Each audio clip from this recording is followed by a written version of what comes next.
there's no one else who loves me like you used to. Some days I'm not myself, there's no one I can turn to. And I know all the feelings that we shared are in the past. And I know your relationships are never meant to last. It might take some time, but I'll be alright. I'm moving on, I'm moving on.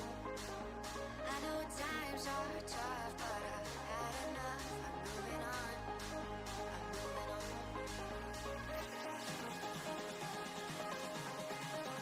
Moving on, moving on. I know times are tough, but I've had enough. I'm moving on, I'm moving on.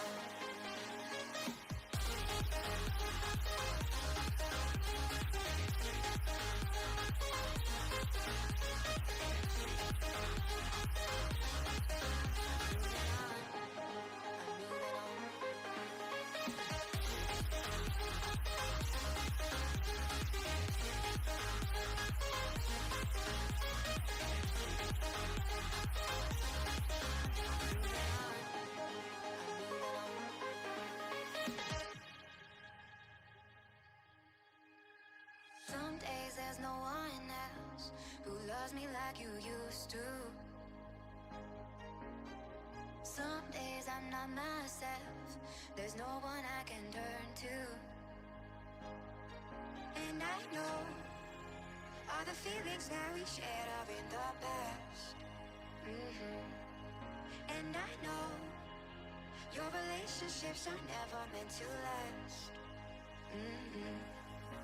It might take some time, but I'll be alright. I'm moving on, I'm moving on. I know times are tough, but I've had enough. I'm moving on, I'm moving on.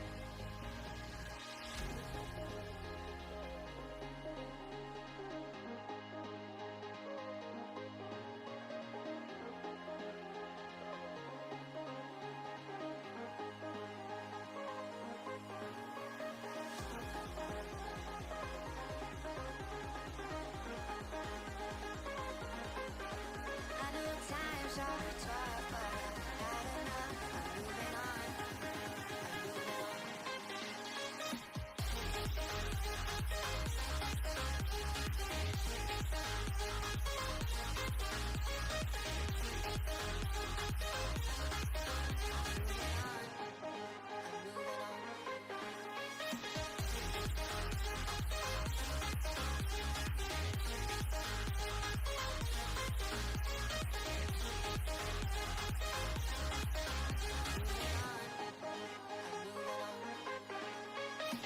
Talking to myself and I can't focus. Yeah, I'm broken. The door is closing. Wanna be a part of something more than this. I've lost control of it. Oh, seeing the stars reminds me of you. Oh, oh, oh. You left me with scars, but I know that one day you'll see it through. You see it through. You see it through. You see it through. You see it through. We gonna live forever, forever. The afterlife. We gonna live forever,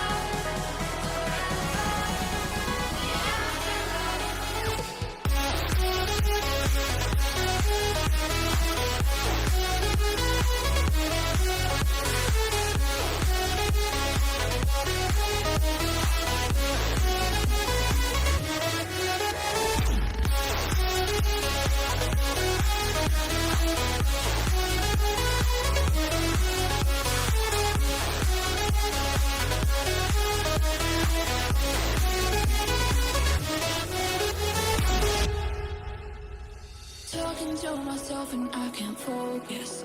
Yeah, I'm broken. The door is closing. Wanna be a part of something more than and sure of it.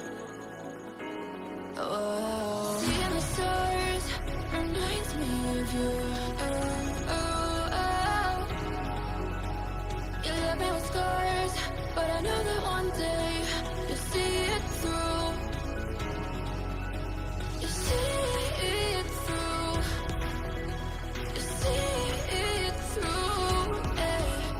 You see it through.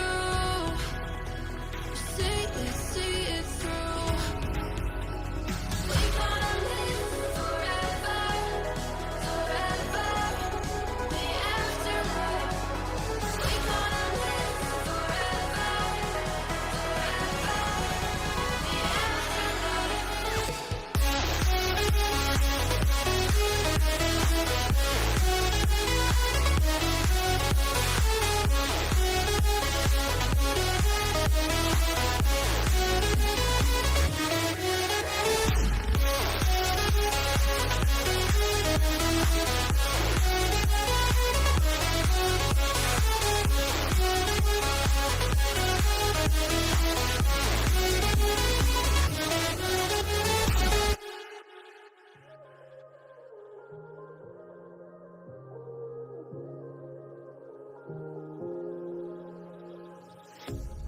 A pair of jeans, a shirt or two.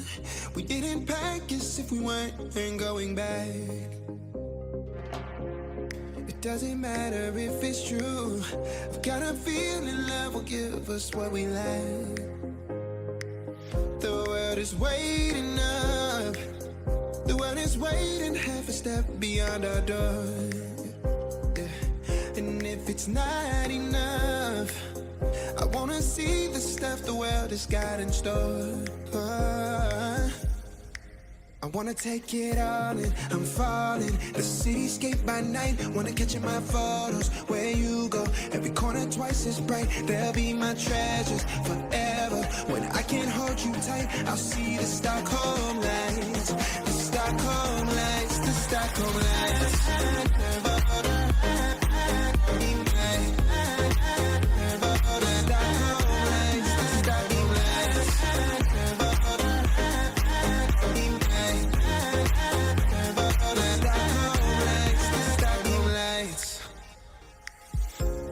Tomorrow feels a year away, like the seconds, the beginning and the end. But if in time it's yesterday, your picture's gonna bring it home to me again. The world is waiting up. The world is waiting half a step beyond our door. And if it's not enough, I wanna see the stuff the world has got in store. I wanna take it all in, I'm falling. The cityscape by night, wanna catch in my photos. Where you go, every corner twice as bright. They'll be my treasures forever. When I can't hold you tight, I'll see the Stockholm lights. The Stockholm lights, the Stockholm lights.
Waste another day, eyes on my display.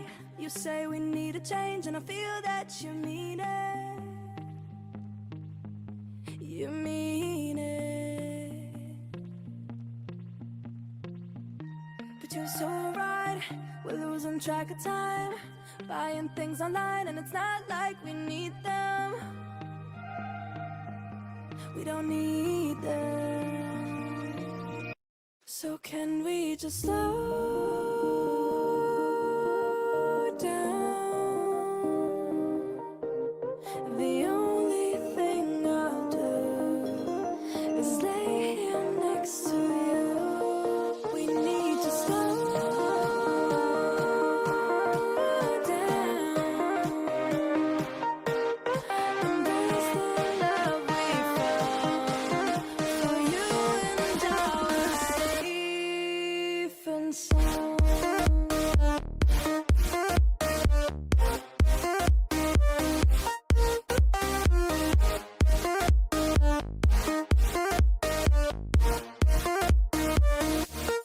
And we slow down.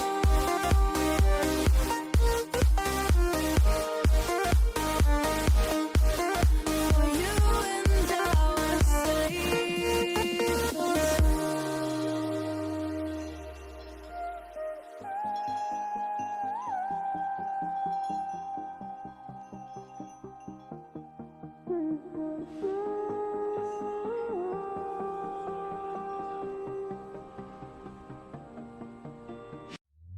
We were on the run, rocking around the clock.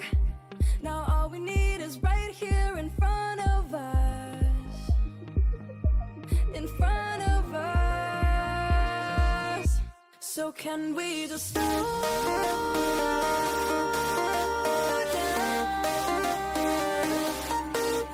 The only thing I'll do is lay here next to you. We need to slow down. Embrace the love we found. For you and I are safe and sound.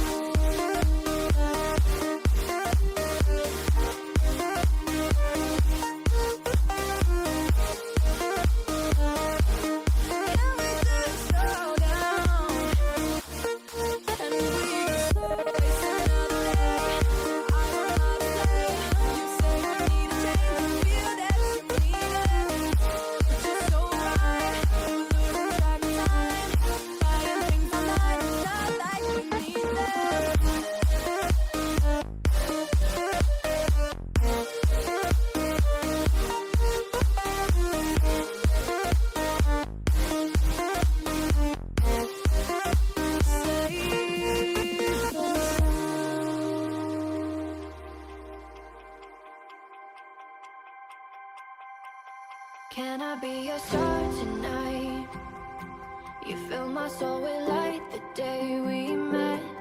I don't wanna leave your side, no.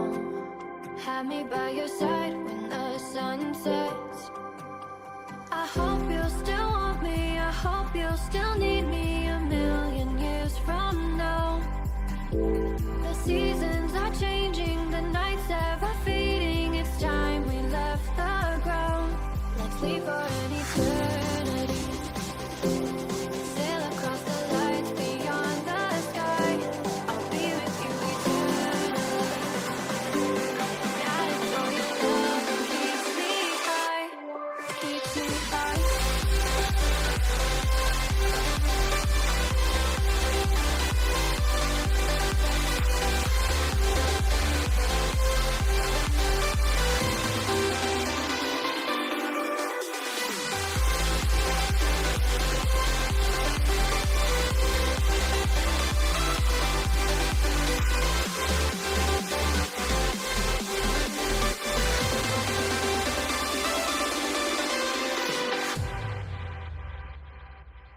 Can I be your star tonight? You fill my soul with light the day we met. I don't wanna leave your side, no. Have me by your side when the sun sets. Let's leave for an eternity. We'll sail across the lights beyond the sky. I'll be with you eternally. I'm an addict for your love, it keeps me high, keeps me high.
Wait for me, I'm not far behind.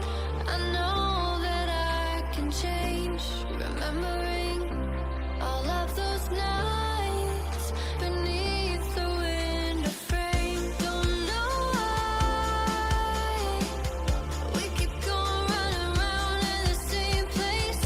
Can't decide to live my life on the ground or in outer space.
Don't say goodbye. Don't make me cry.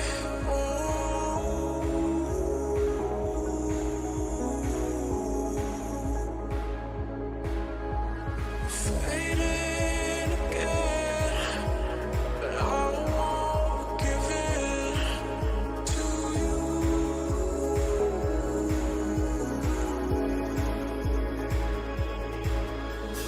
Don't say goodbye. Don't make me cry.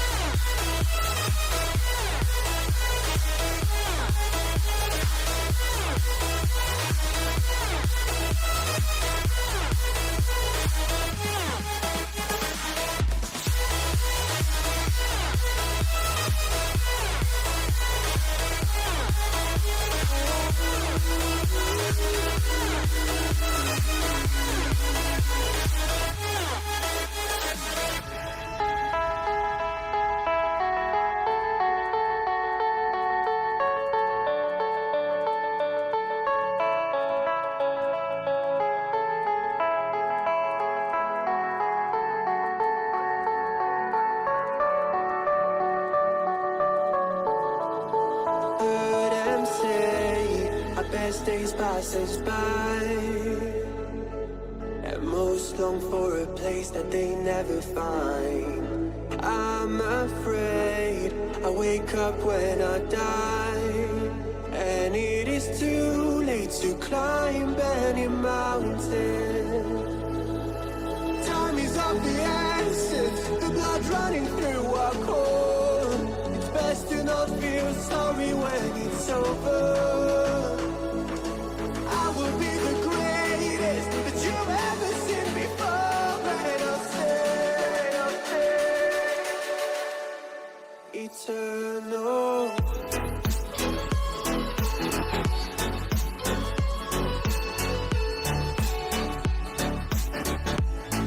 Eternal.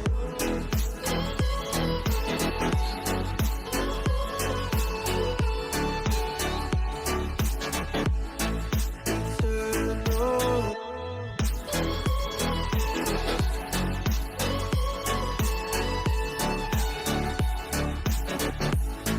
Eternal.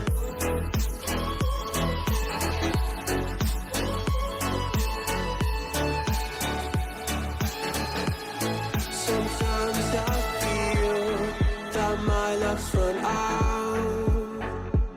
When things don't go to plan, I kinda lose my mind.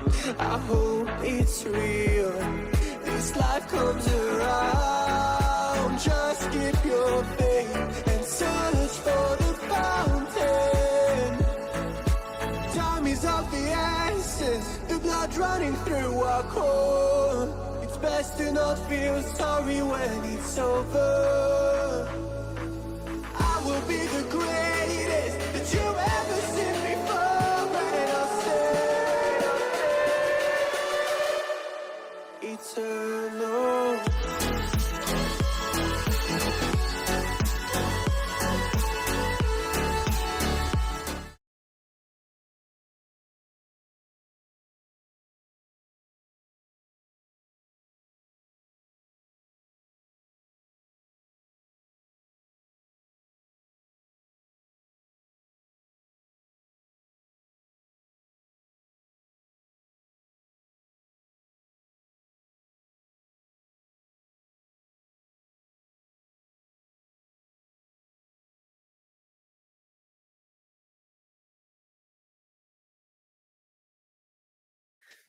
Oh, Wait for it. Are we here? are we good live? now, chat?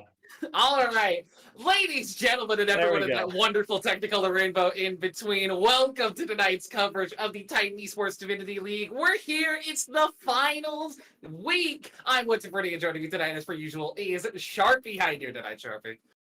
I am excited to watch this finals. I've been excited about this and looking forward to it all week and all weekend, just building up in my mind that these teams have been so much fun to watch in playoffs, and I cannot wait to see this showdown that has quite a few big names in it. It'll be a great joy to watch.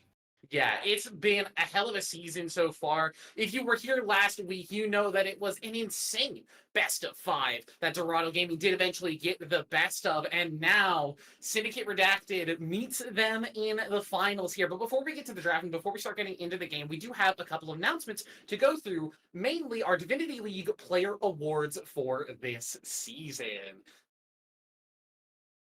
That we do. If we get those things pulled up, we have MVP for Syndicate Redacted, who you will get to have the pleasure of watching tonight. It is Vino in the top lane.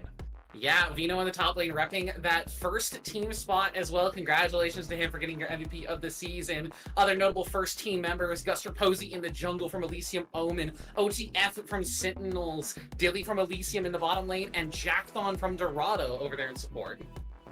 For second team, also there on Dorado, we've got 3 more players. Gabriel Leo top lane, Just Cooper in the jungle, and 2-5 and 80 carry. And going along with the second team, we've got Kobita in mid lane and Illicit Raven wrapping up the second team All-Pro in the support role. So congratulations to these players. They all had fantastic seasons this year so far. Or I guess not so far, they had fantastic seasons. They had fantastic seasons, and we're going to be seeing them, a lot of them here tonight, actually, both of the Syndicate Redacted and the Dorado Gaming side members. I'm a little surprised to see 2-5 actually on the second team, given his performance over the course of the regular season and the playoffs here. I would have definitely put him in my first seed, but it just goes to show how important Gilly was to his team that he ended up being that first team slot. I absolutely agree. And the games that I got to watch of 2-5 definitely had some carry performances, but Dilly was just on another level of MVP for that particular team and just was the difference maker time and time again for that roster. So I definitely think Dilly deserves the praise that they got, but shout out to 2-5 as well for having a great season and hopefully having a great final match of the season for them here on our finals tonight. Yeah, and speaking of MVP and speaking of finals, like you mentioned, our MVP of the season, Vino, is going to be here for the finals. I'm actually pretty excited to see him match up against Gabriel Leo, our second team top laner. This is essentially a dream matchup that you could have in finals, and I'm so happy that we got it tonight. Yep, or I guess you could say basically half of the team, the All-Pro Team 1 and Team 2 will be represented tonight. Of course, Vino for Syndicate Redacted in the top lane is the sole representative for that team, and then 4 players for Dorado Gaming are represented in that All-Pro between Team 1 and Team 2 as well. So a battle of the giants here tonight on Divinity League, and I'm excited to watch it. Yeah, I think we should be in for a hell of a matchup tonight. We're waiting for the draft to finish up currently, but we can talk about the MVP and the All-Pro teams for just a little bit longer. I'm wondering if any of this is going to give these players any sort of expectations coming into this matchup, like, especially if you're Vino coming into this series. Like, you're coming out of the season, MVP, first team All-Pro. You have to expect that you're going to be beating your lane opponent, even if they did make it to the second team, which is a very prestigious place to make it. Like, you have to expect that Vino's going to be coming out swinging with confidence in this game. Yep, we're going to see a battle of the best 2 top laners in Divinity League, which is definitely my matchup to watch here tonight. These 2 top laners they've been so good for their respective rosters, and I think they are 2 of the best players in the league as well, and I'm just very excited to see these 2 play out. But definitely it does feel like a David versus Goliath situation for Vino, where he's the only one on his team that was nominated for All-Pro versus 4 for the enemy team there on Dorado Gaming. So there is this kind of feeling of, I'm the All-Pro for this team. I need to put the carry pants on and show that these other players in Dorado Gaming, they may have gotten first All-Pro and second All-Pro, but I was the MVP for a reason, and I'm going to prove it here tonight. Yeah, while we wait for the MVP, not the MVP, sorry, for the draft to finish up, I'm going to pull that up here in just a second. If we have the draft, let's get right into it. I'm excited to start tonight's games. Let's get into it as soon as possible. Now, we are going to be saying early on into the broadcast, there have been some issues with the Riot Spectator client recently, so I just want to make sure everyone is aware. We're going to be going through Game 1 live viewing, but if there are issues, if you do see a freeze on your screen, we're praying that there aren't any issues, but if there are, we'll be moving over to replays, and the coverage will continue over the course of the night. So with that, let's hop into draft for Game 1.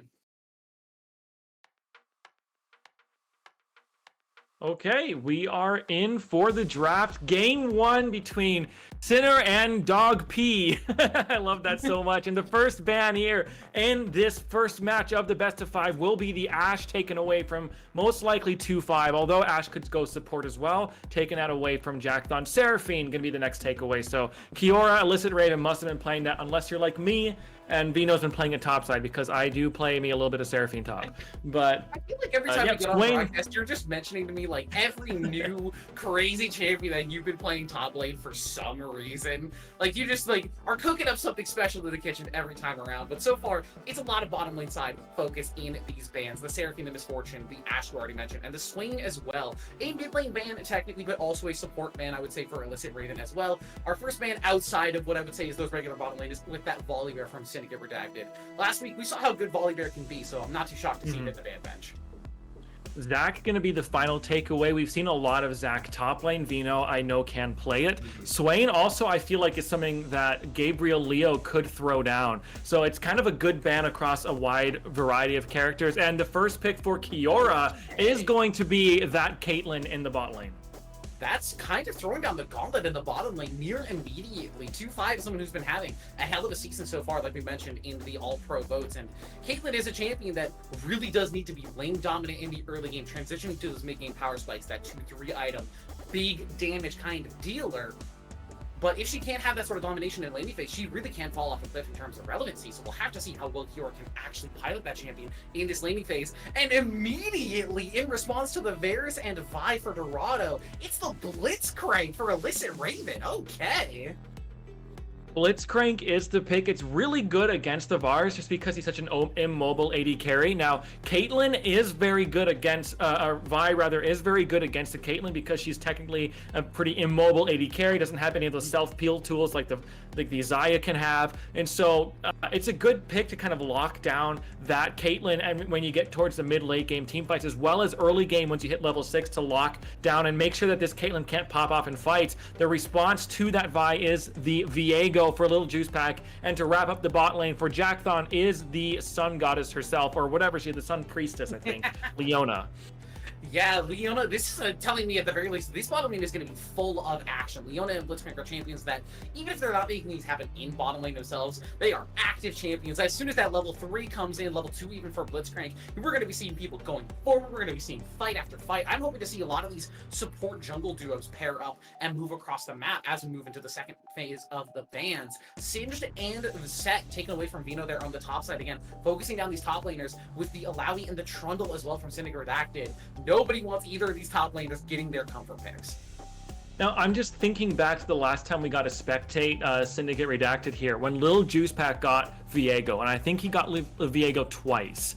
Absolutely popped off on that pick. So the Viego is something we definitely need to watch for, because Lil Juice Pack can definitely show some serious prowess on this pick. As the mid lane pick, I'm assuming going to be mid, for Efron is going to be that rock thrower Talia. Yeah, I have to assume that it's going to be mid since the jungle is already saddled up for the Vi.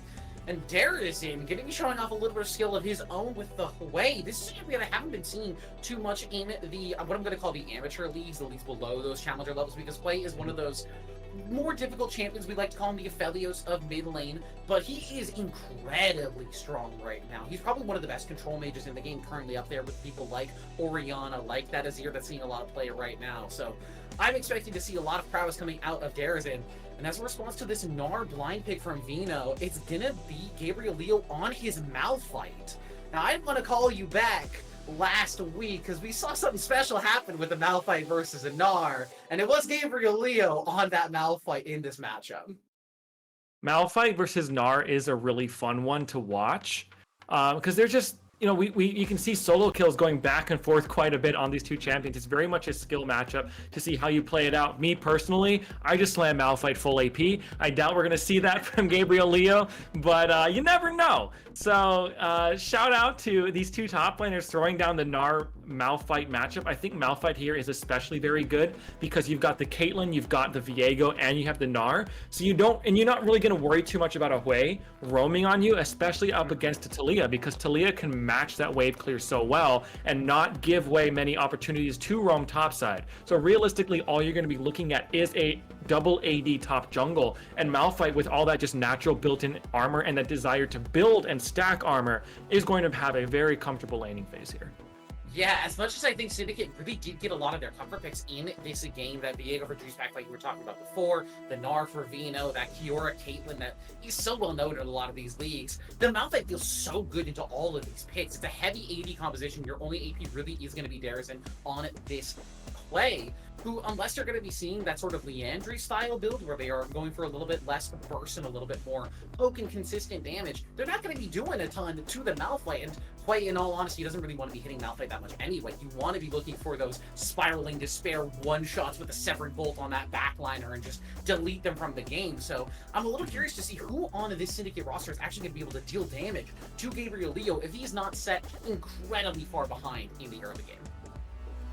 Yeah, the composition there, just with, like, you've got this really nice front line of the Malphite and the Leona. You've got the rocks to throw down in front of you to make sure that this Gnar or Viego can't really dash in. The CC from that Varus ultimate, the Vi, to just lock anybody down who tries to dive in. There's a lot of peel for this Talia and for this Varus. And then they also have some great go buttons, some great engage. The Leona, the Malphite, the Vi, they have so much ability to just jump right into a team fight. And so there's a lot of great options for Dorado here to just be able to peel back and also choose fights and make sure that they're always happening on their own terms. So I really do favor Dorado's team comp here. I think they really cooked up a good draft with this one.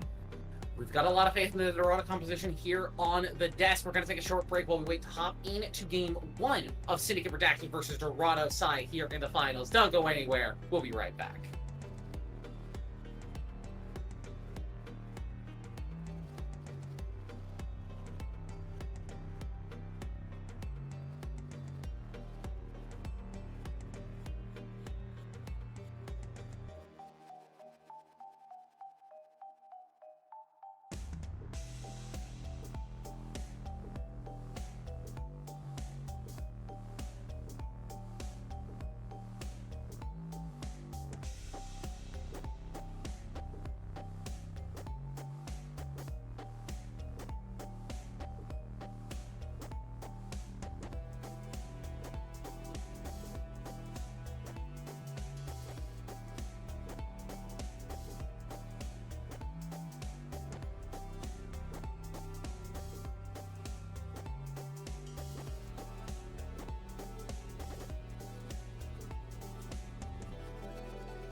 We are back here for game 1 of Syndicate Redacted versus Dorado Gaming side.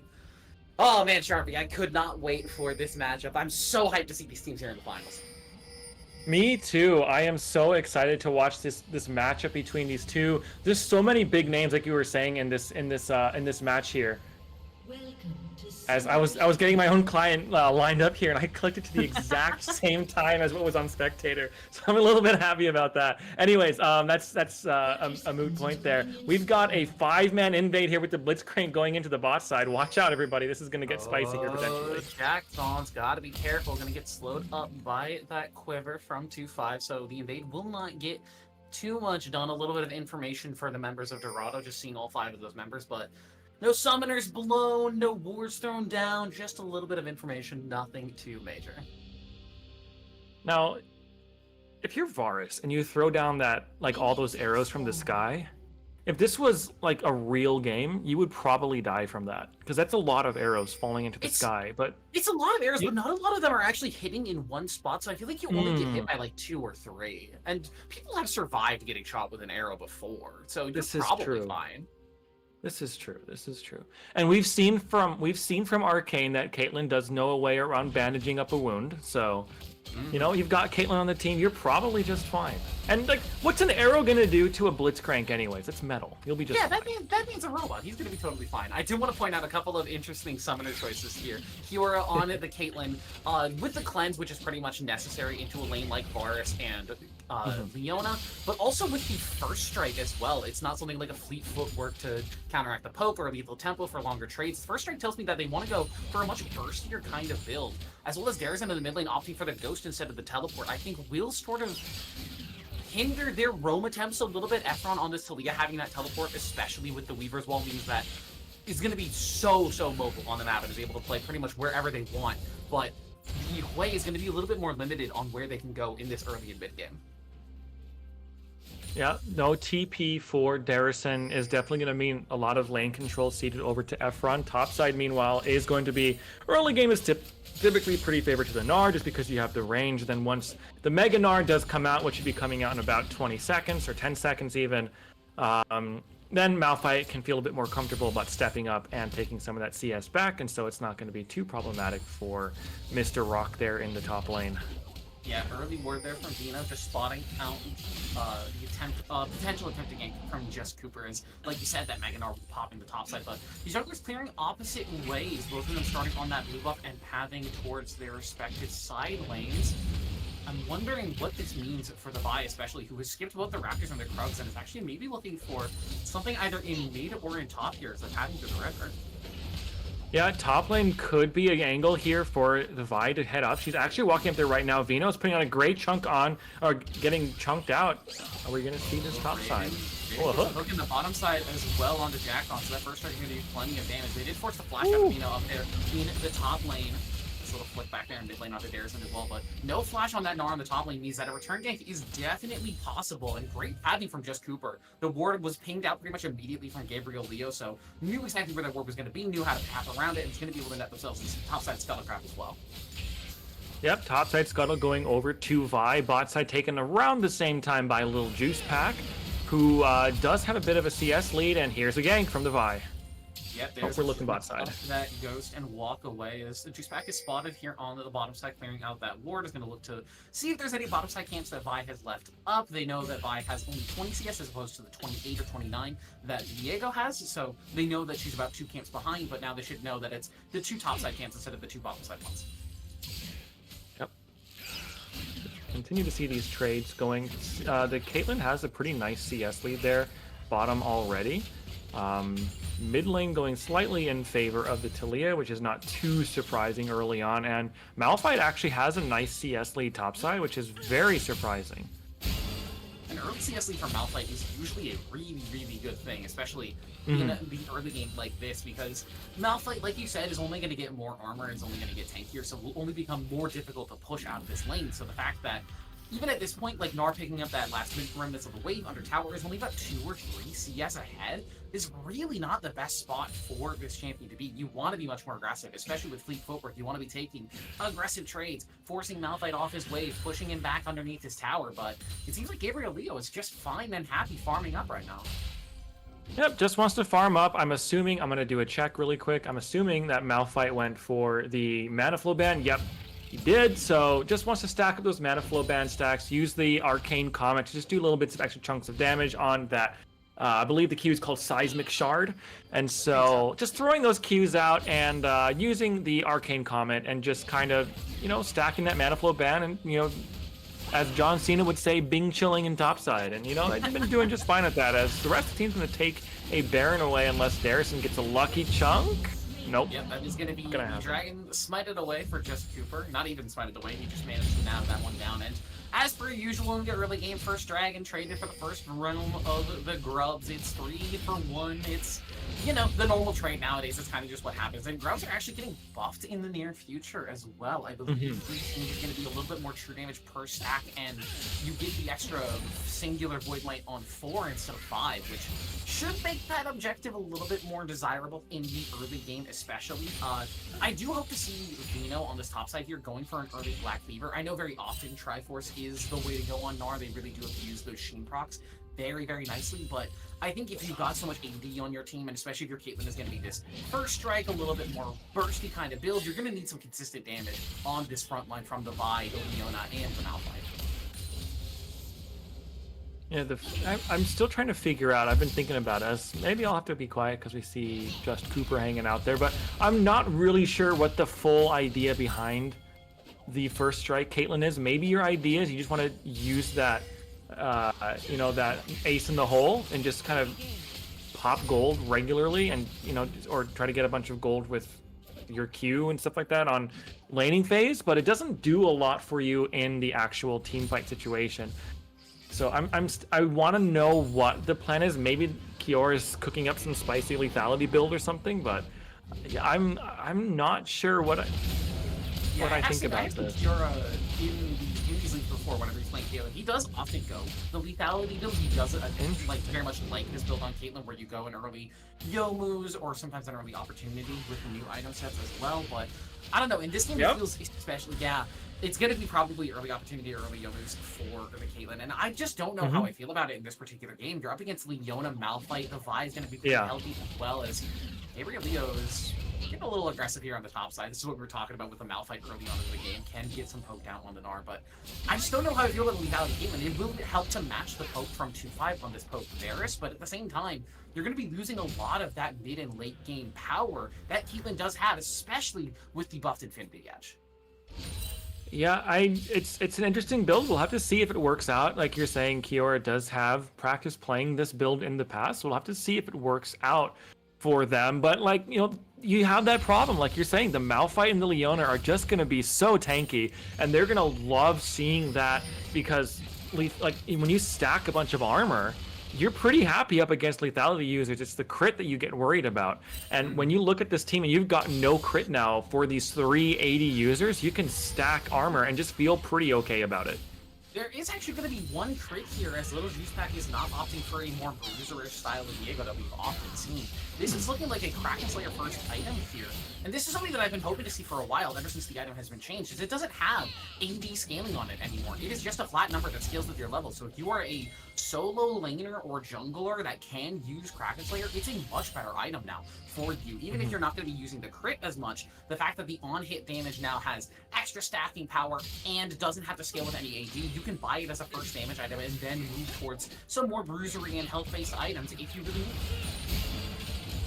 Yeah, so I do like the itemization there for going into Kraken Slayer. I think we've seen it before on Viego. It's generally a good item for Viego, and now with those adjustments to the item, it's going to be even better for Little Juice Pack there, picking up that item. A little bit of poke going out there onto Efron.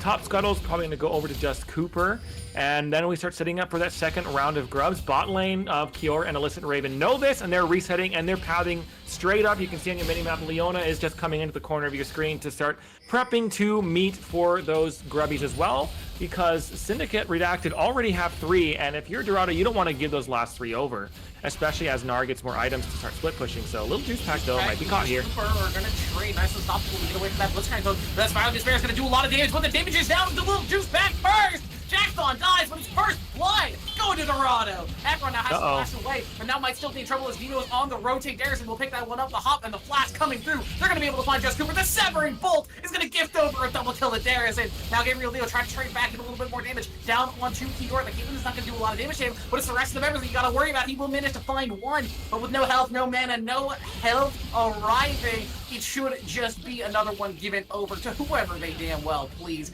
Give it to Darrison, you might as well. The Scorch comes through. That's 3 quick kills for the way of the early game. Yep, big team fight in favor of Syndicate there. 2-5 electing to stay bot side, had that pretty serious CS deficit, so decides I'm going to hang out bot side and try to catch up on CS as Kiora and Illicit Raven rotate towards those grubs. But for some reason, Just Cooper makes the call to say, we're going to fight this anyways. And basically the entire team, that was there for the grubs does drop. Now those grubs are going to go over to Little Juice Pack, who has picked up all 6 of them, but that is going to mean second dragon going over to Just Cooper as they respawn and go straight for the objective and take it. Especially because 2-5 had that push bot side. There's nothing much you can really do about that right now. Keep an eye on Jackthon rotating around around here onto Kiora. There's the ult and the cleanse. Instantly cleanse. But that does mean the Chains of Corruption can come down from 2-5. Illicit Raven is here, so they probably won't go for any sort of dive. But good on Kiora to just say, hey, I got caught by the slow. I don't want to die to some random BS coming through the fog, so I'm just going to burn my cleanse, take the L. I was out of position. Just got to take that one, and it's fine. I don't know if you needed to cleanse there, but maybe you would have been fine to just hang out, especially because Illicit Raven was showing up. But the cleanse is a safe play, and I think it's probably the right call, especially when you're in the finals here and you're not really wanting to limit test at the moment. But yeah, either way, 6 grubbies now for Little Juice Packers, having a nice little early game on the Viego, up a couple farm, up a couple camps there, up a level over Just Cooper as well, and has picked up both of those grub camps and got their team set up quite nicely for if they ever do get opportunities to really push on some of these towers. They've got that big advantage for themselves. Yeah, this is the thing with the early game grubs. You do have to be a team that can push towards towers. We're seeing Kiora now actually manage to get down on those towers. Oh, that hook tickled 2-5, but didn't manage to find it. It will be a plate going over to Kiora, but aside from one other plate for Vino in the top side, you're not finding very much. The Vault Breaker's going to go a little wide there onto Vino. He does manage to sidestep that one, but it's the thing with the early grubs. You do need to be a team that can take advantage of tower pushing and start dealing a lot of damage to these towers pre-14 minutes to get a lot of the value out of them. So the advantage is on those plates, as by being all in here on the bottom side, trying to play onto Illicit Raven. There's a lot of damage down with the Jackdaw, losing a lot of HP here. Kiora gets Solar Flare, but there's not a lot of follow-up. Chains of Corruption are finally going to go up, but it's going to whiff right between the uprights, so no CC there. Jackdaw gets low, gets sniped down by the built-over Peacemaker from Kiora. Ace in the hole, won't do enough damage just yet. The Ghost from 2-5 just to give him a little bit more distance, but in the meantime on the top side, 3v2 and Syndicate Redacted's favor as well, forcing Gabriel Leo and Just Cooper away from their tower. This is going to be a lot of tower damage with these 6 grubs. Yes, it is. No. They get the winning team fight bot side. There goes that ultimate. Just Cooper maybe looking for a negative Vivino playing pretty defensively. Gabriel Leo super, super low. Doesn't manage to get hit by that rock. Juice Pack wants to manages to snipe Gabriel Leo out with no flash. Doesn't want to use that ulti defensively. We complete the dive onto Just Cooper as well. Jackdaw rotates up, but it's just too little, too late. And this is exactly what I was talking about. They're going to take the full turret with these grubs that they've got. This is some really decisive play here from Syndicate Redacted. They look for the dive. They see the 2v3 and they say, we like those odds. They play the dive beautifully. Darrison is an absolute sniper on that way, locking down the Malphite and then allowing the Gnar to turn back around with what little bit of Mega Gnar had left and using that ultimate to Gnar out and make sure that the Vi can't go anywhere either. Gets the kill. They get all 5 plates their top side as well, and now they're here for Scuttle. But a huge play in favor of Syndicate there. They've just been so decisive in this early game.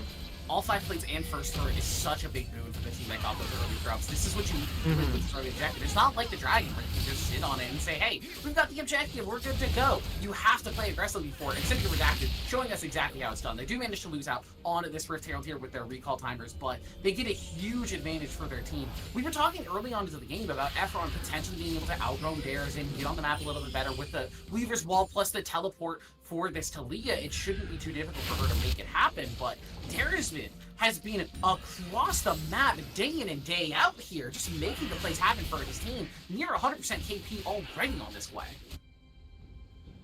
Yeah, the Hui is having such a great game. That early triple kill, though, did so much there around those earlier grublings, the little Kevins, the Ed and Eddies, whatever you want to call them.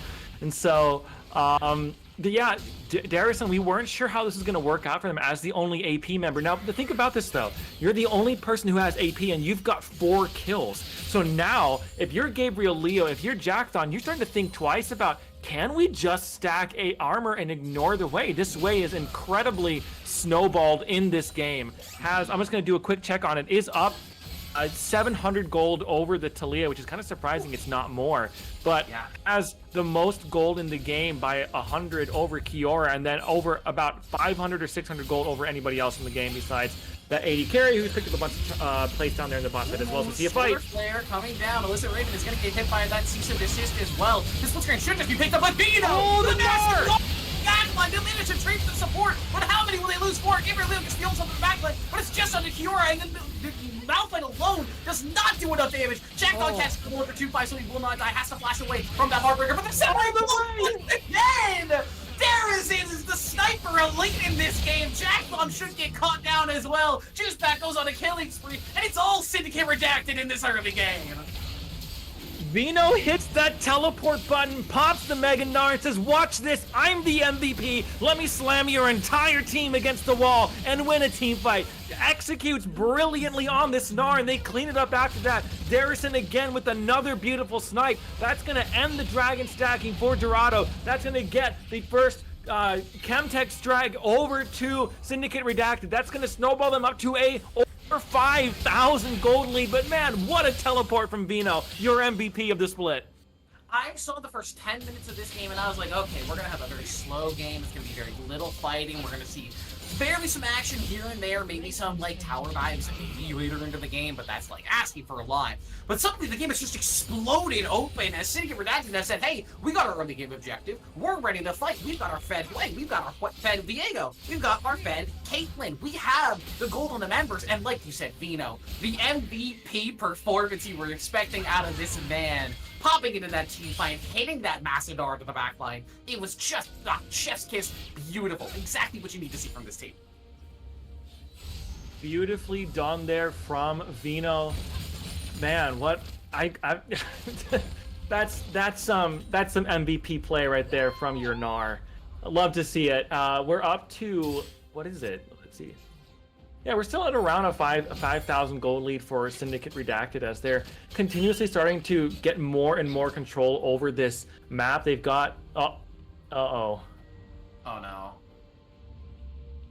We do have a freeze, and that does make me a little concerned. It's potential that there was some kind of pause going on, but this is exactly what it looked like the last time we had to move over to replays. Yeah, mine crashed at 17:30. Yeah, it looks like we might have to move over to the replay files. We're gonna give it a minute or two just to see if it does end up coming back, but it looks like currently that's what we're gonna have to do. Damn, we were praying and hoping, but somebody didn't knock on wood enough. I'll take the L for that. My bad, guys. That's so frustrating. Yeah, it's my fault, guys, honestly. You know, that's what I get for casting.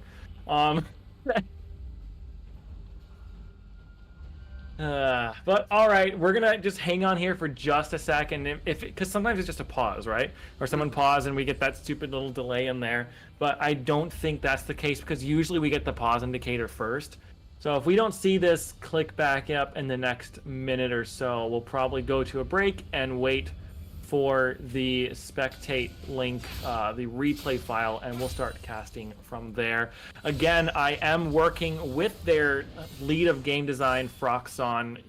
We've been emailing each other back and forth a little bit, talking about this issue, and they're working on getting this sorted. So hopefully this issue is resolved in the near future. Yeah, but that doesn't mean anything for today.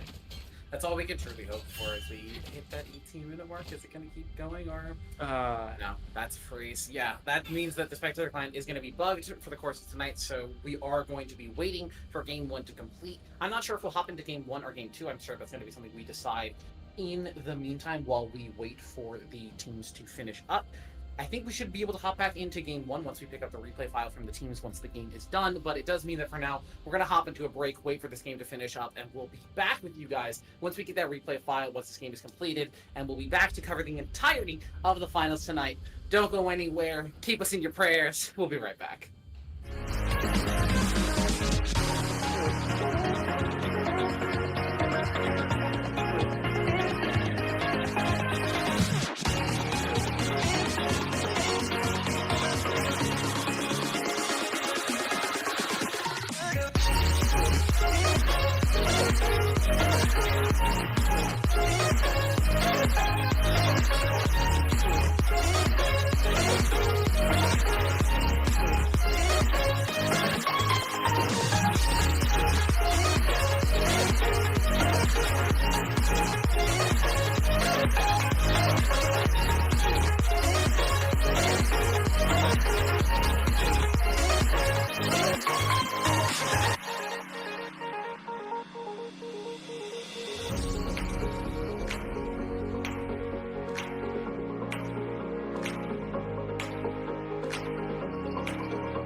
the day, eyes on my display.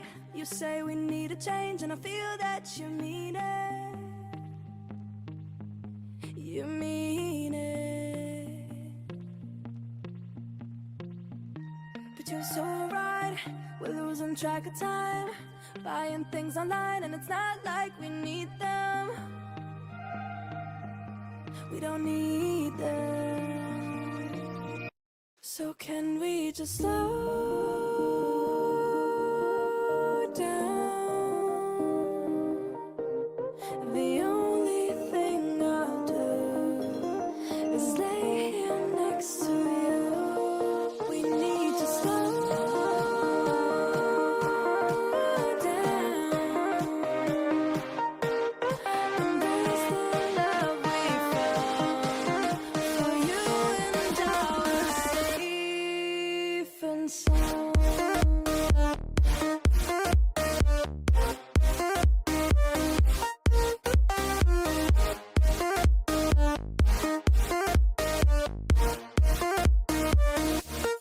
And we just slow down.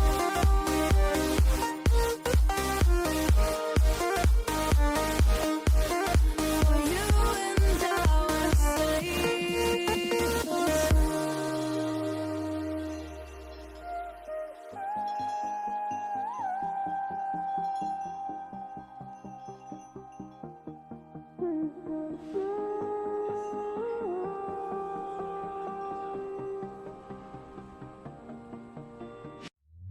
We were on the run, rocking around the clock. Now all we need is right here in front of us. In front of us. So can we just slow down?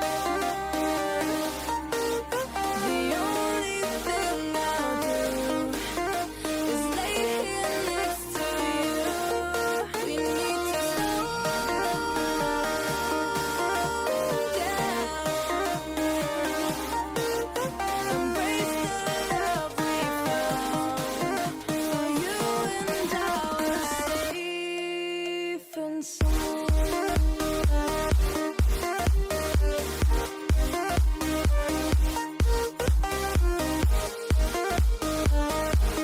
Can we just slow down?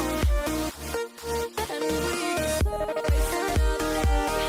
I don't know how to say. You say we need a change, and feel that you mean it. But you're so right, we're losing track of time, buying things online, it's not like we need them.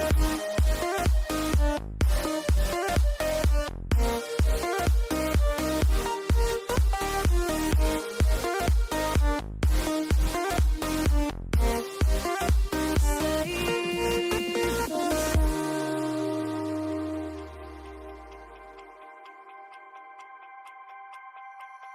Can I be your star tonight? You fill my soul with light the day we met.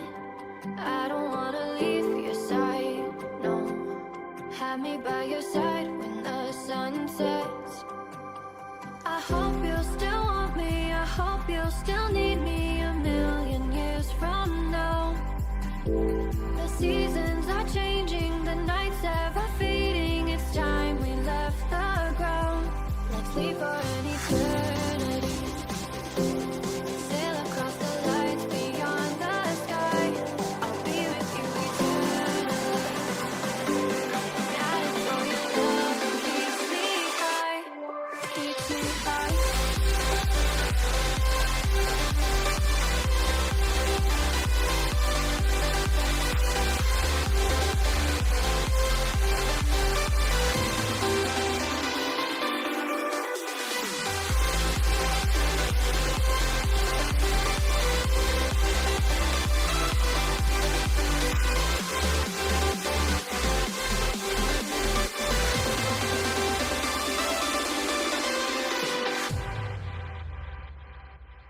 Can I be your star tonight?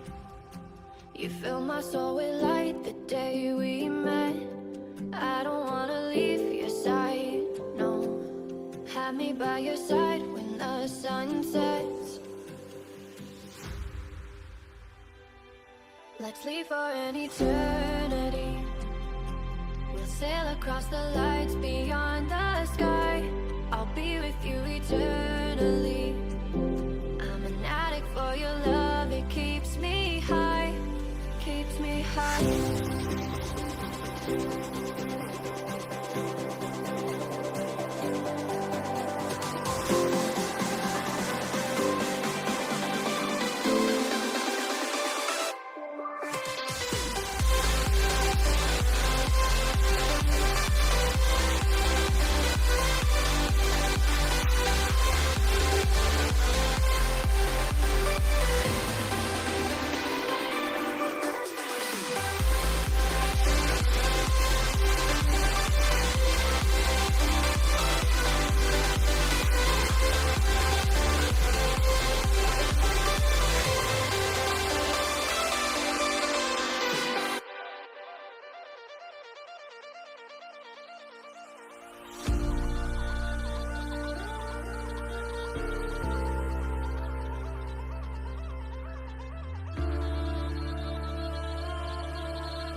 Wait for me, I'm not far behind.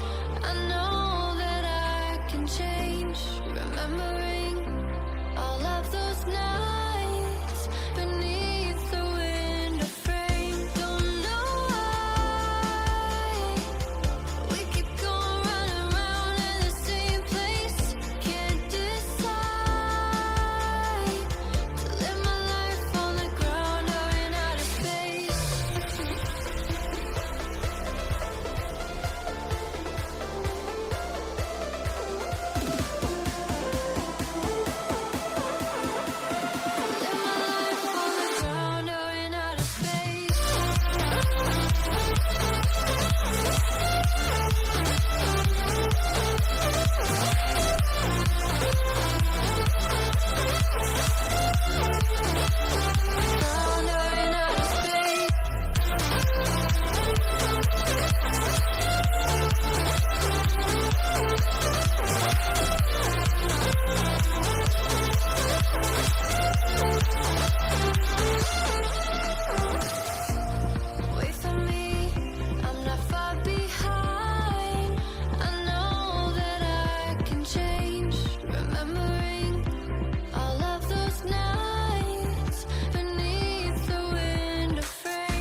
as days passes by, and most long for a place that they never find. I'm afraid I wake up when I die, and it is too late to climb any mountain. Time is of the essence, the blood running through our core. It's best to not feel sorry when it's over. I will be the greatest that you've ever seen before, and I'll stay eternal.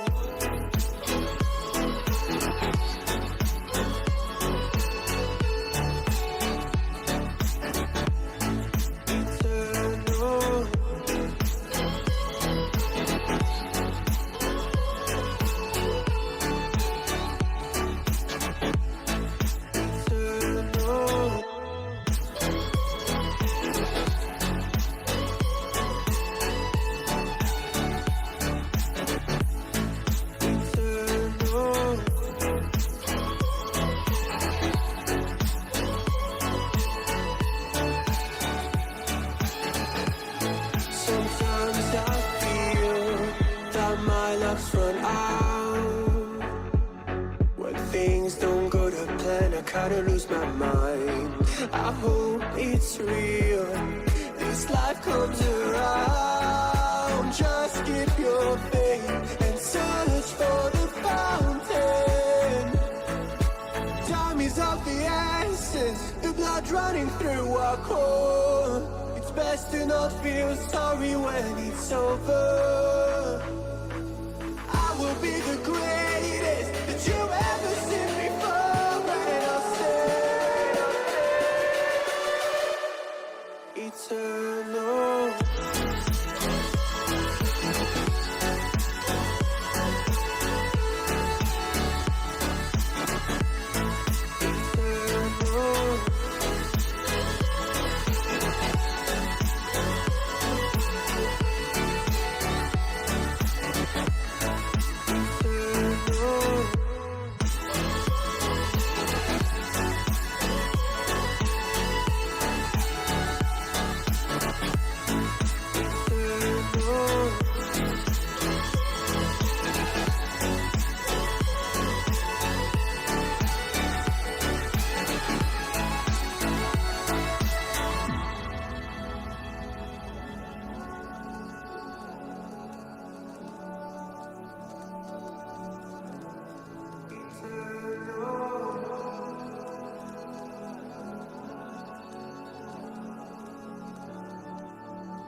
Every time we say goodbye, they all see that it's a lie. 'Cause we always give it one last try. Yeah, you've watched me break 1,000 times. Now I'm all alone, 'cause you never show. You say you will, but then you don't. That's how it goes. Don't wanna know. I'm turning off my mind so I get by. I just wanna be happy, happy tonight.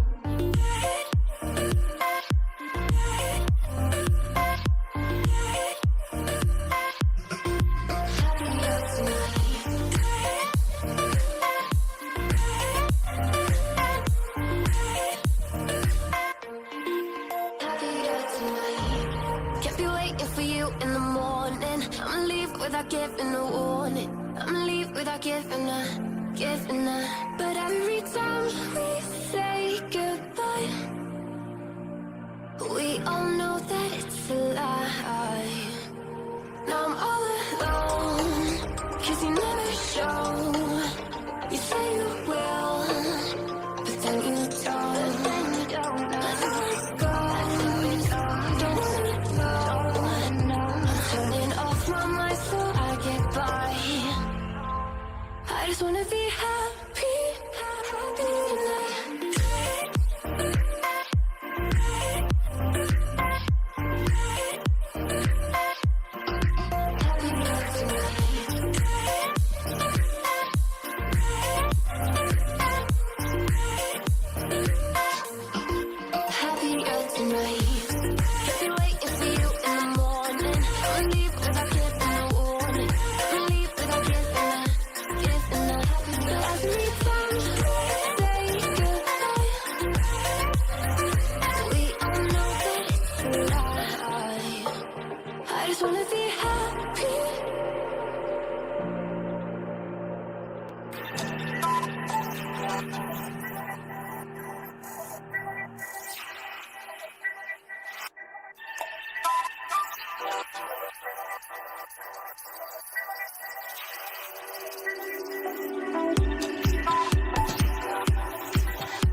Voices going through my head. These voices telling me what I said about you, about us and what we do.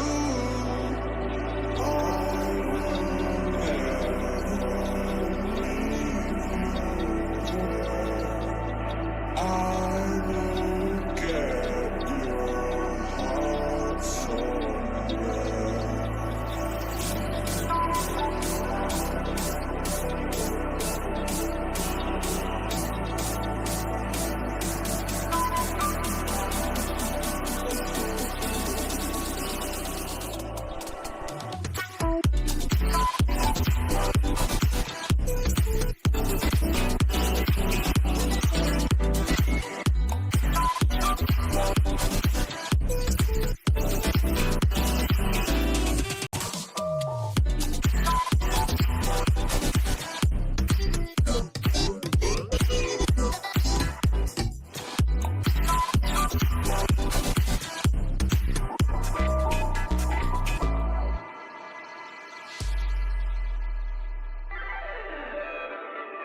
Voices going through my head.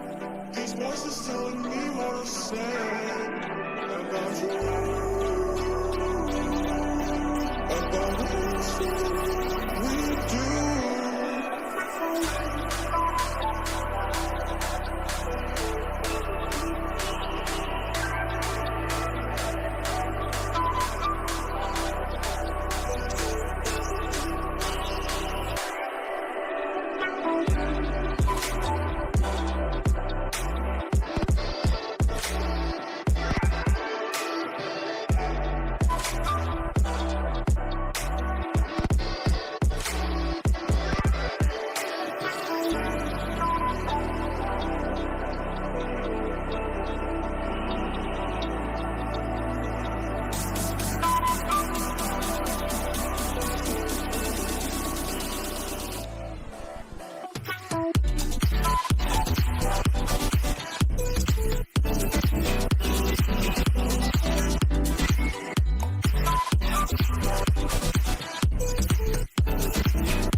I'm shit too. Let's watch some techniques.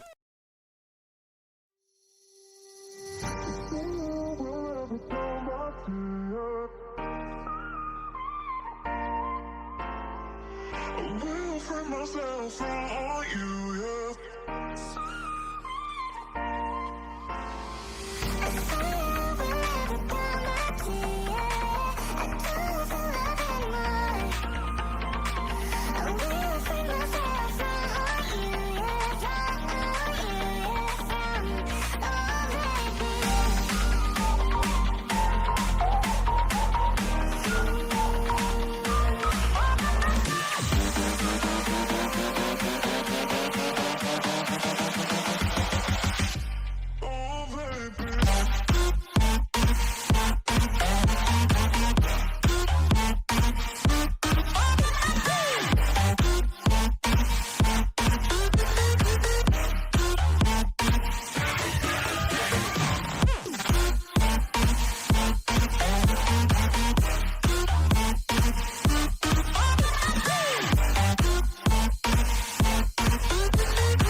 monsters. Everything that brought me alive.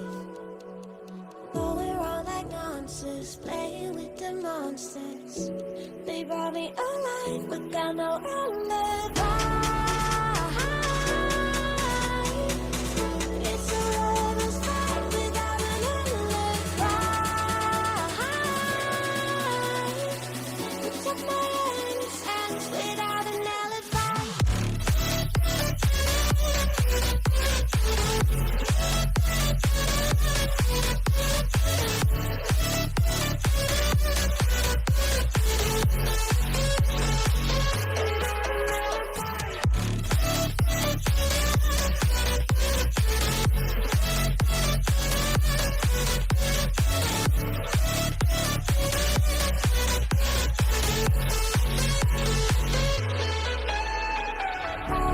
Smoking gun, you got me on the run. We know that will come. We're out up till dawn, but how can I hide it without an alibi? It's a lover's fight without an alibi. Took my innocence. I can't wait no longer. I'm playing with the monsters. Everything that brought me alive. Going wrong like monsters. Playing with the monsters. They brought me alive, but got no alibi. It's a lover's fight without an alibi. Took my innocence without an alibi.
Showing off.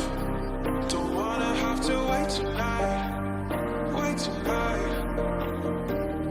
Better off. I'm gonna find my way tonight.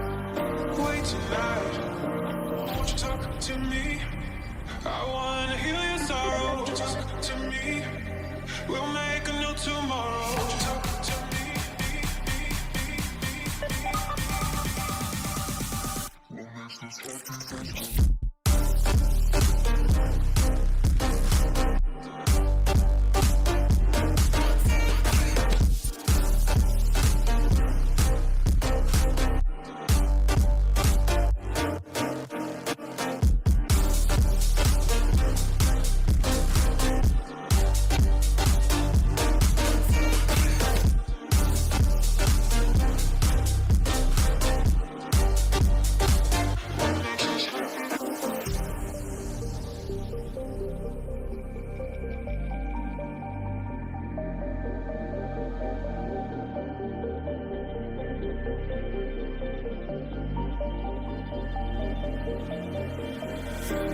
Showing off.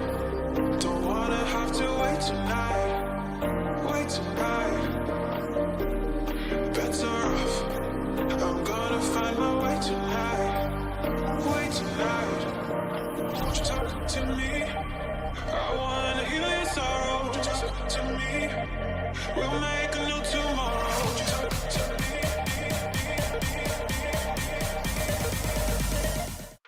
Welcome back, everybody. Apologies for the long delay. We had issues getting the replay file for Game 1. It seems that most of the players and most of the people in the backend could not make the replay file exist. So Game 1 is sort of just lost to the aether now.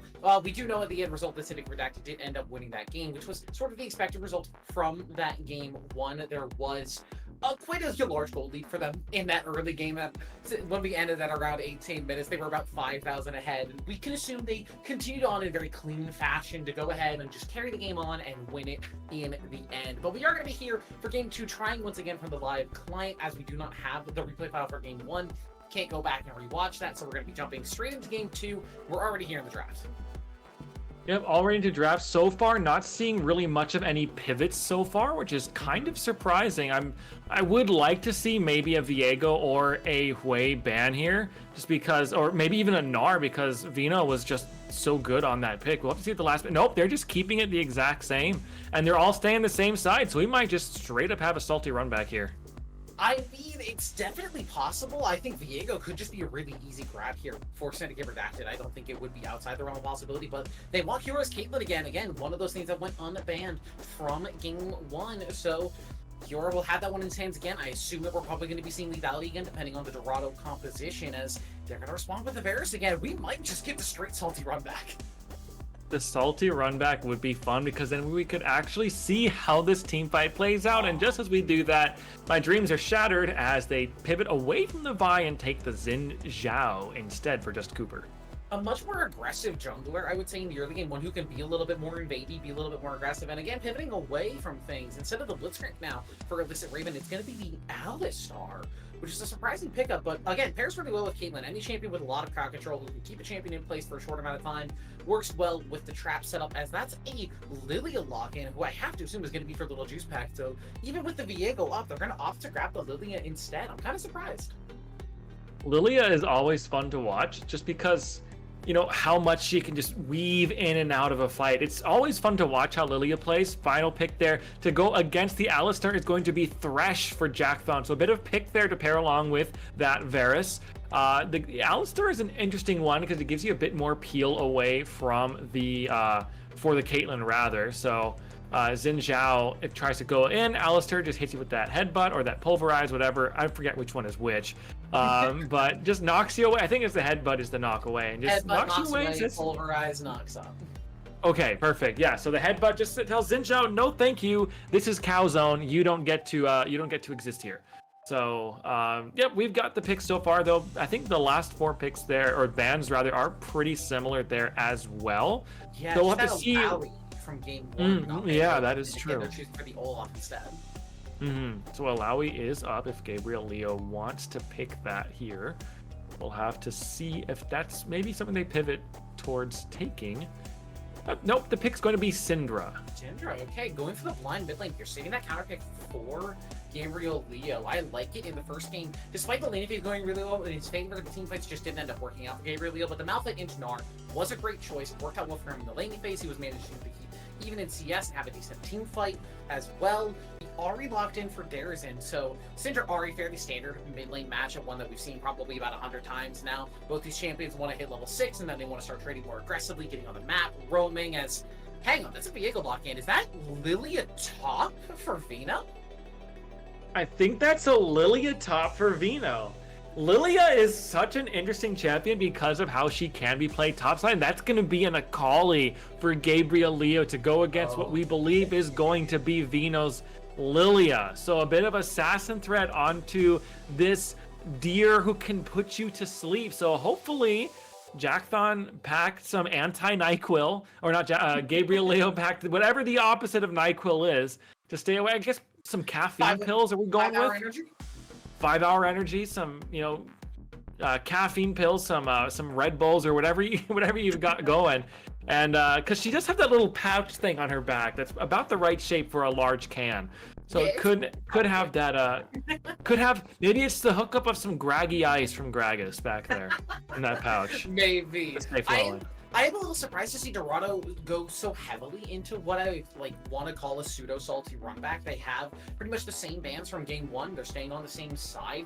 I think especially not banning away the Viego in that first rotation, and not banning away either the Caitlyn or the Hwei. You were mentioning the Hwei earlier, which was a real big problem. At the end of the game, as much as we didn't see it, it was, I believe, 9-1-14 was the final scoreline there for Darazin on that Hwei. Definitely would have been my MVP performance from that game, despite some hero plays from Vino. But overall, a lot of problematic champions for Syndicate Redacted that they just still had access to in this Game 2 draft, and the Caitlyn and the Viego will be in their hands once again. So I gotta say, I'm a little worried here for Dorado about what they're gonna do into these champions that obviously Syndicate can pilot so well and are so comfortable on. Yeah, just a lot of comfort here, like especially Kiora back on that Caitlyn, little juice pack on the Viego yet again. Now we do have some spicy top lane picks, and I was saying when we first got into the series that this all-pro rank 1 MVP top laner Vino up against the second all-pro Gabriel Leo in the top lane. That's going to be the matchup to watch, and here we've got the Lilia versus the Akali. That's a banger matchup for sure, and I'm excited to see this one play out. Yeah, especially we were kind of hyping up Gnar versus Malphite. It is a very straightforward matchup. Gnar pokes Malphite early, Malphite gets level 6 and then has threat on Gnar. That's how the laning phase goes, but Lilia versus Akali is a much more skill-based matchup, I would say. Early on in the game especially, trying to trade versus the Lilia, trying to manage your mana versus Akali's energy, it really will go to show how proficient both of these top players are in their game plan and in their style, and in their drafts especially. And I think, speaking of drafts, for one final time this season, I gotta give a shout out to our sponsor, Pro Comps. A game-changer app for the League of Legends community. It's not just like any other tool. You know the drill. It's your personal draft coach, perfect for both teams and solo players. In fact, you can even pair it with any other app you use. ProComp stands out with features like custom champion pools, personalized tier lists, and live draft advice. Think of it like having a virtual coach and strategy toolkit all wrapped up into one. They offer real-time champion advice and ban recommendations, and they already have over 200,000 downloads with thousands of daily users just like you. ProComps is user-friendly and is 100% free. It's a no-brainer to at least give it a go, so you can download ProComps now and you'll experience a whole new level of strategy and drafting power in your league games. You can go to procomps.gg, download it from Overwolf, or click on the panel located below our stream. All right, that's going to segue us, speaking of draft and all that good stuff. We get to see how this draft plays out for them, as we're going to segue right into game here. Not much of a delay for this one. We're ready to hop straight into it. So here we go, kicking off into game 2. Lilia versus Akali in the top lane is the banger of the day. I'm excited to watch this one play out. TP Ignite for Gabriel Leo says, this man wants blood. This is not any sort of flash safety. This is Electrocute Ignite. This is going to be an aggressive laning phase from the Akali. I'm very excited to see this. I am very excited to see this. Thresh did not buy an Items Master recall there. We're going to be... There we go. Just pick up that World Atlas. So Thresh has gone to Boris and picked up that shopkeeper item now. Thank you very much. Yeah, otherwise, fairly standard rune setup across the board. Nobody doing anything, I would say, too exciting. It is going to be poke 4-2-5 once again on the Varus. And again, the first strike for Kiora as well means that not going to be seeing any of the crit Caitlyn, no Infinity Edge buffs here. It's just pure lethality for Kiora, as well as for Efron, the first strike as well, trying to farm a little bit of extra money off of Darizen on this Ahri. Yeah, first strike. The real spicy one for me is that teleport ignite for Gabriel Leo. Now I know it's pretty standard, but I just like seeing that. It's like you're ready to throw it down and say, yeah, I don't need flash against a Viego. I've got my my shuriken flip, as we see a little bit of trading right away between. Is that second one gonna come out? No, it's not. So just no second 5-point spot. Just a little bit of early information. They're getting that ward down on the blue buff and Grump for Gabriel Leo, making sure that he knows when Viego starts padding towards that top side. But already we can see trading back and forth up here in the top side. It is the Doran's Ring start for Gabriel Leo. I haven't seen Doran's Ring start on too many manaless champions recently. I know with a lot of the Doran's Ring changes, it's a lot more effective, but more often than not, you're seeing that Doran shield for these champs. So I'm a little surprised to see Gabriel Leo, but with the aggressive rune setup, with the aggressive summoner spells, maybe he's just looking for that early level 2, level 3 all-in. Yeah, it could be. You never really know what these guys are cooking here. We've seen some spicy builds. We've seen some spicy rune sets. Jackthon is just chilling there in the bush looking for an angle. There's a hook onto Caitlyn. Immediately hits the hook onto Kiora. Doesn't throw for the playback just yet. They are going to use it to get a pretty massive trade.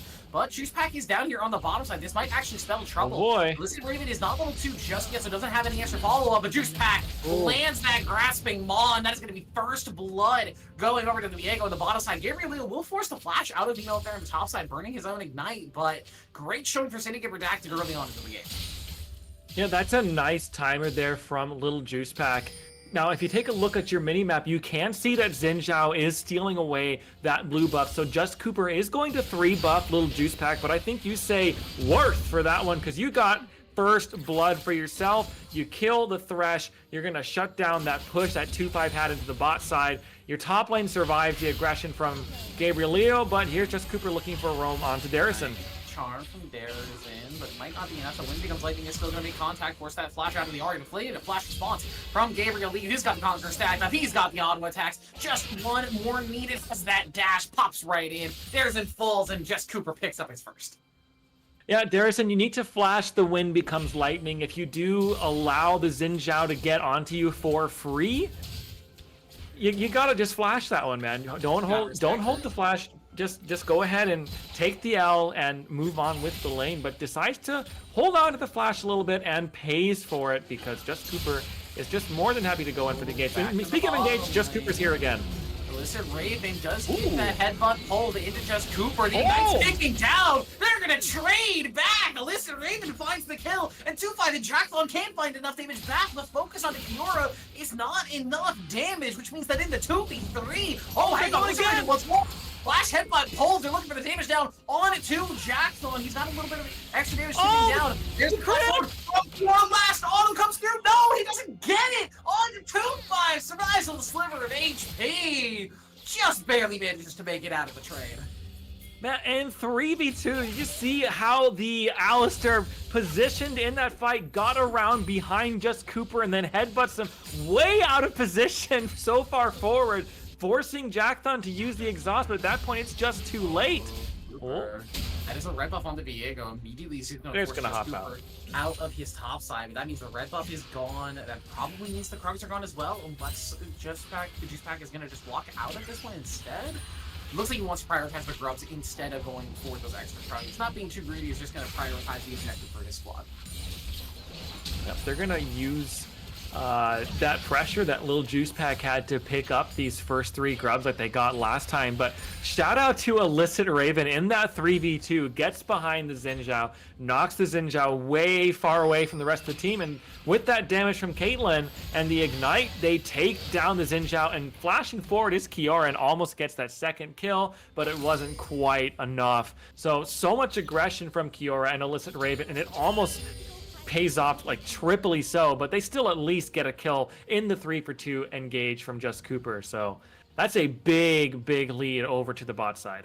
Yeah, I mean, if you're coming out of a 3v2 with a kill, you're pretty happy. Jackpot has rotated up in here in the middle lane, gonna get that flay down. Hook does go a little bit wide. The Spirit Rush used from Darezen just to get a little bit of dodge out. It is a level 3 support, so I think Jackpot has to be a little careful, but with Efron in the area, I don't think Darezen wants to go too hard for the 2v1, so they are just gonna manage to grab the dragon instead. Dorado grabs there first. And for now, the game's gonna slow down a little bit. Just about 1,000 gold ahead for Syndicate Redacted as the teams start to settle back into their farming positions. Settling back. Top lane is going. I mean, it was a little spicy early on, but Gabriel Leo, having burned that early flash from Vino, has not quite found any good opportunities to look for those all-ins just yet. As, oh, we might see a fight down here as well. Here we go. Listen, Raven doesn't manage to get that headbutt pulverized, just pulverized to the ground. I know that feeling. You want that combo so bad. You're just a little bit too quick on the trigger finger, but it means that everyone in the 3v3 will walk away. No one dies. Everyone survives. Just this once.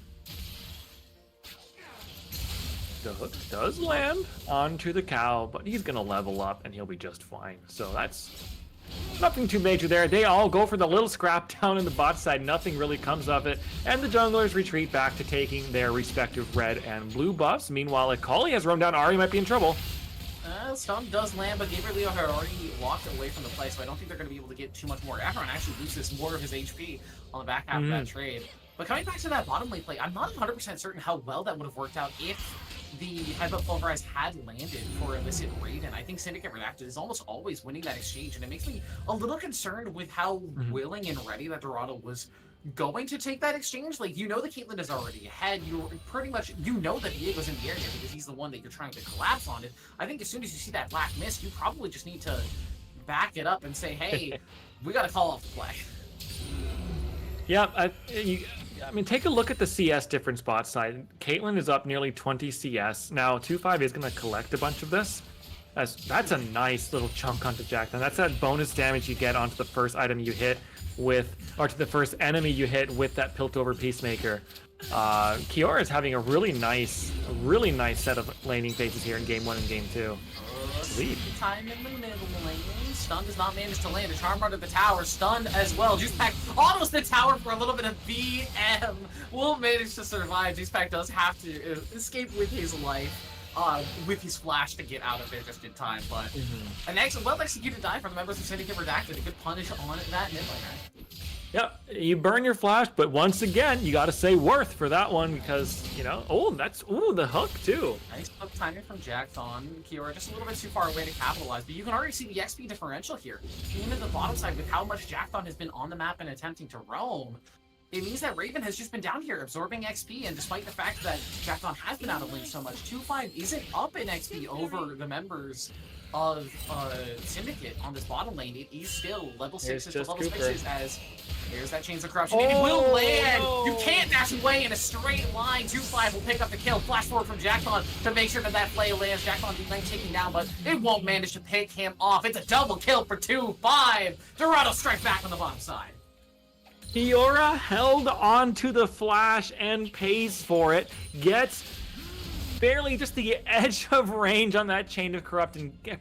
Gets locked down. The hook follow-up from Jackthon is good. The death sentence there, and they just completely shut down that lead that Kiora had on the Caitlyn. I'm gonna do a quick peek right here. Yeah, their gold now is almost identical. Their gold is basically even at this point. So much for that lead that Kiora had. Varus is completely right back into this game. So 2-5 is back online. Yeah, but now with all that bottom side pressure with just showing down there, it does mean that Juicepack is able to hit these top side grubs as there's a forced flash away from that, but Gabriel Leo is here, has that perfect execution available. He's going to use that first one, a nice stun down on Juicepack and shutdown goal going over to Gabriel Leo. Second prop can use, but it's on a full health target, so it won't do too much damage. Jackthon's going to get that play on Divino, but I don't think him and Just Cooper have enough damage to actually deal with this Lilia under tower. So it will be the rest of the members of Syndicate Redacted escaping the play for now, but big shutdown going over to the Akali. That's one of those members you really want gold on. Yeah, Akali gets a kill, is up 10 CS on Vino as well. So game 2 going quite nicely so far for Dorado. They're basically even.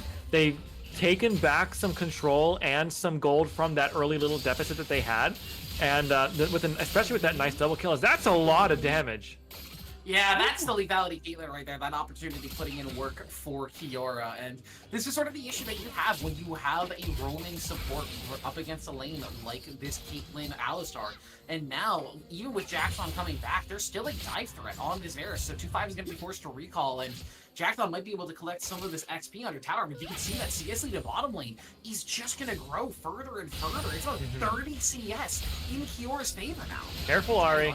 There is in that charm will go wide, but just Cooper doesn't actually want to all in on the play. They know that Dragon's being taken for Syndicate, so they know they'll be walking into a 2v4. So Darazin walks to his team, remains safe, and that's Infernal Dragon is going over to Syndicate. And the overlay will lie to you a little bit as the Hex Gates activate. We are not on the Infernal Rift for a second Infernal in a row. It is the Hextech Rift. X-Tech Rift, so we've got even more rotation possibilities from these teams. I love watching how these teams play around these Hex Gates. They use them to move around the map more quickly and exert pressure on side lanes a lot more effectively.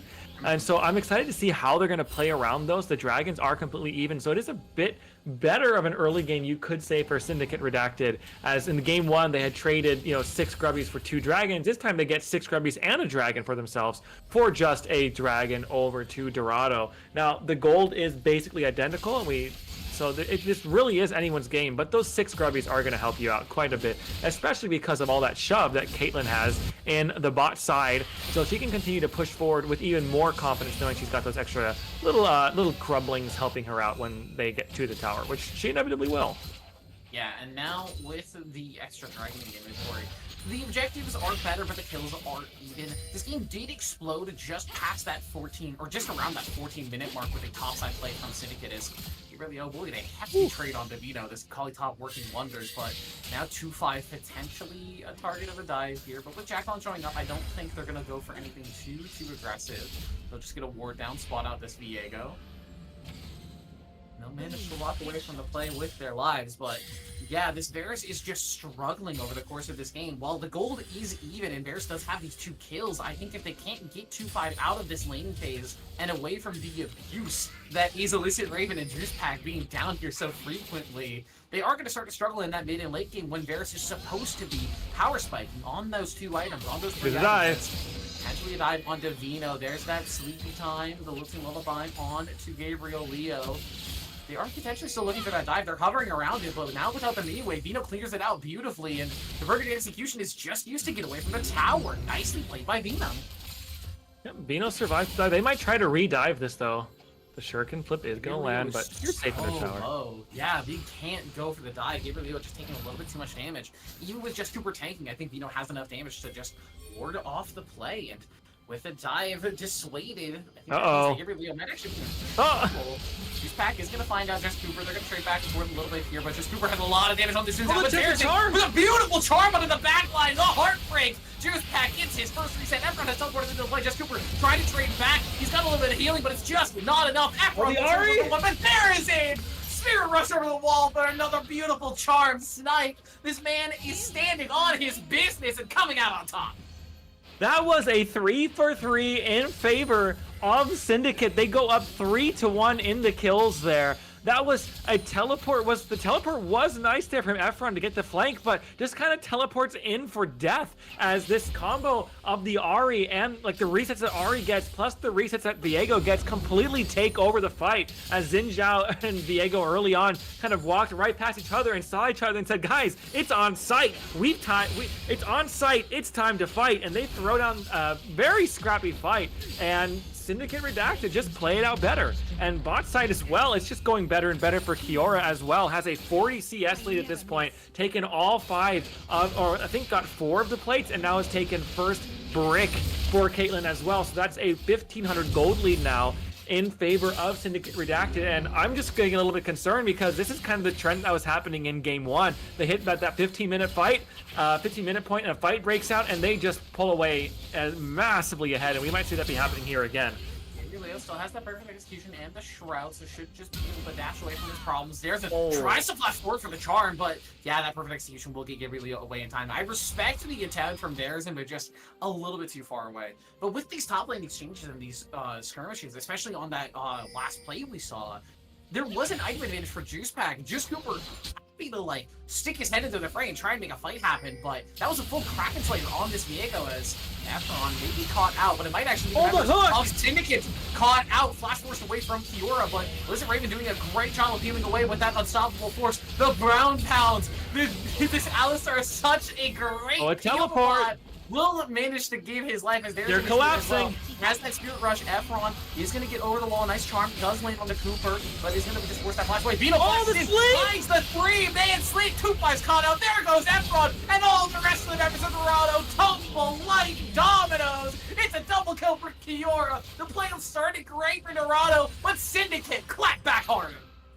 It's that Dragon 3 again. Vino teleports in like in game 1 and gets a massive ultimate. Vino has done it in game 1 on the Gnar. Vino does it here again in game 2 on the Lilia. This guy is just absolutely clearing these Dragon 3 fights and just absolutely taking over these team fights with these massive teleport ultimates. This guy is your MVP for a reason, and he showed up here in game 1 and now in game 2 again to prove it that I am the best player in the league, and we just saw it there once again with that massive Q into sleep from the Lilia.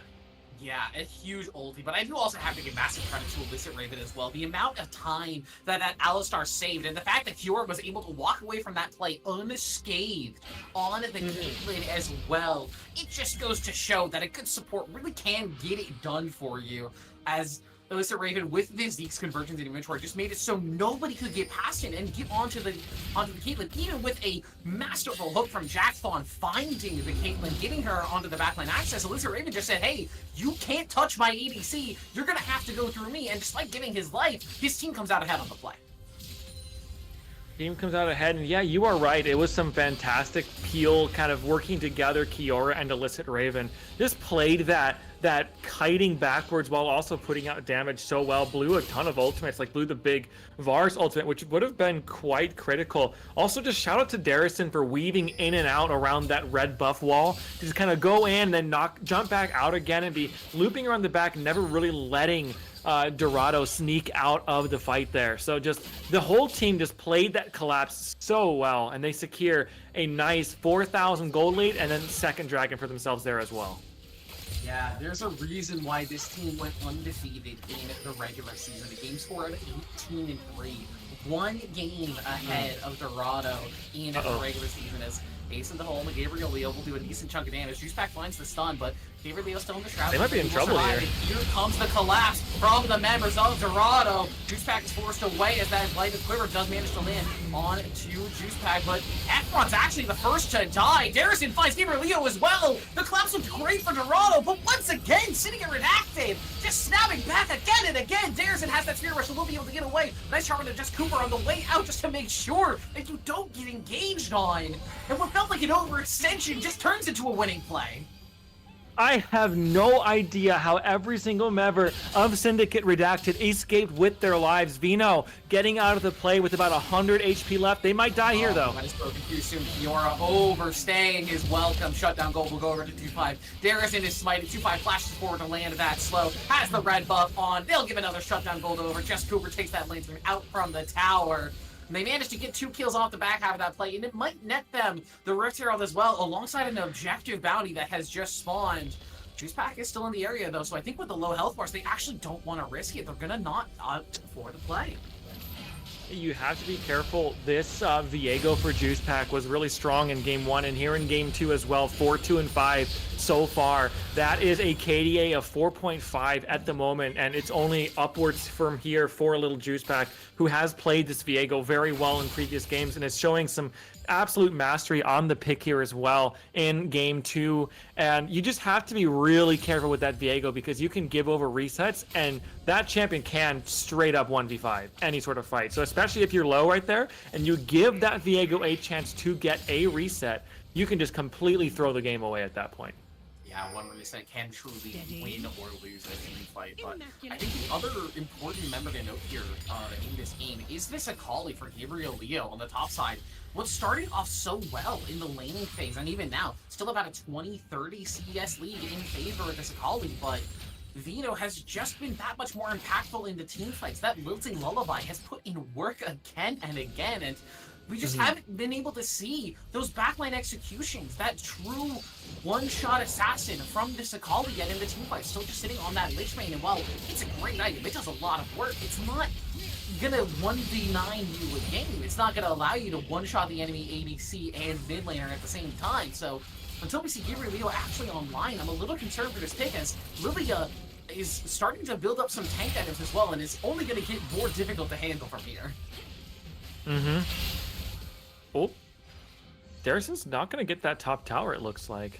But yeah, Lilia has completed the, what is it called? The Leandri's Torment, and now it's going to start really stacking up those armor and magic resistance items. I expect, yeah, magic resistance is going to be the first one to come out, just because you've got that AP from the Akali, from the Syndra, and indeed, Thresh and Varus both do a decent amount of AP as well. So Darison might be in trouble here, though.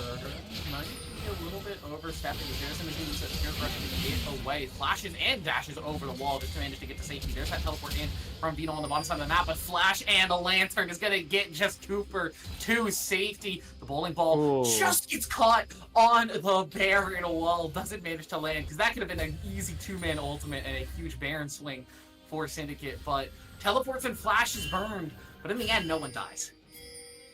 Yep, no one gonna drop there. You do have Dragon back on the Rift, and so I know Syndicate, you can see them rotating over already. They're trying to get some prio over this. Gabriel Leo has found a little bit of an angle to get in, is at least going to make sure that no one else can see it, but they've pushed, Syndicate have pushed out mid-wave as well, and you can see Just Cooper in there with the rest of the team, or with the bot lane, trying to clear out that mid lane, and so that's going to mean third Dragon, that's going to be triple soul point for a little Juice Pack and Syndicate Redacted here, so they can give over the next two Dragons and use it to pressure for Baron if they want to play the map that way. But either way, its first Dragon went over to Dorado, and the next three straight have been to Syndicate Redacted. Yeah, and that really has been the story of this game. It felt like Dorado had their moments in the early game. They were willing to trade for objectives. They were looking to play the macro game, but every time they've put up their dukes and come out swinging for a fight versus Syndicate, it has just been them getting mollywopped in these team fights. The macro looked decent for Dorado at the start of this game, but the micro has just been in a favor of Syndicate. This game truly has been, I want to call, just a bit of a hand stiff. Yeah, it's been by such slim margins as well. You saw that team fight that happened there topside, how the Vino lived with just a sliver of health left. And we've seen it happen over and over again in this fight, where somehow the members of Syndicate Redacted just survive.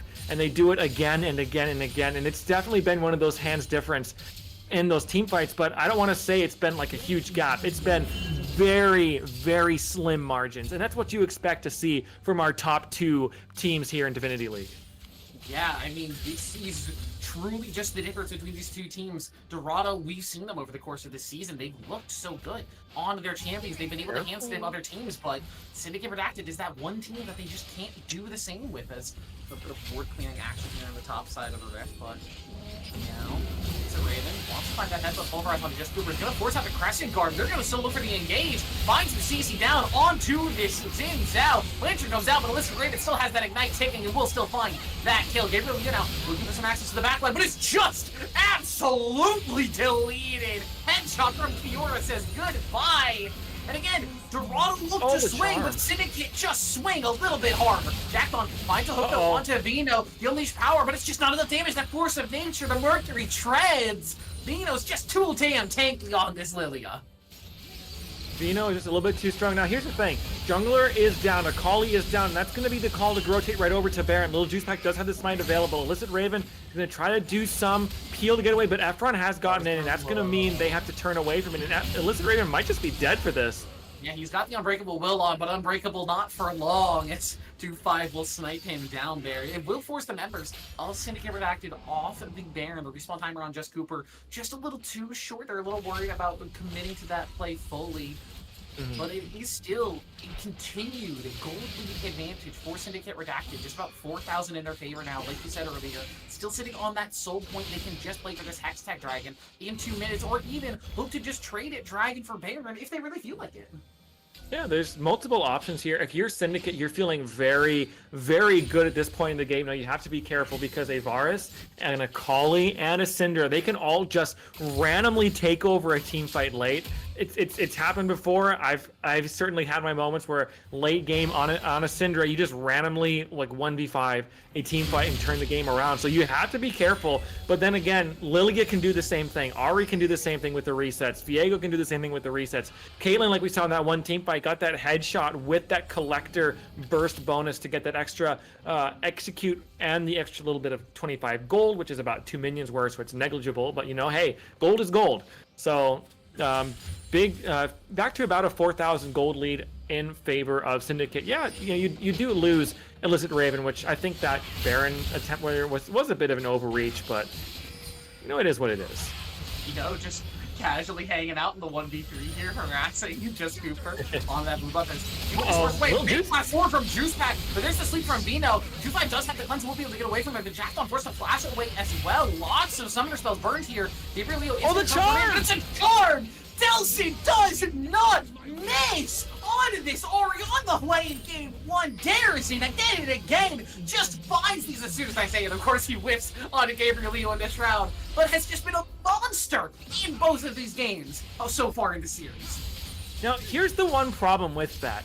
The Thresh is going to be respawning in 15 seconds, and the Dragon isn't up for another 30. And so Thresh is going to be able to get back onto the map. Take a look at the ultimate cooldown 0. Gabriel Leo has that shuriken flip in, has that second proc of the true damage on the execution. Can he find the kill? That last auto does come through. Gabriel will snipe down Darison. Now Fiora, even looking to trade back past that cleanse onto Efron. The headbutt pulverize doesn't up, but just Cooper. 1 minute to trade back and eventually later pick up shutdown cooldown Vino. Trying to get some pressure onto the backline. He doesn't have a lilting lullaby. Just Cooper still trading with just Juice Pack on the backline, but Jackdaw with the hook to save his own jungler. Dorado, Mighty have found their way back into the game. Lilia can win this. Vino still healthy on this. Lilia still looking to trade heavily. Lizard Raven is going to be forced to flash Raven out. Vino stuck in the 1 versus 3. That lilting lullaby still on a pretty hefty cooldown. Is just going to start to kite away that match. This is not going to do a lot versus this Xin Zhao. Vino didn't have the health, doesn't have the resources, will get shut down, and Dorado finally take a winning team fight.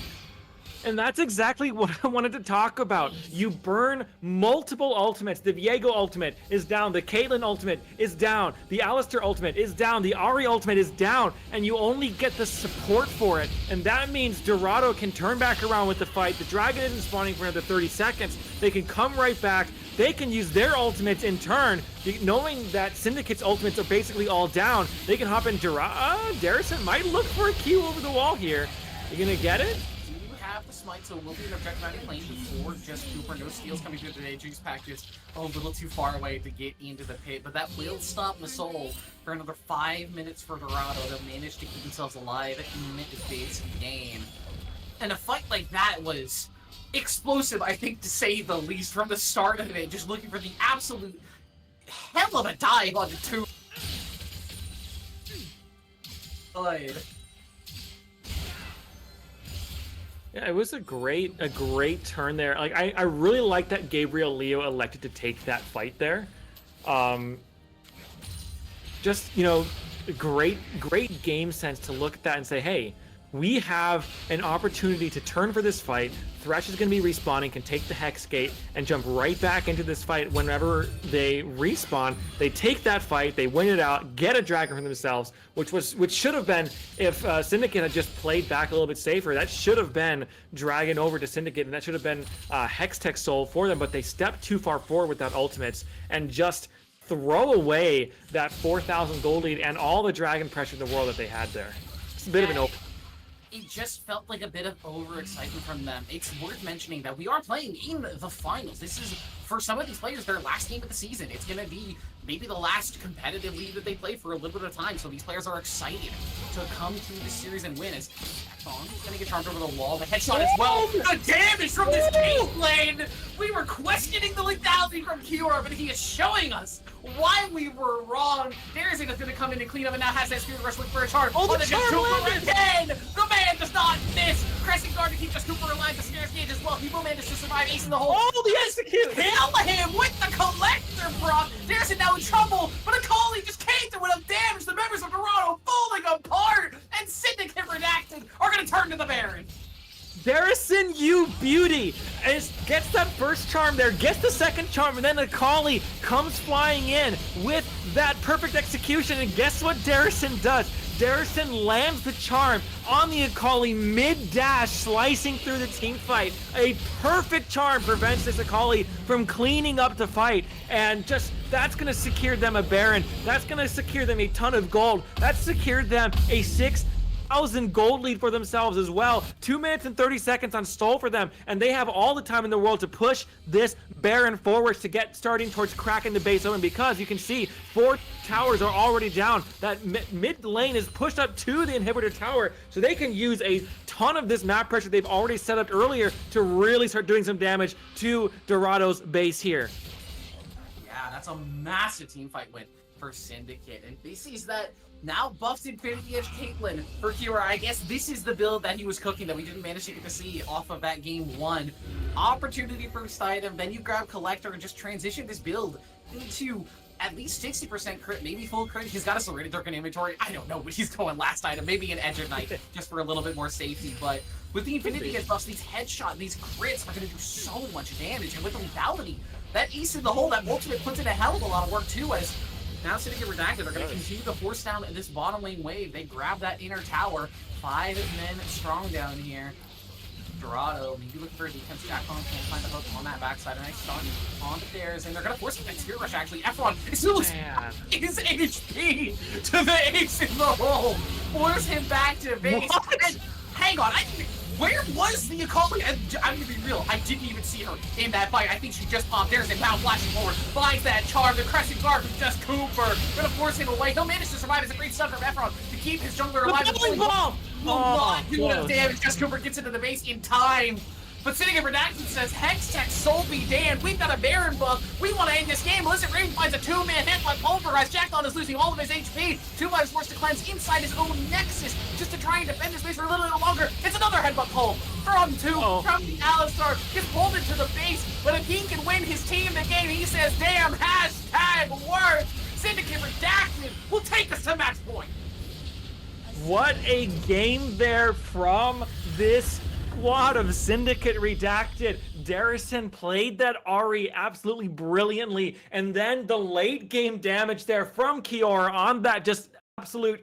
That's just one of the builds of all time, but it works out for Kiora. Goes for that early opportunity, gets the Infinity Edge, gets the Collector, gets the Lord Dominance Regards, and just has so much damage. And you saw that in that last fight there with the Akali, it was an Ahri Q that perfectly ranged to hit the both instantly at the same time as a headshot auto attack from the Caitlyn, and it's basically an instant 100-0 onto that Akali, who had basically no armor at that point. And just that one pick right there straight up wins the game for them. Yeah, I'm really surprised. We were questioning the draft as we were coming into this game, saying like, hey, this is a very aggressive draft from Dorado. What we've seen Syndicate Redacted, they're playing aggressively with their hands. They're looking to just win 1v1s, 2v2s, 3v3s. They're taking fights constantly. I liked the game 1 draft a lot better. You had that beefy front line with the Leona and the Malphite, but this time, your front line, you're relying on a Xin Zhao ultimate and a Thresh. And while Thresh does get that passive armor scaling, he's not that tanky. He's not a Leona. He's not a Malphite. And it just falls apart when you have all of that burst damage and all of that coordination coming through from the Syndicate Redacted composition. They were just that much better in the game. It just looked clean from them.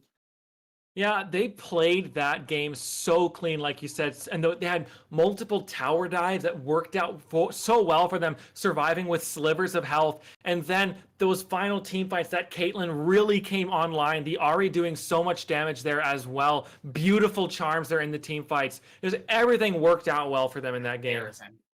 Absolute MVP performance, I think, from Darrison. Vito trying to show him up over the course of this game, but Darrison wants to prove that he was absolutely worth one of those 2 first All-Pro spots. We're going to take a short break while we wait for the draft for game 3. What could potentially be our final game of the season as Syndicate Redacted have set themselves to match point. Don't go anywhere. We'll be right back for some more Titan Esports Divinity League action.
everything that brought me alive.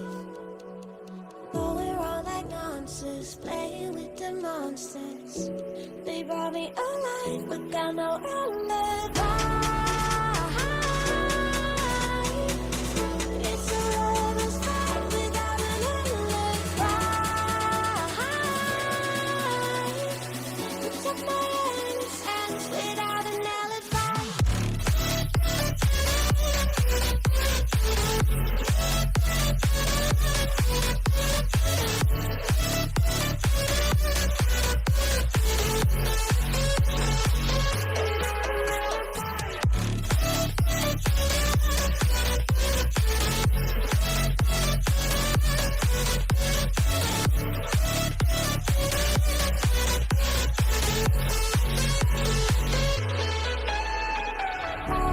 Smoking gun, you got me on the wrong. We know that will come. We're out up till dawn, but how can I hide it without an alibi? It's a lover's fight without an alibi. Took my hands. I can't wait no longer. I'm playing with the monsters. Everything that brought me alive. Going around like monsters, playing with the monsters. They brought me alive, but got no alibi. It's a lover's fight without an alibi. Took my hands without an alibi.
Showing off.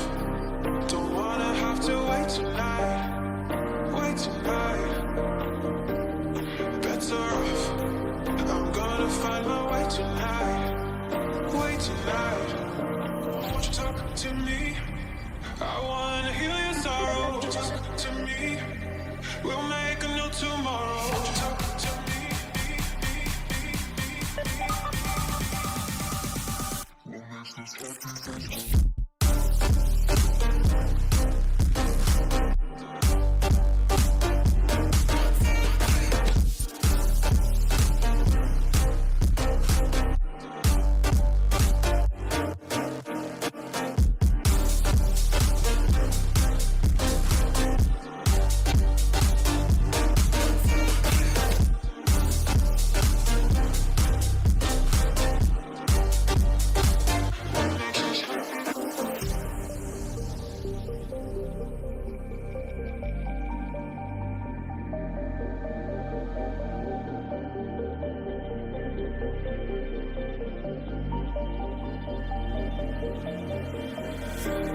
Showing off.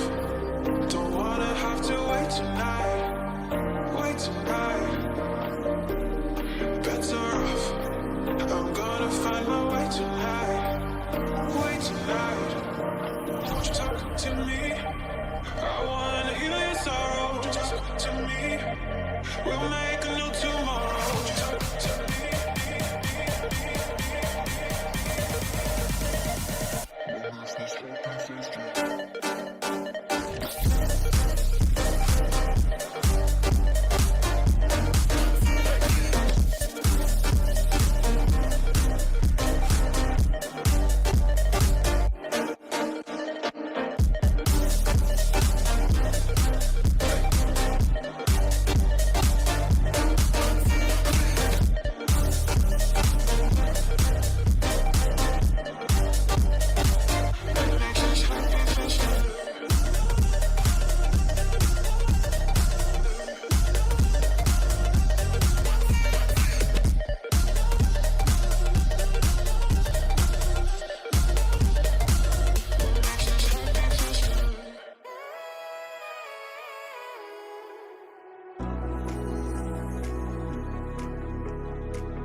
was wrong to say I wouldn't change a thing, 'cause in the story of our lives, the best of times through colored glass.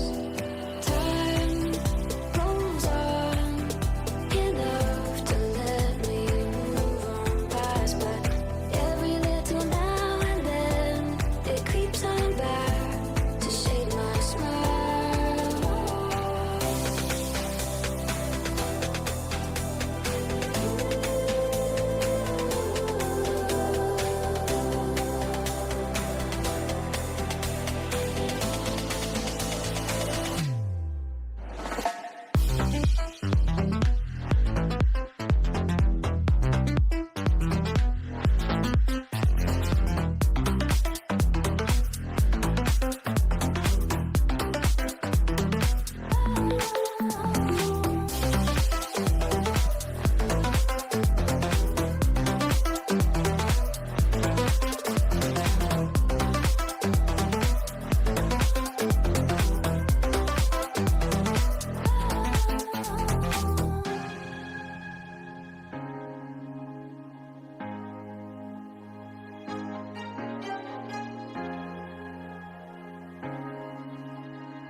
Some days there's no one else who loves me like you used to.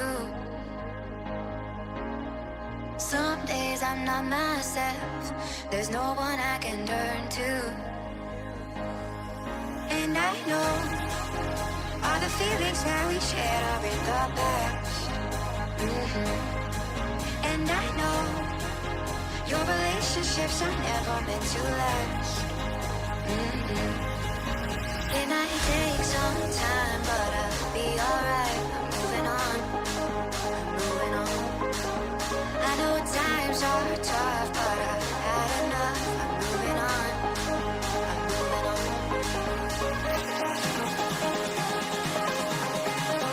Moving on, moving on. I know times are tough, but I've had enough. I'm moving on, I'm moving on.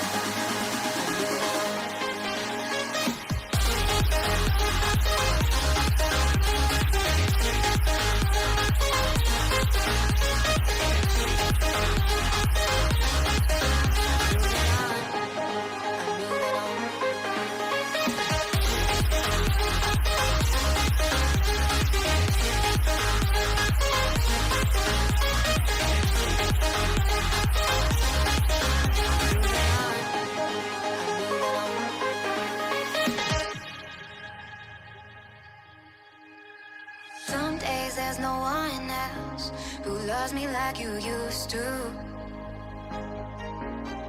Some days I'm not myself, there's no one I can turn to. And I know all the feelings that we shared are in the past. And I know your relationships are never meant to last. It might take some time, but I'll be alright. I'm moving on, I'm moving on. I know times are tough, but I've had enough. I'm moving on, I'm moving on.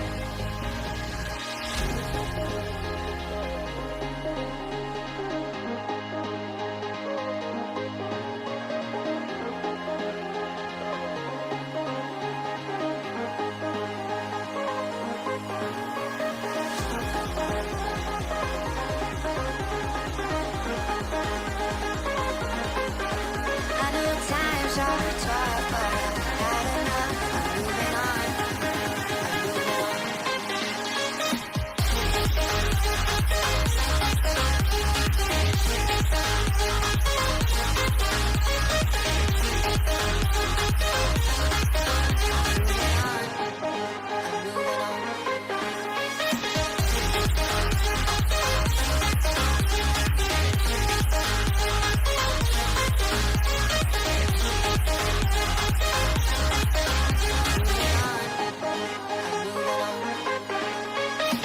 Talking to myself and I can't focus. Yeah, I'm broken. The door is closing. Wanna be a part of something more than this. I've lost control of it. Oh, seeing the stars reminds me of you. Oh, oh, oh. You left me with scars, but I know that one day you'll see it through. You'll see it through. You'll see it through. Eh. You'll see it through. You'll see it through. We're gonna live forever, forever. The afterlife. We're gonna live forever, forever.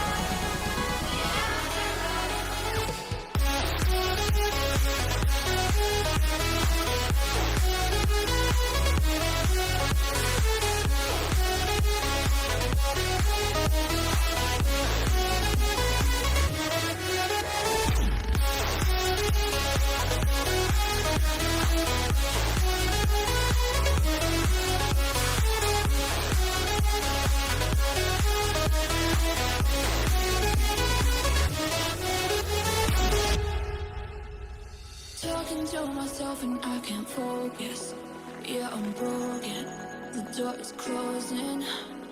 Wanna be a part of something more than this. I've lost control of it.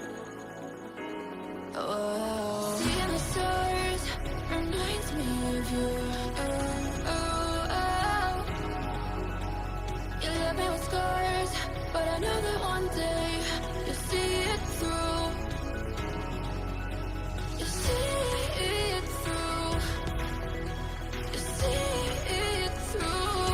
Eh. You see it through. You see it through. We're gonna live forever, forever. The afterlife. We're gonna live forever, forever. The afterlife.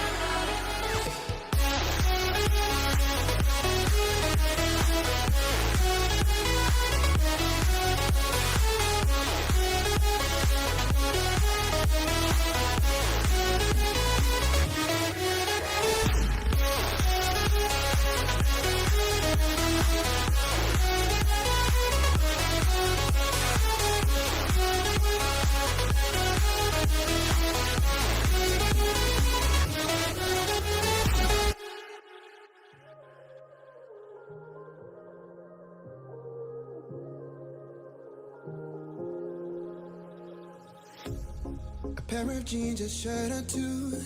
We didn't pack as if we weren't going back.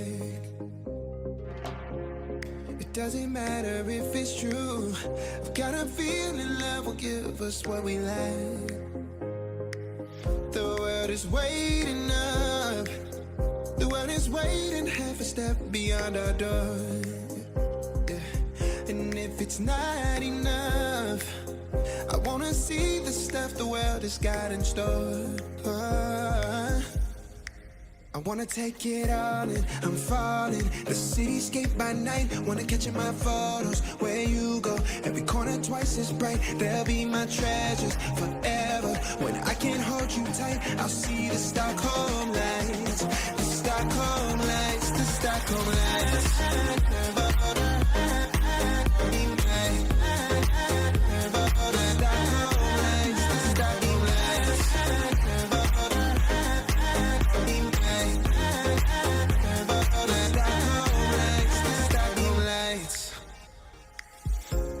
Tomorrow feels a year away, like the seconds, the beginning and the end.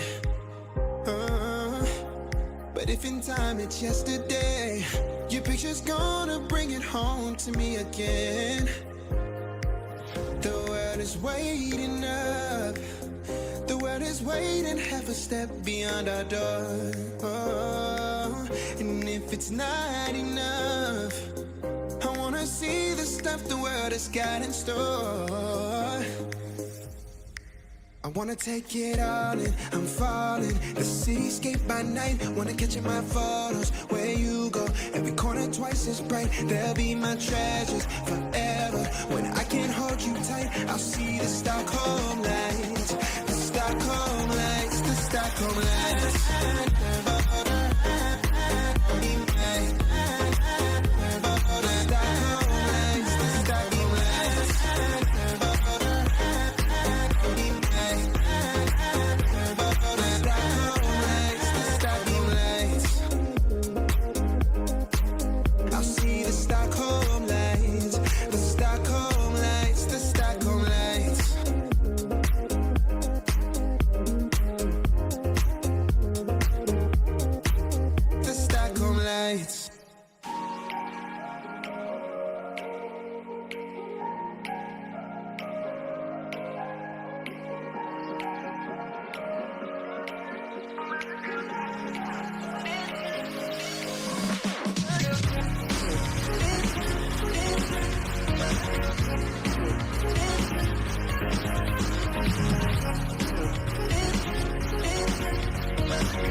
Waste another day, eyes on my display.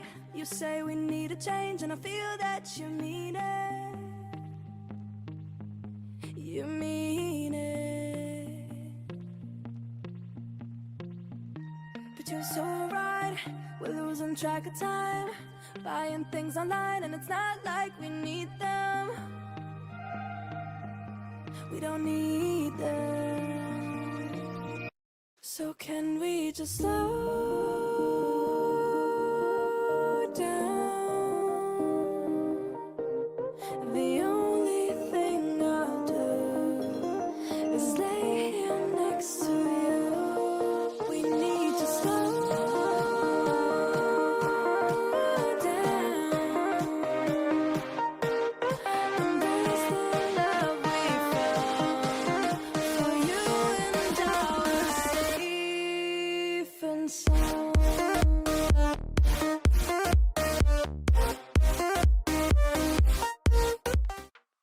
Welcome back, everybody. We're here for Game 3 of Dorado Gaming side versus Syndicate Redacted. Apologies for the long delay. One of the members of Dorado Gaming did have some personal issues that they had to go deal with, so Dorado does have a substitute in this particular game. Oprah Winfrey is going to be stepping in for the top lane, and Gabriel Leo is going to be shifting down into the mid lane for this all-important matchup, which could potentially be our final match of the Divinity League season.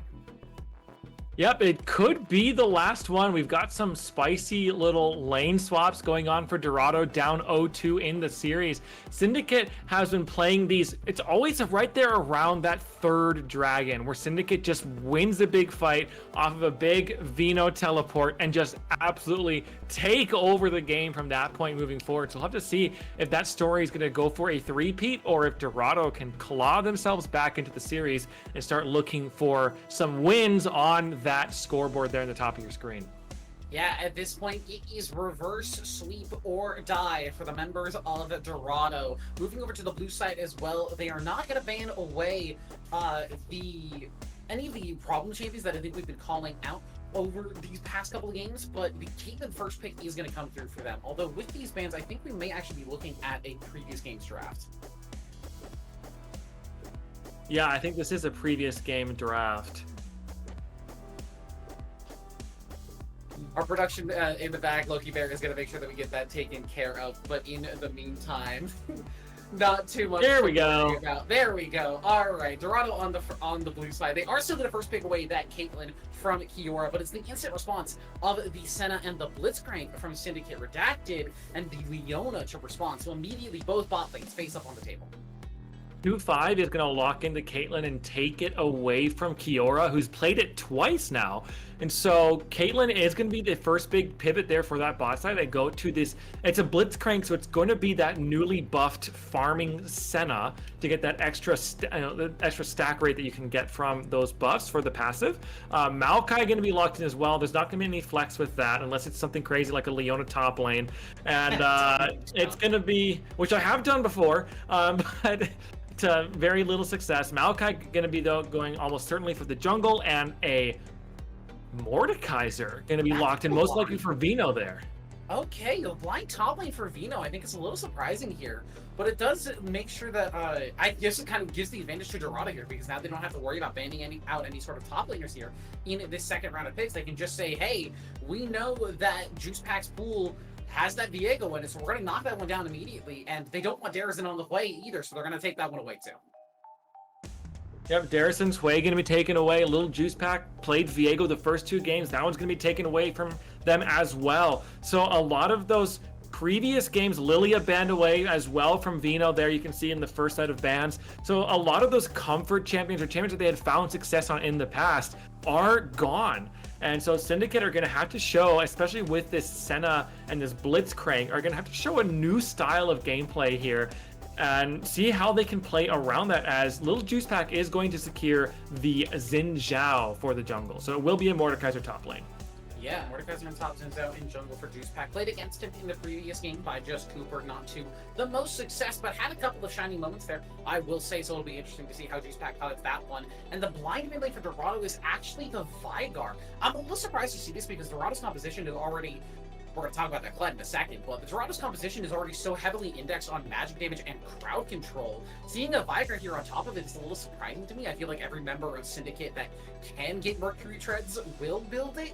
But with the Kled on top, they'll have a little bit more physical damage to back it up. And speaking of that Kled, that is a Kled versus Mordekaiser. This is going to be a hell of a top lane matchup. It's not the Gabriel Leo versus Vino matchup we were hoping for. We'll have to see how Oprah Winfrey can stack up. Yeah, we'll have to see how Oprah Winfrey will play on the Kled here, which we don't see at all. It's been a super off meta pick. I haven't seen it in any games in the past couple months I've been playing.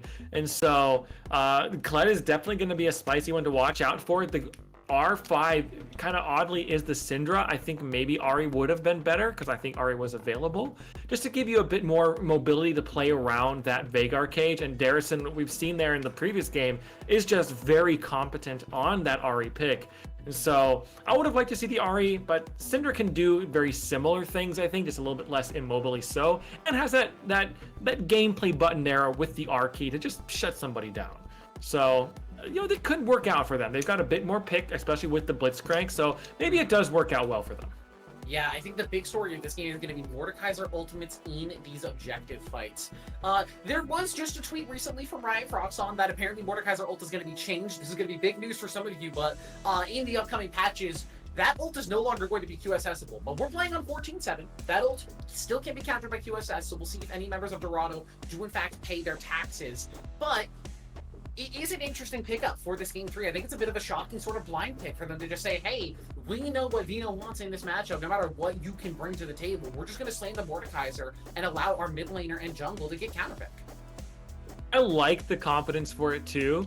Vino saying, hey, here's some person who's not the tier 2 or the second team all-pro top laner. I can blind pick a Mordekaiser top and I can win with it. So shout out to Vino for throwing down the gauntlet and just blind picking a top laner like Mordekaiser, who, to be fair, can blind pick with some comfort, because it's just with that shield and the wave clear you get, and especially your passive, whatever that circle thing is called, you just have so much lane presence so that you can just kind of play as a confident weak side or strong side top laner, depending upon how the draft ends up panning out. And I think in this one, you could opt for a pretty strong side top lane if you really wanted to. But the top lane is going to be that Mordekaiser. We'll have to see how they do pilot around these very new set of picks, this very new draft for both these teams here. We're gonna hop. Actually, I think we don't really need to hop into a break because we're loading into the game right now. As soon as the game is loaded up, we're gonna hop in. But in the meantime, I have to say, after both of these drafts, I do really like the Syndicate Redacted composition, and I think it's less me liking the Syndicate composition and more me kind of disliking the Dorado composition. I understand going to blue side, using that first pick as a sort of fourth ban, taking away that Caitlyn that Hero has been piloting so well over the course of the series makes total sense. I get that, but pairing it with the Maokai, Leona, and then the Vigar on top of it, I feel like, again, just incentivizes tenacity and magic resist just that little bit too much. And unless 2-5 also has a lethality Caitlyn that he's just suddenly pulling out here in game 3, I don't know. We're going to have to see if he can match Fiora in terms of that skill. Yeah, we'll have to see how it pairs out. Production and I are both having issues loading into the game. Don't tell me. So this is not good. Don't. I'm not gonna say a word about it. We're just gonna continue to talk about the draft for now. Again, I think the Mordekaiser blind is one of the most interesting picks of this draft. We were talking about it earlier, just the confidence from Vino to be able to slam that one down. And I think, again, objective fights are really going to be the name of the game for him. If you can keep just Cooper out of the pit on this Maokai is really a champion that doesn't want to be spending 1,300 gold buying a QSS. You really don't want to be paying those taxes onto that tank champion, despite it being purely a magic resist item. It doesn't build into any items that are super useful for you, so you don't want to be spending that money on it. So if you force him to buy that extra QSS and you're getting 1,300 gold out of him for free, or he doesn't buy it and you can just force him out of any objective fight and say, hey, you can't 50-50 smite fight any objective in the game at all. Okay, we're trying to get loaded into the game here. I'm scared.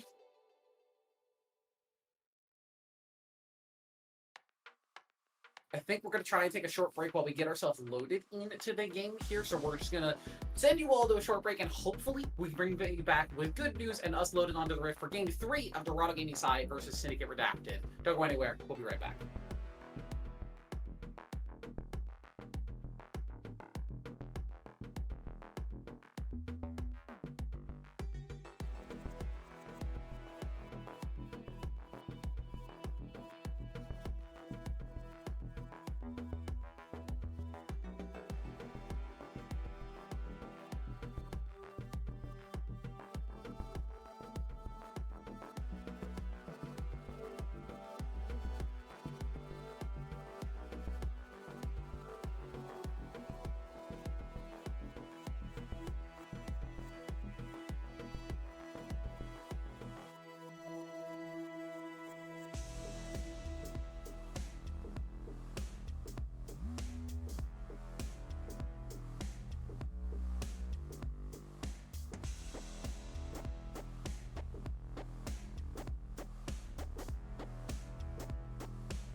days passes by,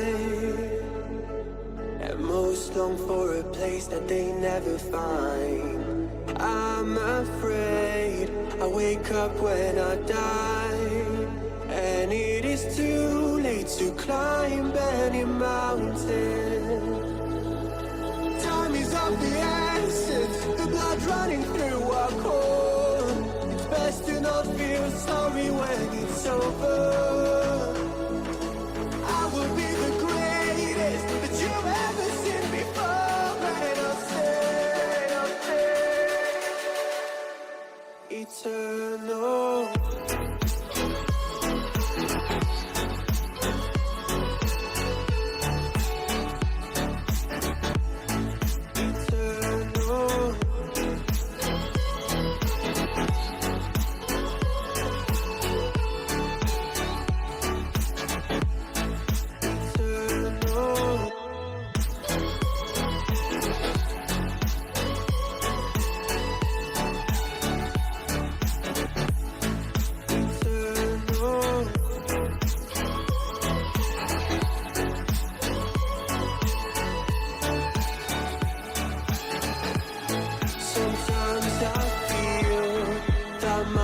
Run out when things don't go to plan. I kinda lose my mind. I hope it's real. This life comes around. Just keep your faith and search for the fountain. Time is of the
Every time we say goodbye,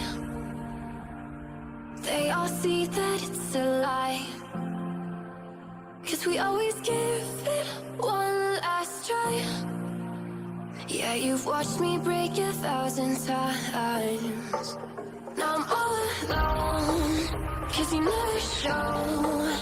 You say you will, but then you don't. That's how it goes. Don't wanna know. I'm turning off my mind so I get by. I just wanna be happy, happy tonight.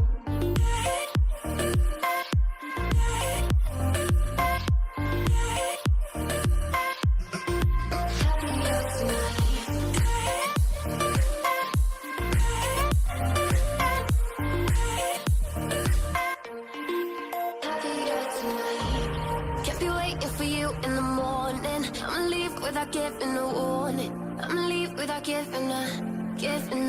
But every time we say goodbye, we all know that it's a lie. Now I'm all alone, 'cause you never show. You say you will, but then you don't. That's how it goes. Don't wanna know. I'm turning off my mind so I get by. I just wanna be happy, happy tonight.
Voices going through my head.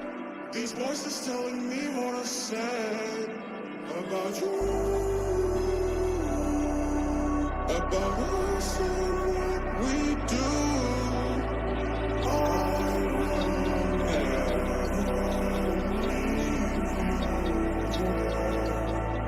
I will get your heart somewhere.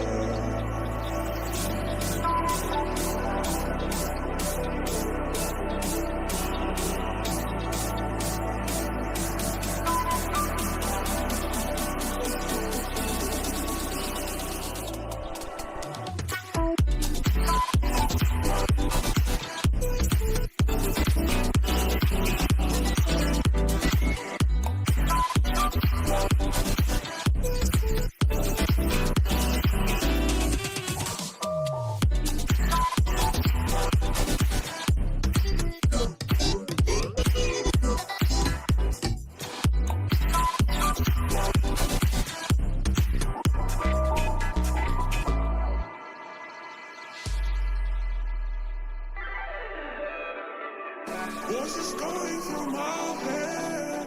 These voices telling me what I said about you, about us, we do.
I'm shit too. Let's watch some techniques.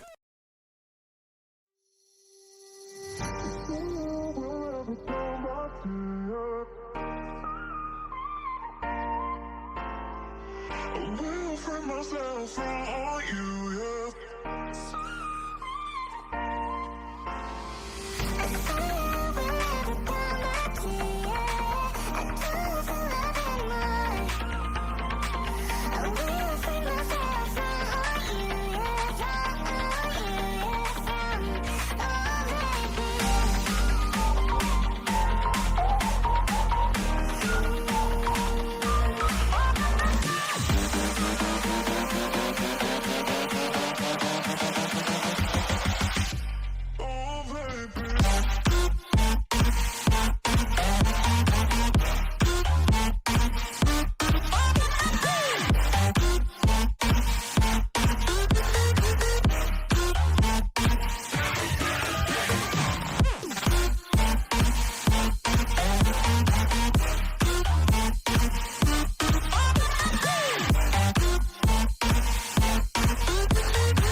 for myself, I want you, yeah.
Everything that brought me alive. Though we're all like monsters, playing with the monsters. They brought me alive, but got no alibi. It's a lover's fight without an alibi. You took my innocence without an alibi.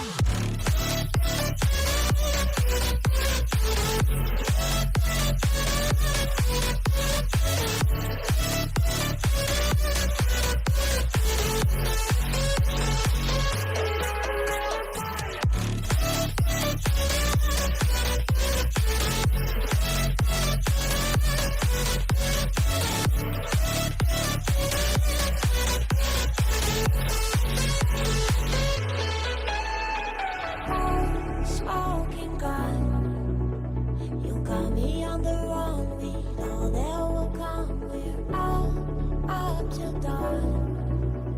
But how can I hide it without an alibi? It's a lover's fight without an alibi. Took my innocence. I can't wait no longer. I'm playing with the monsters. Everything that brought me alive. Oh, we're all like monsters, playing with the monsters. They brought me alive, but got no alibi. It's a lover's fight without an alibi. You took my innocence without an alibi.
Showing off, don't wanna have to wait tonight.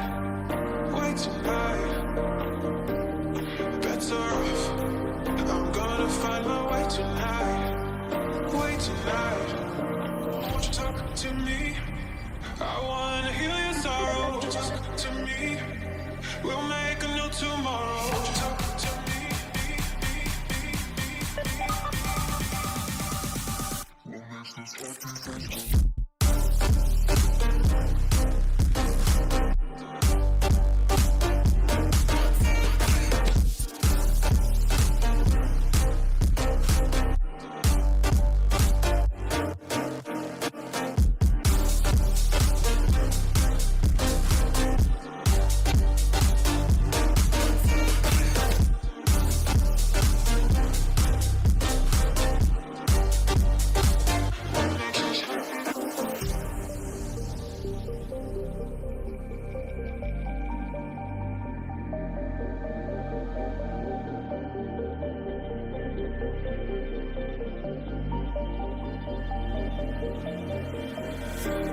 Showing off, don't wanna have to wait tonight. Wait tonight. Better off, I'm gonna find my way tonight. Wait tonight. Won't you talk to me? I wanna heal your sorrow. Won't you talk to me? We'll make a new tomorrow. Won't you talk to me?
to Summoner's Rift.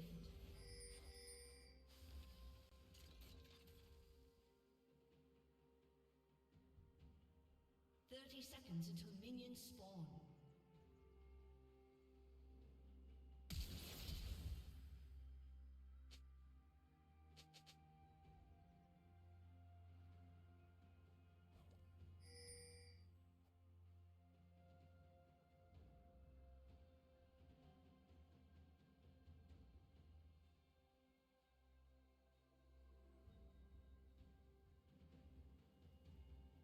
Minions have spawned.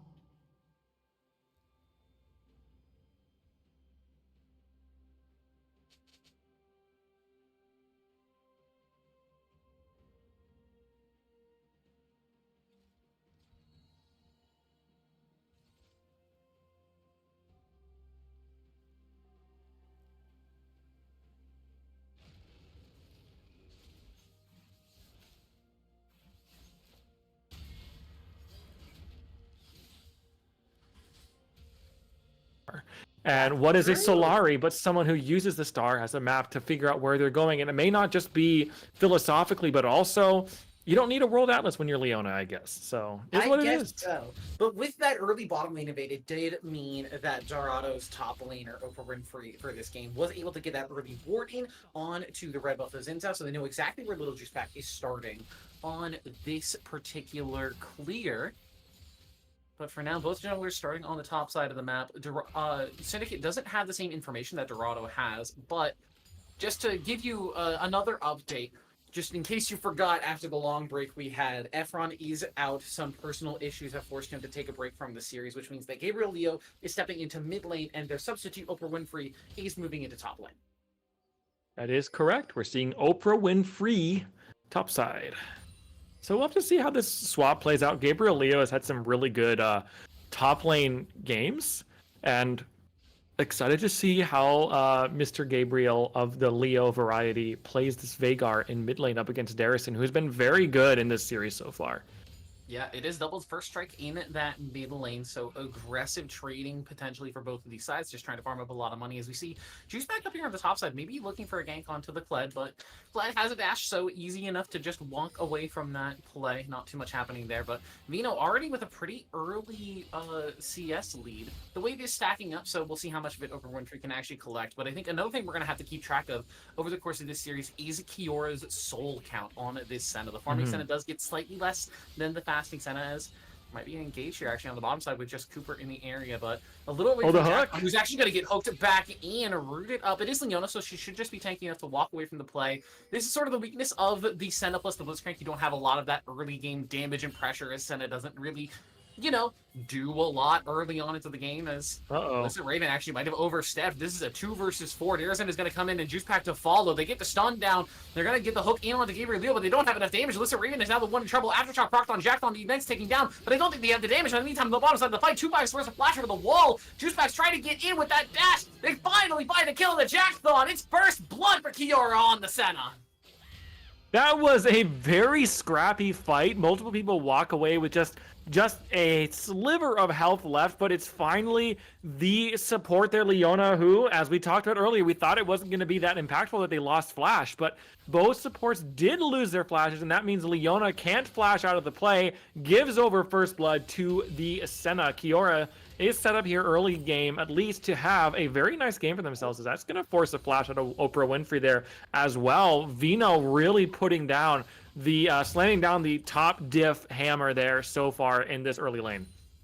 Yeah, pretty big deal for that Mordekaiser. Losing Flash on Kled, never a happy summoner to lose, although I don't think anybody's happy to lose a Flash, aside from maybe these Hex Flashes on the bottom side, but just Cooper. He has found Kiora here. A nice flash away from that Bramble Smash. They are going to land the hook and the root as well. Just Cooper does get the flash away, and Juice Pack doesn't have the flash to follow yet, so the jungler of Dorado will manage to survive somehow that exchange. I thought for sure he was going to be dead there. Yeah, that's a bunch of fighting here early on, which is surprising because you've got the Caitlyn lane that really just wants to kind of push, and you got the Senna that just wants to stack, and there's been a lot of scrapping, which I really don't really don't understand what the idea is. Maybe they're playing for, they just had good, gank timers or something like that. I guess Maokai and Xin Zhao both have good level 3s, and top is just kind of hard to gank either way. And same with mid lane. So maybe they just decided we're going to just play around for bot side, but it's working out so far for Syndicate Redacted here. Yeah, Kiora, even in TES versus the Caitlyn 2-5, not cooking up the same lethality build that we saw Kiora play in these previous games. It is going to be much more standard fleet footwork. I'm guessing probably either a Storm Razor or a Static Shift first item for this Caitlyn. I'm kind of hoping that it's not Storm Razor, or that it's not Static Shift first item, as that item has received a couple of nerfs, and I think is a lot less good than it used to be. But interestingly enough, this time around, we do have a bit of a fighting here over on the Grubs. Just Cooper did pick up that first one. Juice Pack will pick up the second, but now Jackthon is here for the engage. And this is a Xin Zhao with no flash. He's going to try and dash in for that third Grub, but the cage is good for Gabriel Leo, and they'll deny that second Grub, pick it up for themselves.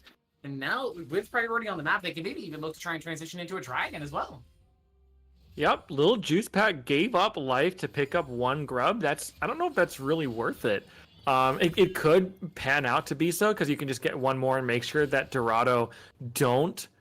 Oh, Leona's here. Never mind. Flash Zenithly from Jackthon going to absolute Narnia, but Darrison wants to walk into the cage anyway, and with the primordial burst, Gabriel Leo just says, hello, you walked into the face of a Bygar, deletes the Syndra, and picks her up. Now, I did say, I know you cast your minds back to when we were talking about the draft a while ago. I thought for certain that every member of Syndicate that could pick up Merc Treads would pick up Merc Treads. I'm actually really surprised to see Zarazin early grab these Sorcerer Boots onto the Syndra. It's a really surprising choice. I do understand completing your boots early just to give you a bit more movement speed to play around that beggar cage and be able to walk away from it a little bit more quickly.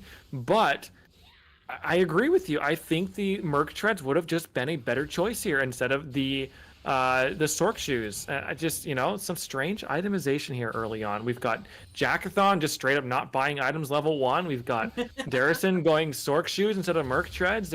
We've got, Kiora doing the lethality Caitlyn. We've had some spicy little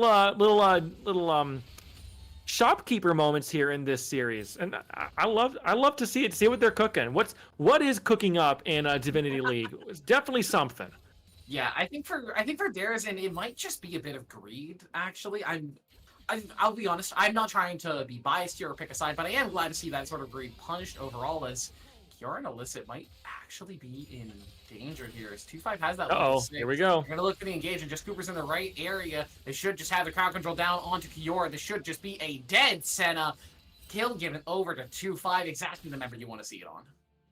Yep, Caitlyn picks up the kill. They're going to be able to have all the prio in the world for this dragon if they so choose to take it. I don't know if they're going for just yet. Caitlyn's going to go down there and just push out the wave first, but there's just Cooper starting up the ocean dragon for themselves to get that dragon stacking going on. They've been really good about controlling the first dragons, but they've also, in this game, in contrary for the first two, they've picked up a couple grubs for themselves as well. So definite improvements here for themselves in this game. Yeah, I was actually surprised to see them go so aggressively for the early grubs. I guess since they have the pushing lanes now this time with the Caitlyn for themselves in the bottom lane, they can go for the more aggressive grubs to try and play for it. So Syndicate, denying one grub away from that composition is good for them, but at the same time, I'm hoping that they don't end up over-greeding for the next 3, as Senna is right now on about 20 souls currently at 9 minutes, so a little slower than you might anticipate, but it is farming Senna, so she will always be slightly slower than the fasting Senna that we have seen. And I think that also calls into question for me, especially, pairing up the Senna with the Blitzcrank is a very unique choice. I'm not going to call it good or bad, but it sure is a unique decision to make, and so far in this game, it hasn't really been panning out for Syndicate. Maybe they're looking for later when they get into more of the mid game that they're going to start thinking about, hey, we can use this Blitzcrank, we can then use the Syndra stun, we can use the Senna stun as well, just start locking people down and go for picks. But it just doesn't give you much for the early lane to work around, which is kind of odd because Xin Zhao is such a strong level 3 jungler. Sure, they did pick up that one kill there early on in a very skirmishy fight, but You can see right now, 2-5. Flash forward from 2-5, actually. He wants to get aggressive. The ace in the hole can't find its mark there. It was actually on cooldown for 2-5, so he can't find that one. As Alyssa Raven and Jackthon are transferred up here to the top side. We got trades on both sides of the map here. Vino and Oprah trading on the left side of your screen there, but Juice Pack, in the meantime, into 2 versus 2 with his own support. There's that Death Realm down on to one of the members. Just Cooper's over the wall, but they have found Jackthon in the meantime. Juice Pack finds his first kill of the game. Forced to flash over the wall, but Winfrey is flashing in response. Gets him dismounted, but Cled's got a gun in the back pocket, and now Gabriel Leo has rotated up there. And just a little bit too late to the play. Stuck in a 3 versus 1 now. Should it just be picked up eventually with no unleashed power, no flash, no kills. A nice bramble smash into that stun will get Gabriel Leo on a rampage for his 4th kill of the game. Gabriel Leo transitions into the mid game and just starts absolutely dominating. And you love to see it that this swap is working out for them so prolifically here in this early game. They're up about 2,000 gold for themselves. And remember, think back to the last 2 games where it was very scrappy early on, and somehow Sinner seemed to just come out ahead of it. This time, it's going the other way around. Dorado seem to be the ones who are finding these scraps and just surviving on low amounts of health and just being able to walk away and just pick up these scrappy fights again and again and again. So game 3 rather, is going so much more in favor of Dorado in this match. And you know what this might mean? I don't want to jinx them, but this might mean they're swinging back in this series, and we might have a series on our hand if this game 3 continues in the way that this game is going so far. Yeah, potentially. We don't want to call it a comeback just yet, but the start of something here for Dorado at the very least, as they've got that lead in the mid lane. They have a decent lead in the bottom lane. I would say Caitlyn, at this point in the game, much stronger than the Senna, and just Cooper on the Maokai. Despite all the nerfs that have been thrown at this champion, the utility jungler will always be useful in this game state. Having that extra access to the CC is always good. As 2-5. There's no minion wave here, but Alyssa Raven is already tanking the turret. Maybe a little bit too early, as he will get picked up. 2-5 should die under tower here. Will eventually fall, but it will be traded back, as it's not actually a kill over to Jackthon. It's a double kill, as the Crescent Guard denies the Leona damage, which means that the dive ends up being 2 for 1 in favor of Dorado. 2-5 there on the Caitlyn, played that so well. Just plays it aggressive as Gabriel Leo is just one-shotting Darrison. Wow. Okay, I thought for sure Darrison would be able to, like, survive that, but yeah, Vygar has a full item. He's 5-0. He's, yeah, this is a fed Vygar. This is not looking good for Syndicate Redacted, actually. Yeah, Vygar is just tremendously snowballed in this game. We might have some fun trades up here topside as well. Yeah, Oprah Winfrey and Vino just trading back and forth. But manaless top laners, this is kind of just what they do. Their health bar is their resource, so they're just happy to just smack at each other constantly whenever their cooldowns are up. And with Vino having sustain, I don't expect that we'll be seeing a solo kill here eventually, unless we see Oprah Winfrey really, really mess up a trade. But for now, it is just happy to continue to walk away from the plays. And I just want to say I'm a little shocked that for Syndicate, there's only 1 pair of Mercury Treads so far. I thought this was going to be the easiest slam dunk Merc Treads comp of their life, but Vino wants to win this lane matchup, so has opted for the plated steel caps instead. Plated steel caps. I don't know how I feel about that. I mean, it will be good into the Caitlyn and into your own lane opponent, this Kled.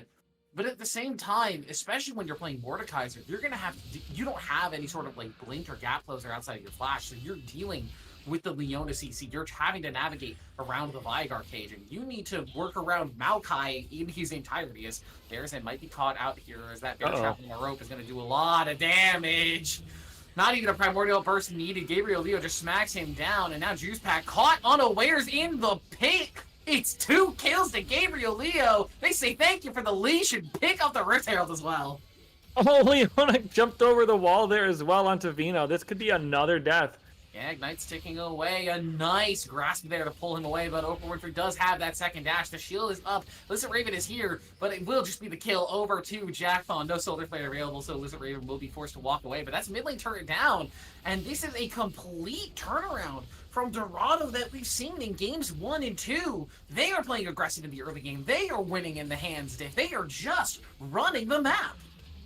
They are not just winning this game, they are absolutely stomping it. We're 15 minutes in, they're up 5,500 gold. It's 12 kills to 3. It's 3 towers to 0. This game feels very over from Syndicate Redacted's perspective. Maybe you can look to really scale up and get Syndra to those 120 shards, and you can get Senna to 140, but good luck. In the death realm does have that Eclipse Shield and the remount, so we'll be healthy for a decent amount of time longer. But with those extra stats, I think Vino should just be able to find that kill. They'll actually donate it over to Kiora with that Dawning Shadow across the top. And they'll get something back for themselves, but they did use 1 teleport and 2 ultimates for it, so not the highest value, but this game is very reminiscent of Game 1, I want to say, just with the sides reversed, as Syndicate Redacted was so far ahead early on into the game. We didn't manage to see the entirety of the game, obviously, as this is teleport being used from Gabriel Leo. Vino, he's now in trouble. Is going to get stunned up, locked down. Primordial Burst available. They're not even going to use it. Gabriel Leo wants to save that cooldown for something more important as he goes legendary before the 20-minute mark. 2-5 is having some fancy little but as I said, I just jinxed it. Flash forward, knocked up. Flashes away from that win because Kiora! Waiting for the kill. Does manage to pick up the shutdown, but trades it 1-for-1 as just Cooper is there to support his team. In the meantime, in mid lane, that Maokai ulti burn doesn't actually manage to catch anybody. Dares and popped that teleport just to make sure that the team could escape from the play. But yeah, these are desperation plays, I would say, from Syndicate Redacted, just playing very, very in the face of Dorado, trying to eke out any small advantage that they can find. But it's just so difficult to look for these when you're so far behind. Yeah, you can see like they were really caught by surprise with how fast Dorado came out the gate here in Game 3, and that desperation, like you're saying, from Kiora, kind of showing there, just flashing under that tower to try to get a trade kill back onto 2-5. There wasn't even a shutdown on the Caitlyn, if I recall correctly. So it's just definitely desperation, trying to get any gold you can onto your carries, and I just it's definitely not clean. It's some dirty gameplay here, but you know, well, maybe it'll work out for them. The scaling is happening. You're slowly getting more gold into the Senna's on 2 items, for example. Syndra though hasn't even completed 1 yet, so your Syndra really needs to get some gold going. And you look at the other side of the board there, that is a completed Rabadon's second item for the Vigar. If we could just get a quick stack check in on Gabriel Leo. I'm curious how much AP this Vigar is sitting on right now. 720 with 220 stacks in his pocket. Yeah, this tiny Yordle is very, very threatening as Juice Pack, that Solar Flare is going to catch the slow, is going to force the flash out of the Xinjiao. And yeah, this is just domination from Dorado. This is what we've been seeing for Syndicate in games 1 and 2, but now it's just been flipped on its head in its entirety. Dorado just looks like an entirely different team with the substitute as Gabriel forced to flash away. Juice Pack has that Crescent Guard, will manage to survive that last Q, but 2-5 is happy to walk into melee to pick that one up. Kiora will be the next to fall. They should just be able to donate this one over to 2-5 as well. It's 2 kills for 2-5. Dorado continue to advance their lead and are looking to continue to make this game a series. Yep, they're up 7,000 gold at this point. Your Veigar is absolutely monstrously in the lead. Top lane has gone just fine for Oprah Winfrey, and 2-5 is really trying to step up, has that Infinity Edge completed with that Storm Razor, so that 48% augmented crit from the Infinity Edge, I believe, is now online, and this Caitlyn is going to start hitting like a truck. Yeah, this is that buffed Infinity Edge. I'm going to continue to talk about it anytime we see a crit 80 carry, but the buff from 40% crit to 50% is such a huge difference for 80 carries, especially ones with such high AD ratios like Caitlyn, ones who just want to hit those big 1,000 damage headshots, and you can do that even sooner now, as it looks like the Dragon is just going to go over uncontested. I don't think there's any way that Syndicate could, even if they wanted to, try and step up and contest on this Dragon. Dorado is going to continue to march towards Soul. Yep, Soul Point is going to be picked up here by Dorado. That's their 3rd dragon there. Quadruple Soul Point. Oprah Winfrey might be in a little bit of trouble up here right now. Is going to burn the Flash Storm, becomes lightning. Juice Pack wants to keep this trade going, but it's taking a couple tower shots too many. Getting a little bit dangerous there, but Vina's going to pull Oprah Winfrey into the death realm. Under tower, I do not think this Mordekaiser gives a damn, but doesn't want to let the Cled flash this in a little too soon, and Oprah Winfrey with the rebound manages to survive the exchange. Oh, it's a disaster for Syndicate. Oh, it hurts.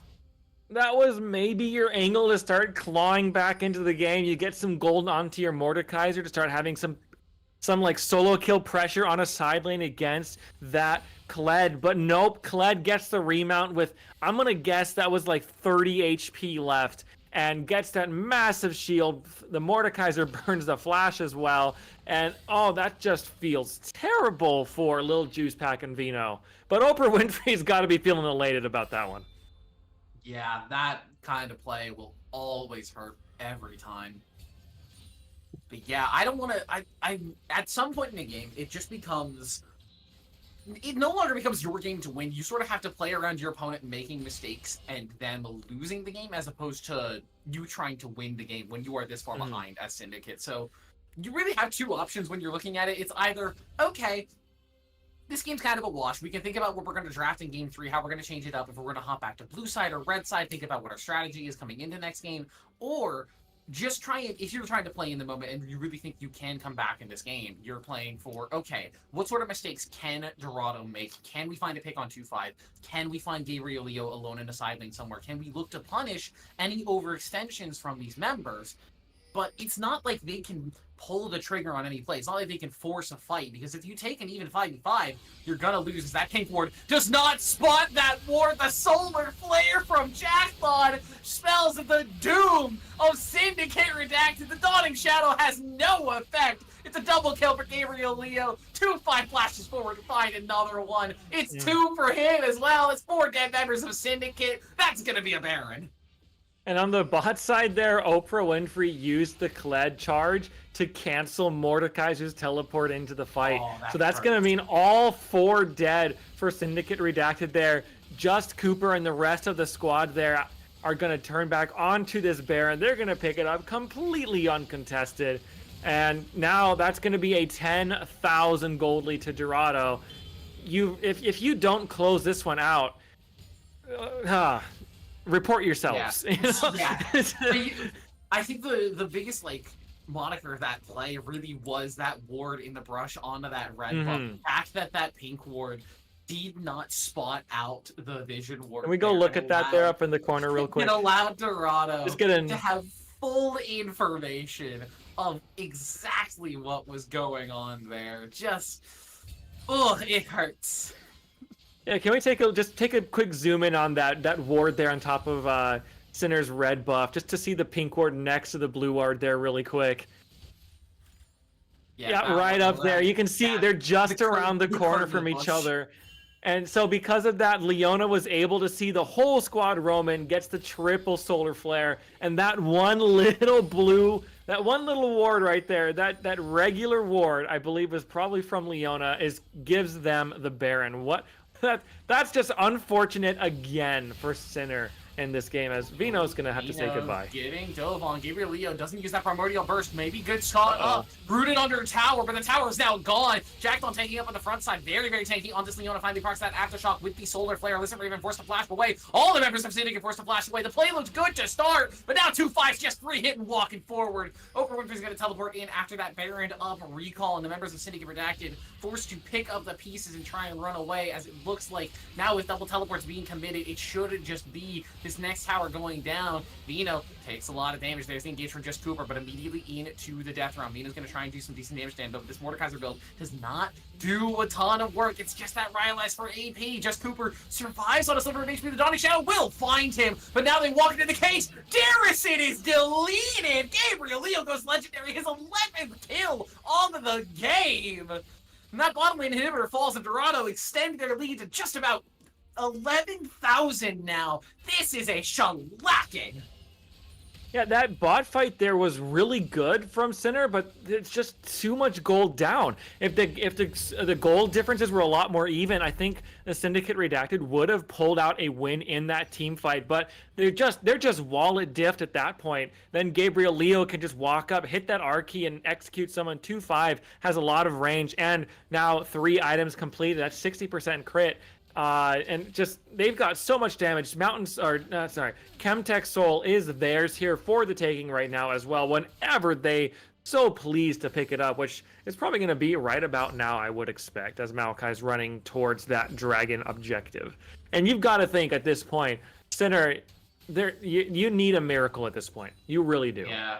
I don't want to say that I'm criticizing the Vigar with the 25 stack Magi's as 4 items now completed for Gabriel Leo, but I think he's being a little bit cautious with his ultimates. I've seen a lot of fights where if he just picked off one target, that could probably just end the fight in totality there. It would just be somebody dead. But he's being a little bit selfish with it, I would say, trying to just save it for a higher priority target. Like in that last fight there on the bottom side inhibitor, didn't use the ultimate on Dina, which allowed him to get the Mordekaiser ultimate down onto Just Cooper, which then led to Just Cooper's death. The fight still ended up being a win for Dorado, don't get me wrong, but at the same time, it's just these little bits of micro misplays that make me worried for them. If they can't finish out this game, obviously that's another problem, but continuing on into the series, assuming they take this one home and get us to game 4, that's the kind of play that makes me worried for Gabriel Leo and the rest of Dorado in these future games. As Vino now stuck under tower, the solar flares burn, he's CC'd up, he's going to get into the death run with Oprah Winfrey, so he'll stall for a little bit of extra time, but it's just a little bit of extra time. A nice flash away, but still instantly crowd controlled up. The Dawning Shadow trying to save it, but will not find him. 2-5 will go unstoppable. Gabriel Leo uses that primordial burst, and they will pick up Jackthon. Harrison, going to use that Zhonya's to get away. Just Cooper will manage to fall under tower, but it's just the kill over to Illicit Raven. A nice stun from Darazin, but it's just not enough. Dorado just swinging their wallets into the members of Syndicate and saying, hey, you bullied us for 2 games straight. Now it's our turn.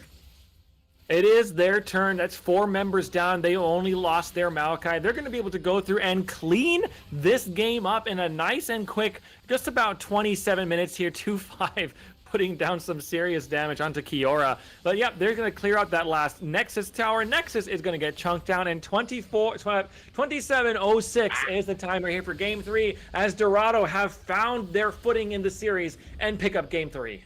Yeah, they managed to make it at the very least a series, but Gabriel Leo especially, for all the criticism I had of the late game Vigar ultimates, 12-0-7, 25 stack Magi, deathless on the Vigar after lane swapping into mid lane, has got to feel good coming off the back of those first 2 games. That has to really re-inspire the confidence of these Dorado players, and I'm really hoping we see some more of that coming into Game 4.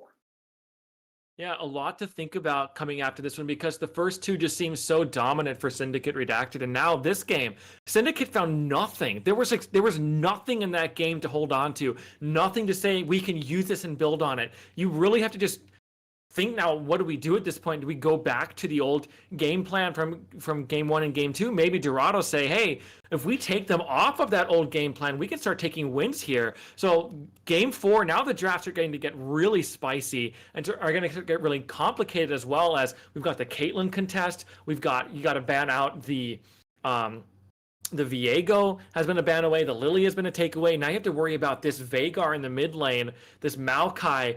Can you afford to give over Caitlyn to 2-5? There's a lot to think about going into Game 4. We'll have to see. As Syndicate Redacted will have side select in Game 4. We're going to take a break while we wait for that Game 4 to finish up. We'll hop back in here once we've got the draft and the Raffle file, so we can get you back for what, once again, could potentially be our last game of the Titan Esports Divinity League Finals, as Syndicate Redacted still sitting on match point. Can they take it home, or are Dorado going to continue the reverse sweep? Don't go anywhere. We'll be right back.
see that it's a lie.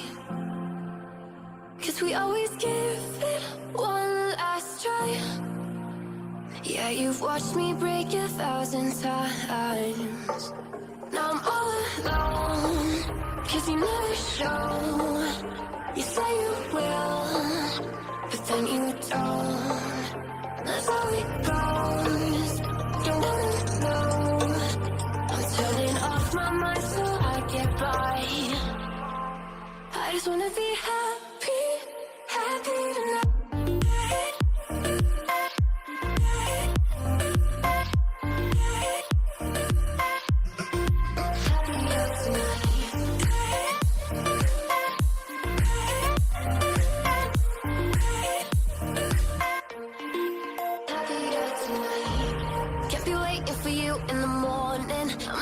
Without giving a warning, I'ma leave without giving a. But every time we say goodbye, we all know that it's a lie. Now I'm all alone, 'cause you never show. You say you will, but then you don't. That's how it goes.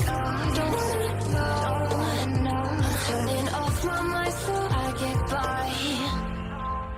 I just wanna be happy, happy tonight.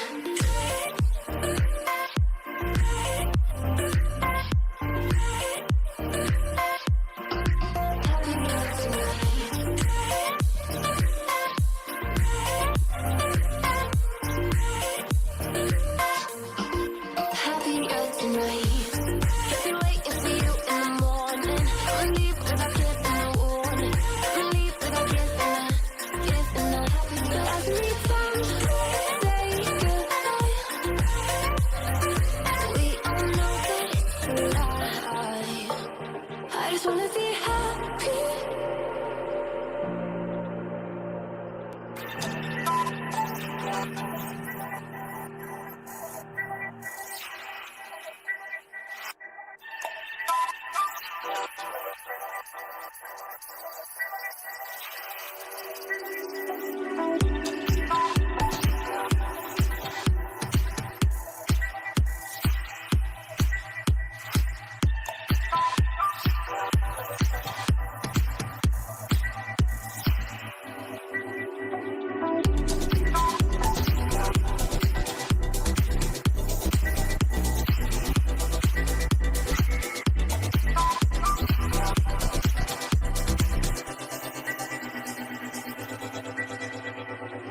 Voices going through my head. These voices telling me what I said about you, about us and what we do.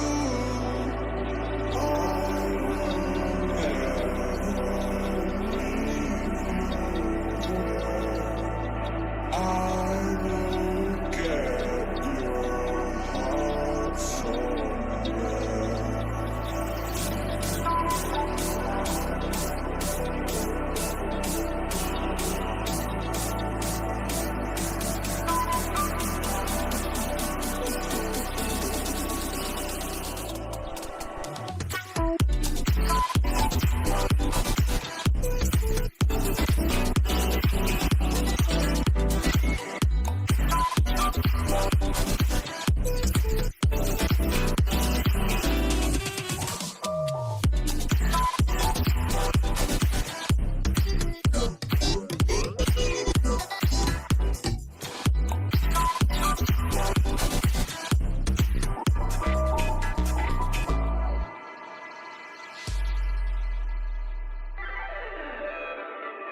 Voices going through my head. These voices telling me what I said about you, about us we do.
Let's watch some techniques.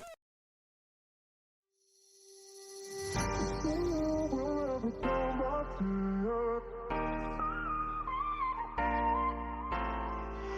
will free myself from you, yeah.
Everything that brought me alive, going wrong like nonsense, playing with the monsters.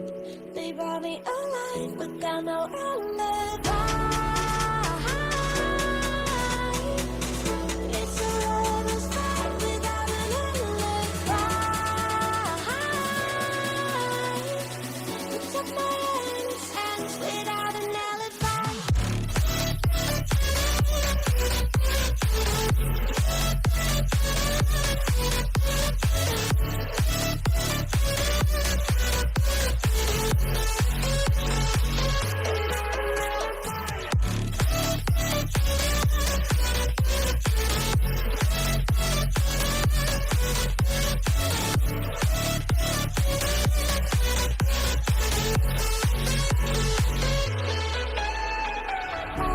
Smoking gun, you got me on the wrong. We know that will come. We're out up till dawn, but how can I hide it without an alibi?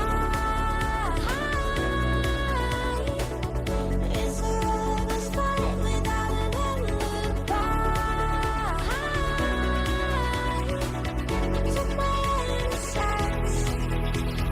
I can't wait no longer. I'm playing with the monsters. Everything that brought me alive, going wrong like nonsense. Playing with the monsters. They brought me alive, but got no alibi.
Showing off. Don't wanna have to wait tonight. Wait tonight. Better off. I'm gonna find my way tonight. Wait tonight. Won't you talk to me? I wanna heal your sorrow. Won't you talk to me? We'll make a new tomorrow. Won't you talk to me?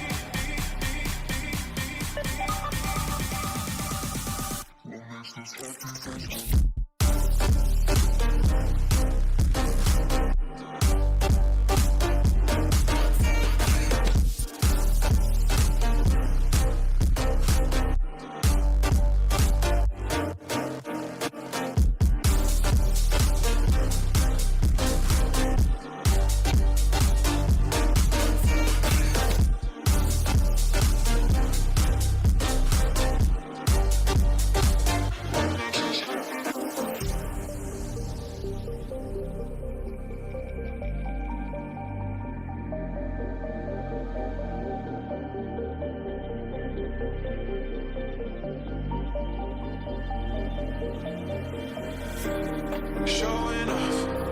Don't wanna have to wait tonight. Wait tonight. Better off. I'm gonna find my way tonight. Wait tonight. Won't you talk to me? I wanna heal your sorrow. Won't you talk to me? We'll make a new tomorrow. Won't you talk to me?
there's no one else who loves me like you used to.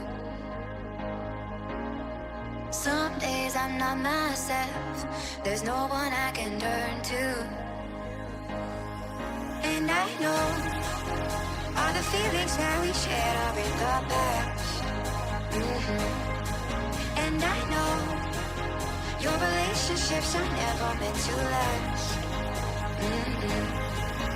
It might take some time, but I'll be alright. I'm moving on, I'm moving on.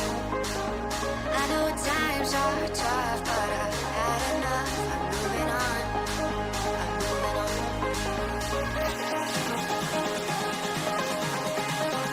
Moving on, moving on. I know times are tough, but I've had enough. I'm moving on, I'm moving on.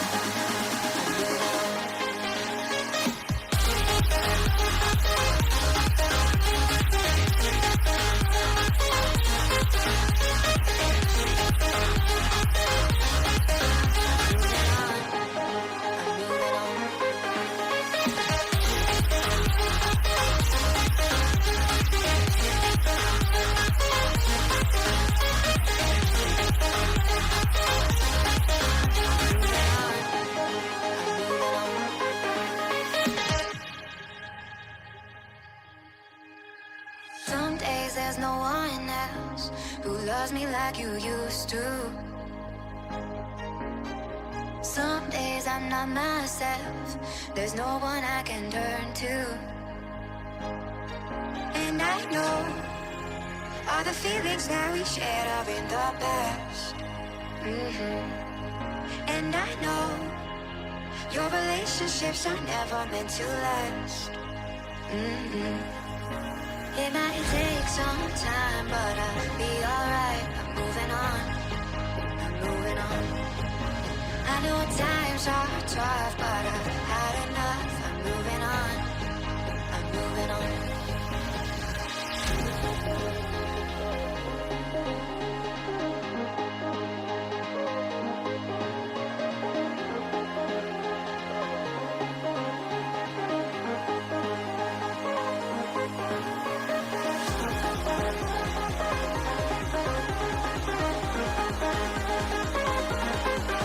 I know times are tough, but I've had enough. I'm moving on, I'm moving on.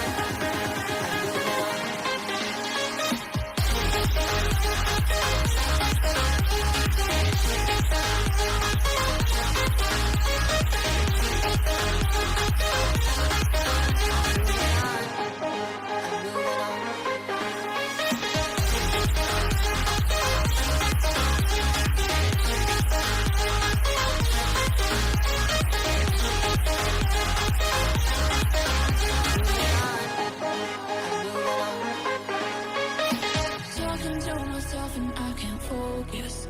Yeah, I'm broken. The door is closing. Wanna be a part of something more than this. I've lost control of it. Oh, seeing the stars reminds me of you. Oh, oh, oh. You left me with scars, but I know that one day you'll see it through. You see it through. You see it through.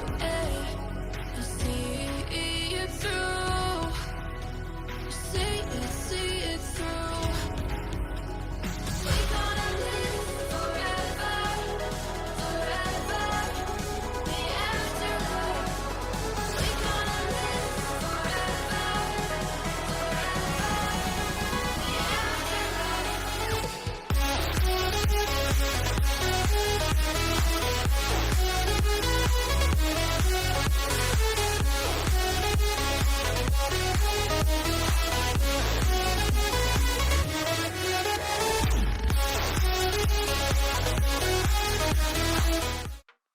Welcome back, everybody. Apologies for the long delay. As we mentioned before, we are working off the raffle files, so the time between the games can be a little bit of a doozy, but we appreciate you all staying here with us for Game 4 of Syndicate Redacted versus Dorado Gaming side. Last game, Dorado did manage to pull out a stomp of a win in just about 27 minutes. essentially starting their potential comeback, but Syndicate Redacted still sitting on match the chip of the Titan Divinity League. Yeah, we're in for game 4. It's going to be a spicy one because the first 2 games, they were really one-sided, and then game 3 was also very one-sided the other way. So I want to see if any ban changes do happen, but so far, I don't really see anything out of the ordinary at this moment. Maybe they ban the Veigar here in round 3. Yes, they do. There's the Veigar dropped.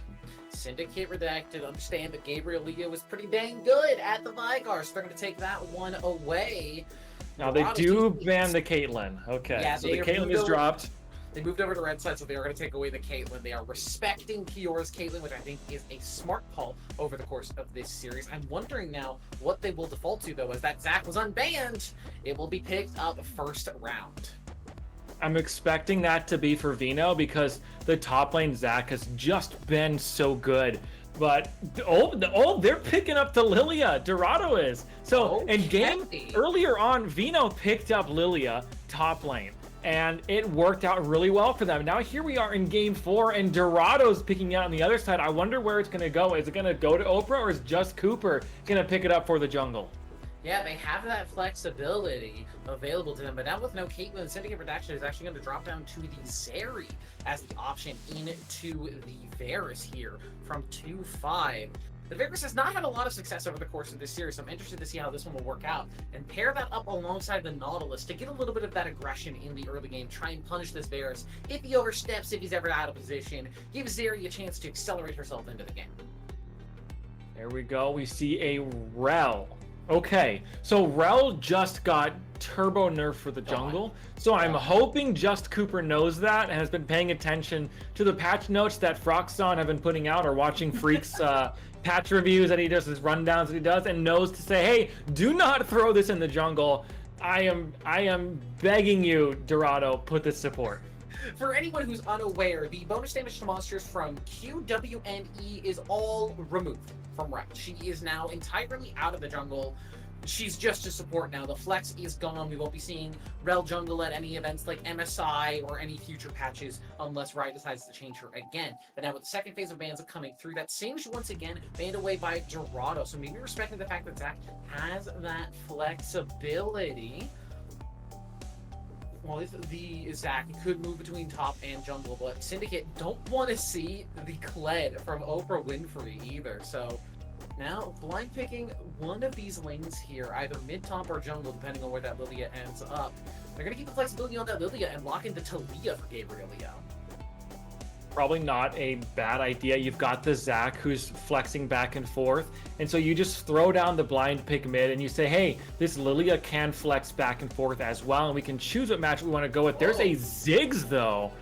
Very interesting. Now, this is not going to be the Ziggs 80 carry that we've seen because the Zeri is already locked in. Unless we're throwing this back to like 2021 where people were locking in AP Zeri mid lane and throwing that thing over the wall. But it's going to be Ziggs mid, full-on Yappa style, and then the Trundle. So this is still a flex because the Zac can go top or jungle, and the Trundle can also go top or jungle. I'm curious. We're going to put this as Urgot. It's going to be the last pick there. So that's going to lock in for sure. Urgot top lane and Lilia for the jungle, almost certainly, unless it's Talia jungle and Lilia mid or some. I'd be shocked. Shenanigans I'm like gonna, that. I'm gonna say that it's probably the Lilia jungle Urgot top. The interesting thing for me here is this Syndicate Redacted composition feels a little all over the place. You have Zac and Trundle and Nautilus even who want to just be like walking straight forward, absolutely just running at their enemy no matter what. But Ziggs doesn't really like to do that. Ziggs wants to sit back, he wants to relax, he wants to throw some bombs, poke a little bit, play for side lane maybe.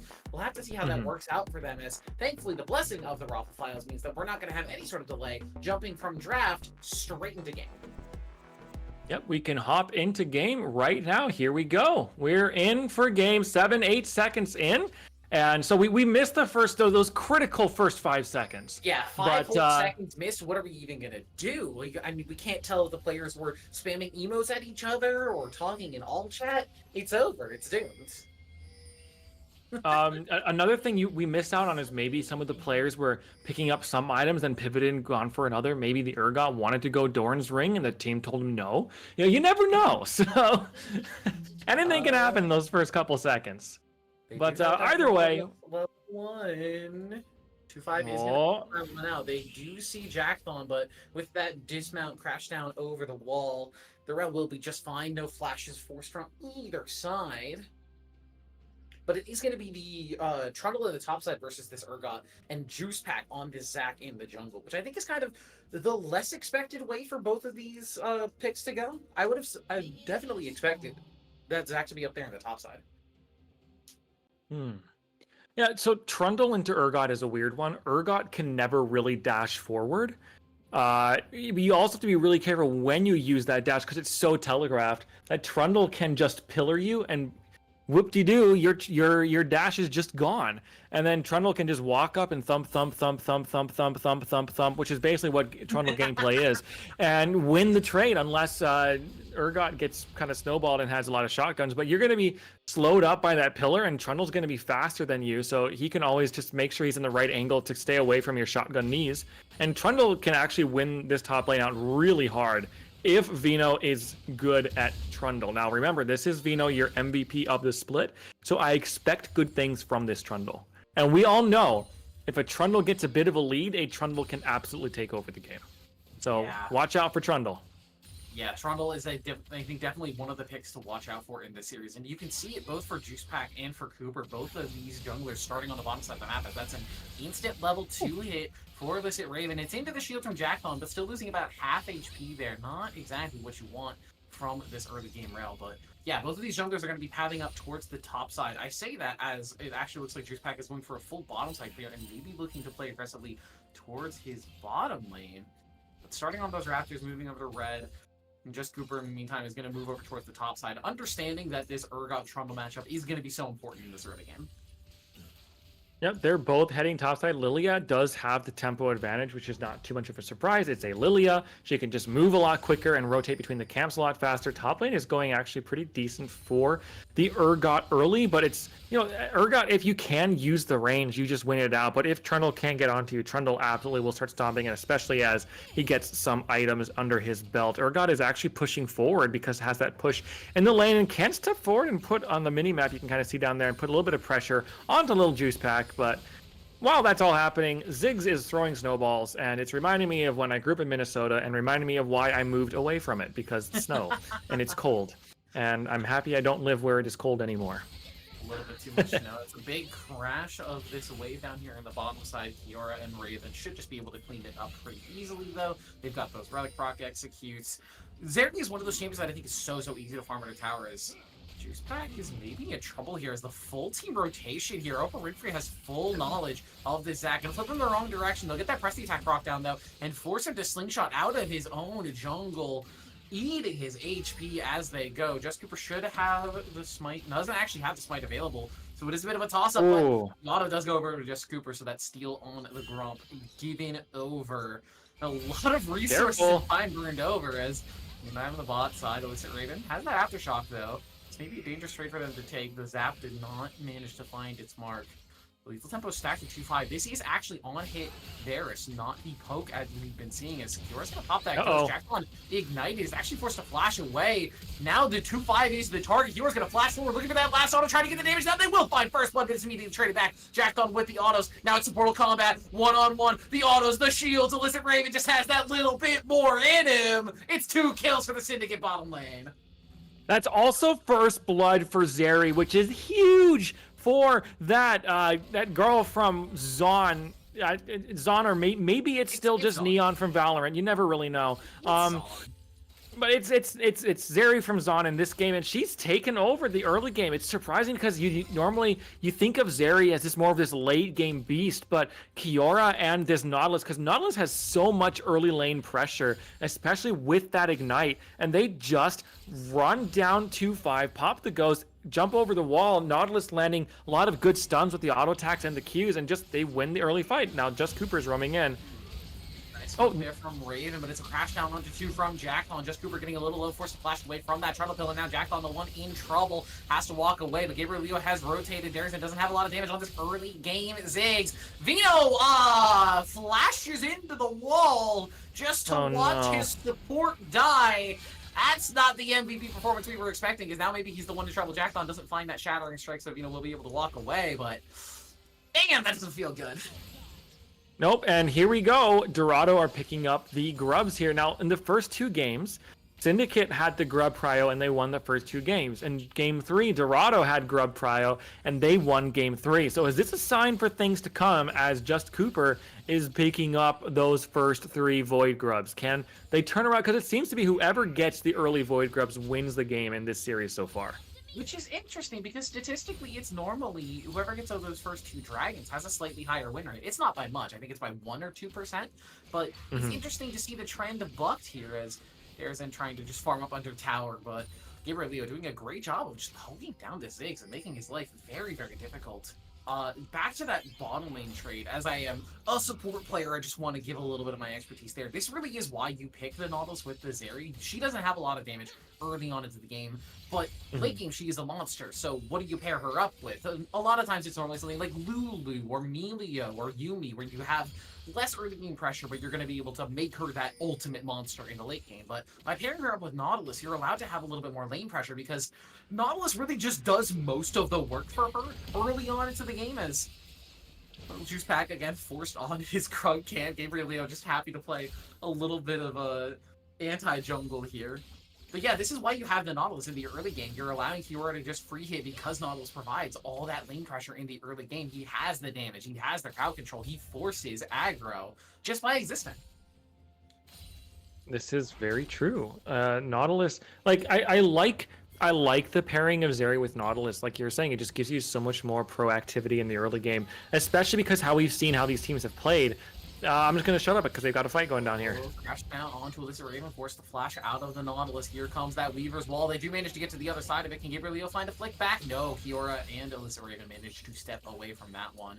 No Hex Slash on the Nautilus, interestingly enough. So no extra usage out of that flash being lost. So big cooldown loss for the Syndicate Redacted bottom lane.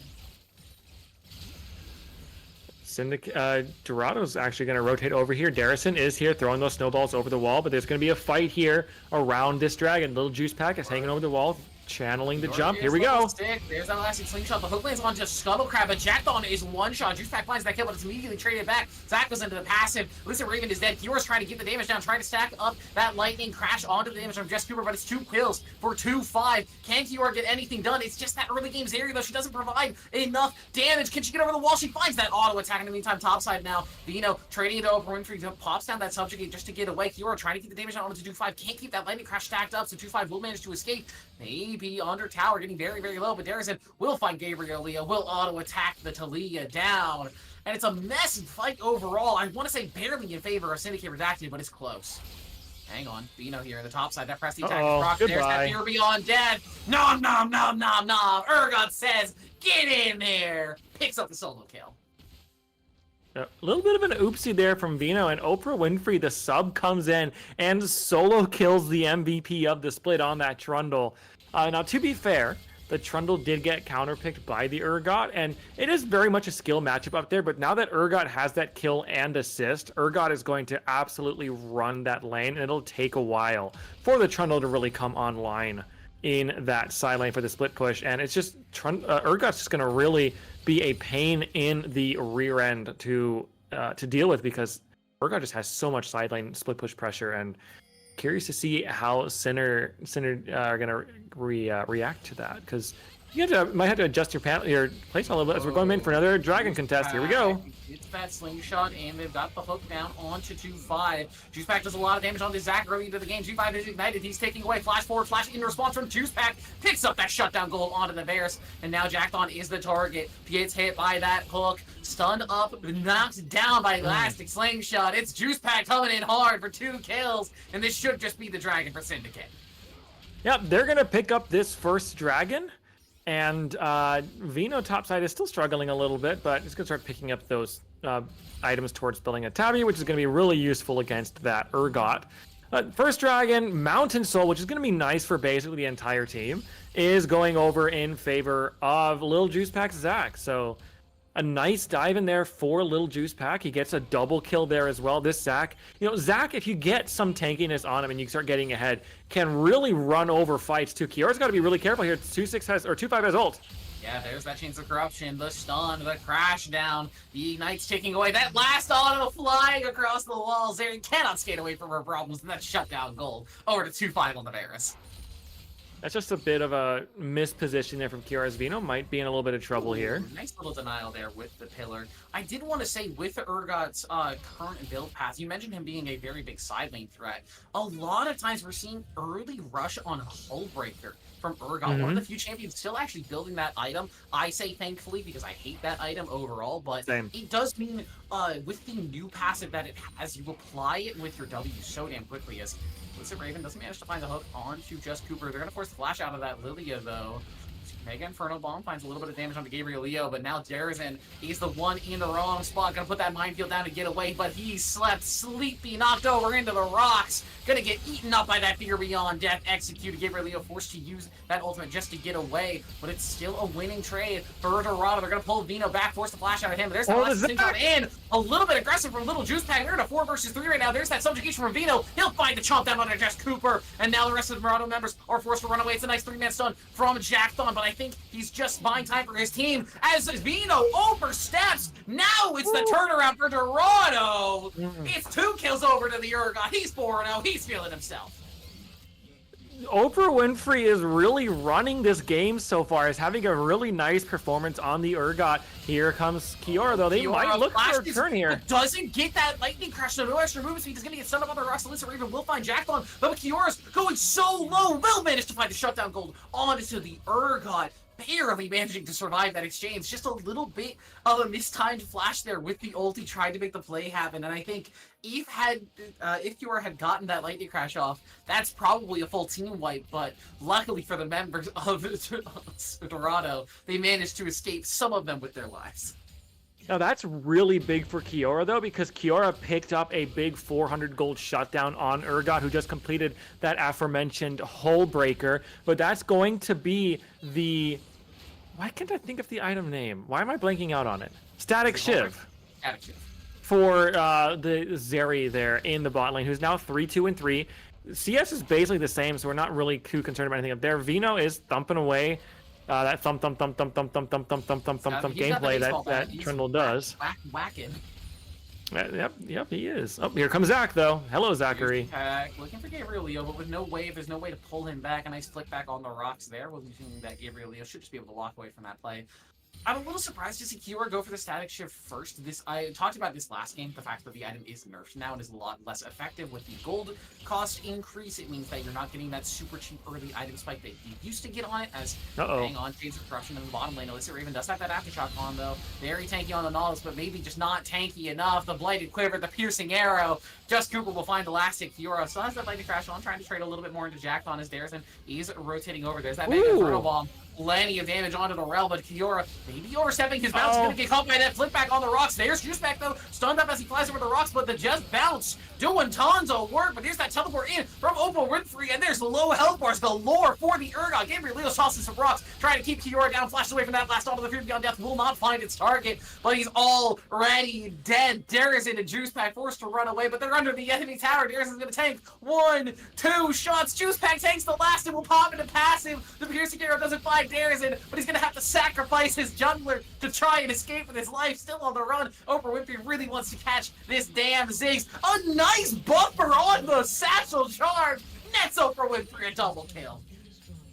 Why was the Urgot so fast there? My goodness. Just running down the Ziggs. Maybe it's because it's a legs diff. It's 6 legs versus 2. So Urgot can move faster. But man, that was a nice teleport out of Oprah Winfrey. We've seen it in game 1 and game 2 where Vino had those beautiful teleports in to kind of win team fights. This time Oprah Winfrey teleports in. That's now a 6-1 Urgot, which is going to be an absolute problem in this game.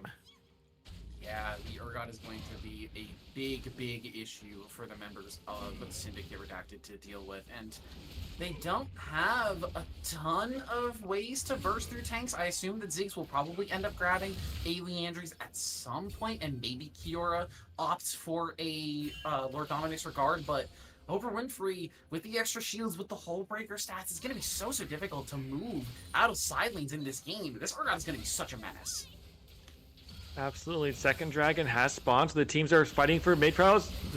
There's Here we that go with the fight. elastic shot, and the Magnet Storm finds two. The knockout on Just Cooper is going to keep around the fight for a little bit longer. Kyora's trying to stack up that lightning crash. Vino finds Gabriel Leo, and this might be the fight the Syndicate we're looking for. Kyora finds Jackthorn. Just Cooper gets a great sleep, but there's just no follow-up as Oprah Winfrey is here, but just too little too late. He's going to be forced to dash out of there. Vino wants to keep that chase going, though, but with all the arrows and with the poke and with the movement speed, Oprah Winfrey will manage to walk out, but they will net themselves their second dragon of the game for Syndicate Redacted.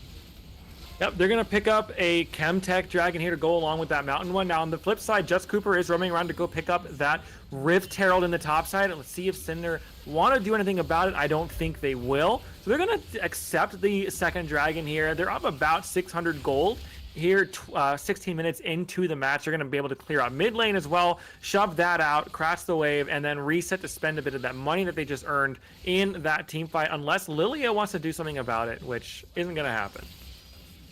Yeah, no bowling ball, no lilting lullaby. So yeah, like you said, the wave will be pushed out, the mini wave will be reset, gold will be spent, and players will get back onto the rift.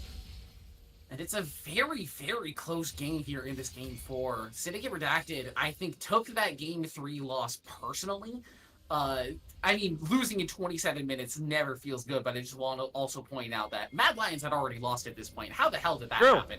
Anyway, Vino is going to find Gabriel Leo here, maybe overstepping. There's that pillar, going to sidestep the rocks. That's just a dead to Leo. Phase Rush be damned. You can't face check a Trundle. Nope, Trundle almost recalled there in the very last second, said, actually, I think I win this. And Vino, the MVP of the split, wins that trade, absolutely thumps the Talia to death. And I counted all the auto attacks. That was the correct amount. Don't check it, by the way. Don't go back and rewind. We won't be checking that one. But anyways, Trundle uses that nail-studded out baseball bat and thumps away on the rock Talia. And yeah, that's just Trundle. That's just Trundle gaming for you. That's what it is. Yeah, it's just Trundle gaming. Oprah Winfrey maybe in trouble here. Listen, and Kiora has rotated over. There's that lightning crash. Fury on death dodged out, but Kiora a little squishy in the face of this Urgot, but will fall. Shutdown goal going over to this area. But in the meantime, into their mid lane, 2-5 is going to crash that Herald into the turret. There's no wave here to speak of just yet, so the rest of the members of Dorado will be forced away. But I think we're going to talk about that Trundle for a second, because, like you mentioned, he's got a bat. Is it really thump? Because I feel like a bat is more of a thwack, a wunk than a thump, you know? You know, I agree, but I don't want to say thwack. So you know, thump is just more fun. So I'm going with thump, and if you want to say thwack really fast, you know, by all means, I encourage you to attempt. But for me, Trundle is the thump god of top lane and sometimes jungle, and he plays baseball, and he likes big frozen staffs. He's like me for real. When you find those on the side of a building, you see those giant icicles hanging off the edge, and you just want to break one of them off and just like swing it around like a lightsaber or whatever. Yeah. Trundle just sees one of those and says, and I took that personally and made it his whole personality, and I respect it. You gotta respect the commitment to the bit. That's how I live my entire life. But as we are looking back into the game here, just crossing that 19-minute mark, despite how well I would say the bottom lane was going for Dorado with 2-5 and Jackthon being pretty advantageous in a lot of the trades, it's Kiora getting that 2-item spike first, 2.5 items even, with that Zeal also in inventory, and the Infinity Edge on this Zeri. A very, very strong item spike for this champion, and now should be a absolute menace in the team fights. And until 2-5 finishes up this Ginsu's to pair alongside this Blade of the Ruin King, they're going to be a lot weaker. Yep. Zach has finished up those 2 items with the CDR boots as well, so Zach is going to be very strong here as well. Trundle has finished up that Triforce. Bot side, Urgot has finished the Hullbreaker and Black Cleaver. So it's going to be very strong in isolated 1v1 at this point. But like we saw earlier, Kiora, if you get some peel onto that Zeri, we'll just cut right through that Urgot. So we'll juice back. It's going to clear that ward. Jackthon, you don't... Careful! Juicepack wants to find the all-in, but Jackdawn is here to peel away. It's a nice flick back from Gabriel Leo, but Kiora is going to go on a killing spree. He'll find one, he'll find two, but is now going to get rooted up by those chains of corruption. Has to flash over the wall, and now Winfrey is here. The teleport's coming through from Daresman, but it might just be too little too late. Juicepack's going to fly in with that ultimate, the fear beyond death. Makes the enemy team afraid, but it might not be enough fear, actually, as Kiora's going to cut through him, like you mentioned. Goes unstoppable on this area. Juicepack manages to revive with the passive, and Syndicate Redacted. What I thought was maybe an overextension turns into a hard-winning fight for them.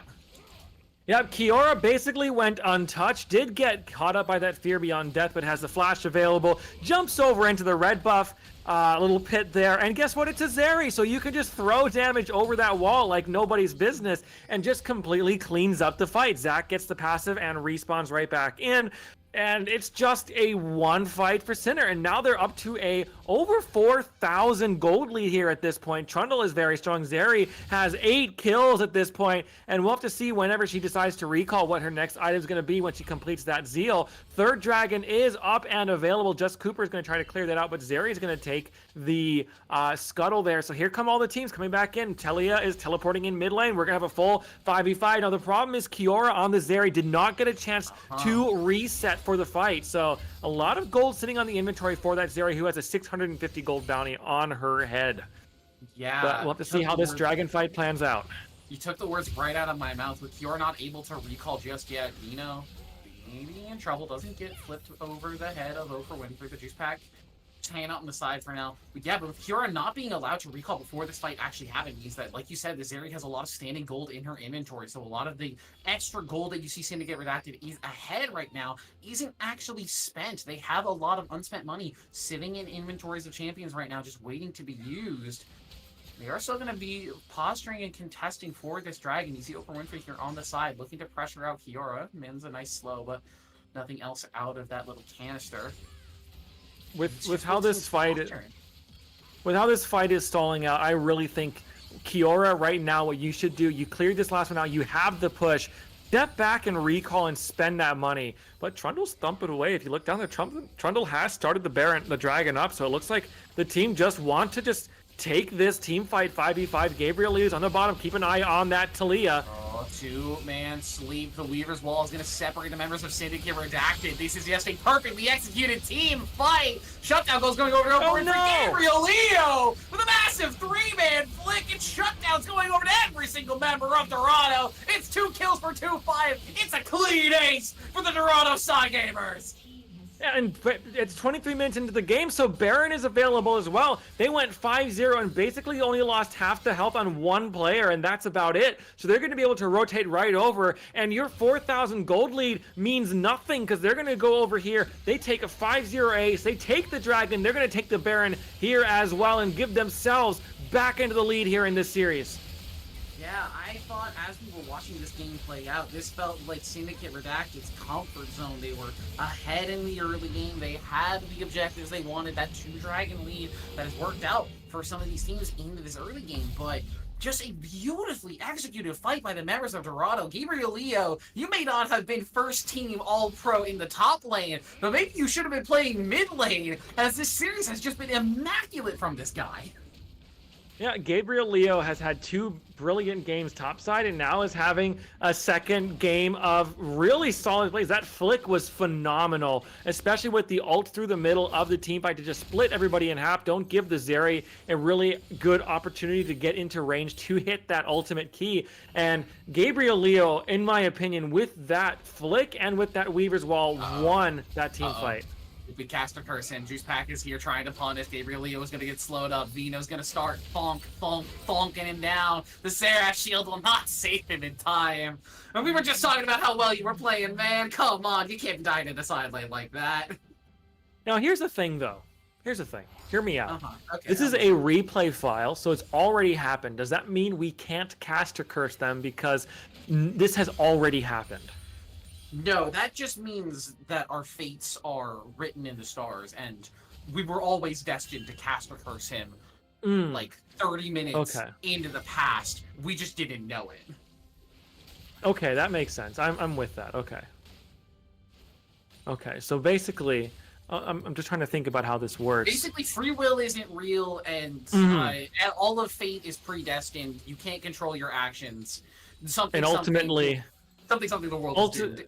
ultimately, Big Brother is watching. That's a reference for some of you that may get that if you read in. Pack wants to find the engage. Is going to force the flash out of just Cooper. Teleport out of Oprah Winfrey as well. Dorado wants to force this fight, but I think just a little bit too quick on that hair trigger of the teleport. So they'll get that summoner out for free. In the meantime, Vino is just happily split pushing away in the top side, but with the bear buff in inventory, Dorado's happy to continue just charging down this mid lane. Although I will say the wave clear from Syndicate with this Zig Zeri, with the Static Shiv, is pretty dang good. Yeah, now you have thrown a 4,000 gold lead, but it's still, you're within 500 gold at this point, and you've got a phenomenal late game of a Ziggs, Zeri, and a Zac. That's the triple Z combo. And sure, the Lilia might be able to put you to sleep, but this team is familiar with Z's, so they might actually be okay in this matchup against the Lilia. Oprah Winfrey, in the meantime, is going to be pushing down here on the bottom side. That Hull Breaker, putting in some work, making it very, very difficult for Darezen to actually clear out these cannon minions. But now with them depowering, Darezen should know that the Urgot is gone, as Bear Buff recalled away. -1, -2 there for Darezen. Don't worry, nobody saw it. It's fine. But yeah, Oprah Winfrey in this game, I will say, honestly, for Dorado, both of their solo laners over the course of this series have just been bringing out monster performances. Unfortunately, Efron did have to leave after that game too, but at the same time, Gabriel Leo stepping up and filling the shoes of a man who's been having what I would say is an incredible regular season and playoffs performance in Efron, and Oprah Winfrey stepping into the shoes of Gabriel Leo, the second place All-Pro member of this Dorado Gaming squad. This is unexpected to be sure, but Dorado Gaming are looking to force us to silver scrapes here in this game 4.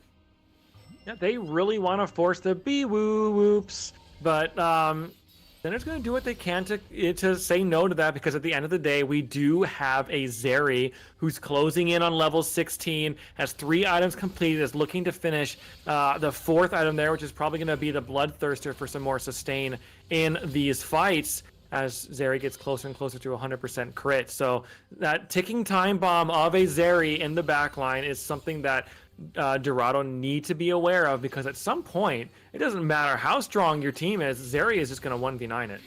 Yeah, speaking of ticking time bombs, though, we do have to mention that 2-5 on this Varus has hit 3 items. He's not potent. This is an on-hit build. This kid Raven, I think, is absolutely caught out here. The flash in the opposite direction is not going to find you anything. Jackthon will find that last hit in supportal combat.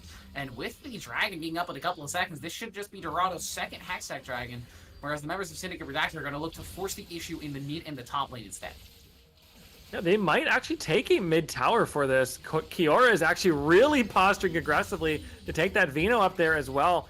Varus is going to clear out that dragon, and looks like no towers are going to drop. So they do get some good chunks onto the health there. Vino taking the flick. Vino sidesteps away from the flick and from the Shattering Strike, so we'll manage to survive another day.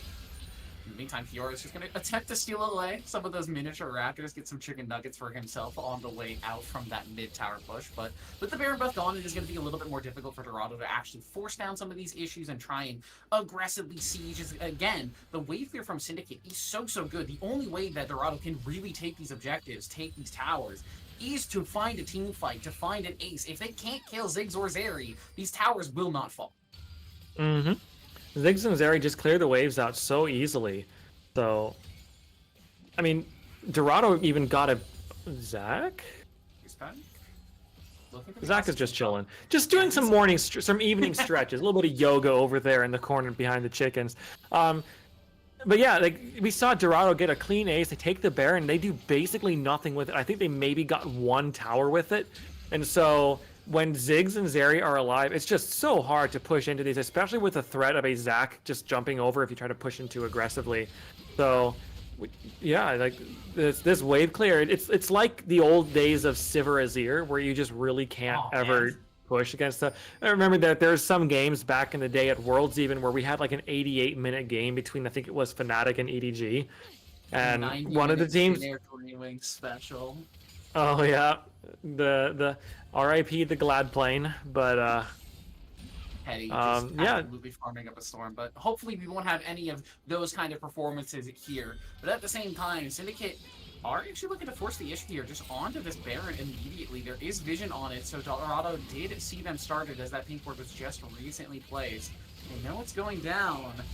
Can just Cooper get here in time? He has Flash, he has Smite, and this Baron is going down, but it's not quick enough to keep just Cooper out of the Are they gonna get it? They're gonna go for it. It's down to 1K. The Smite comes through. Juice Pack finds it, but it's asleep onto 3 important members. This might be the fight that Dorado were looking for. Heroes on the back, but he's on 1 HP. Can he keep the fight going? But no, he's shut down. Oh, 4-3 fights, 2 on the back line. Juice Pack valiantly gets Vino.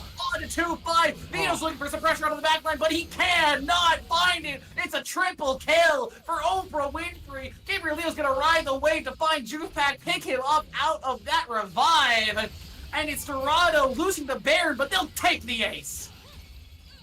Little Juice Pack. I assume gets the he'll kill manage still. to take one back, but it's still an ace for Dorado. And like we said, with an ace comes a lot of tower damage.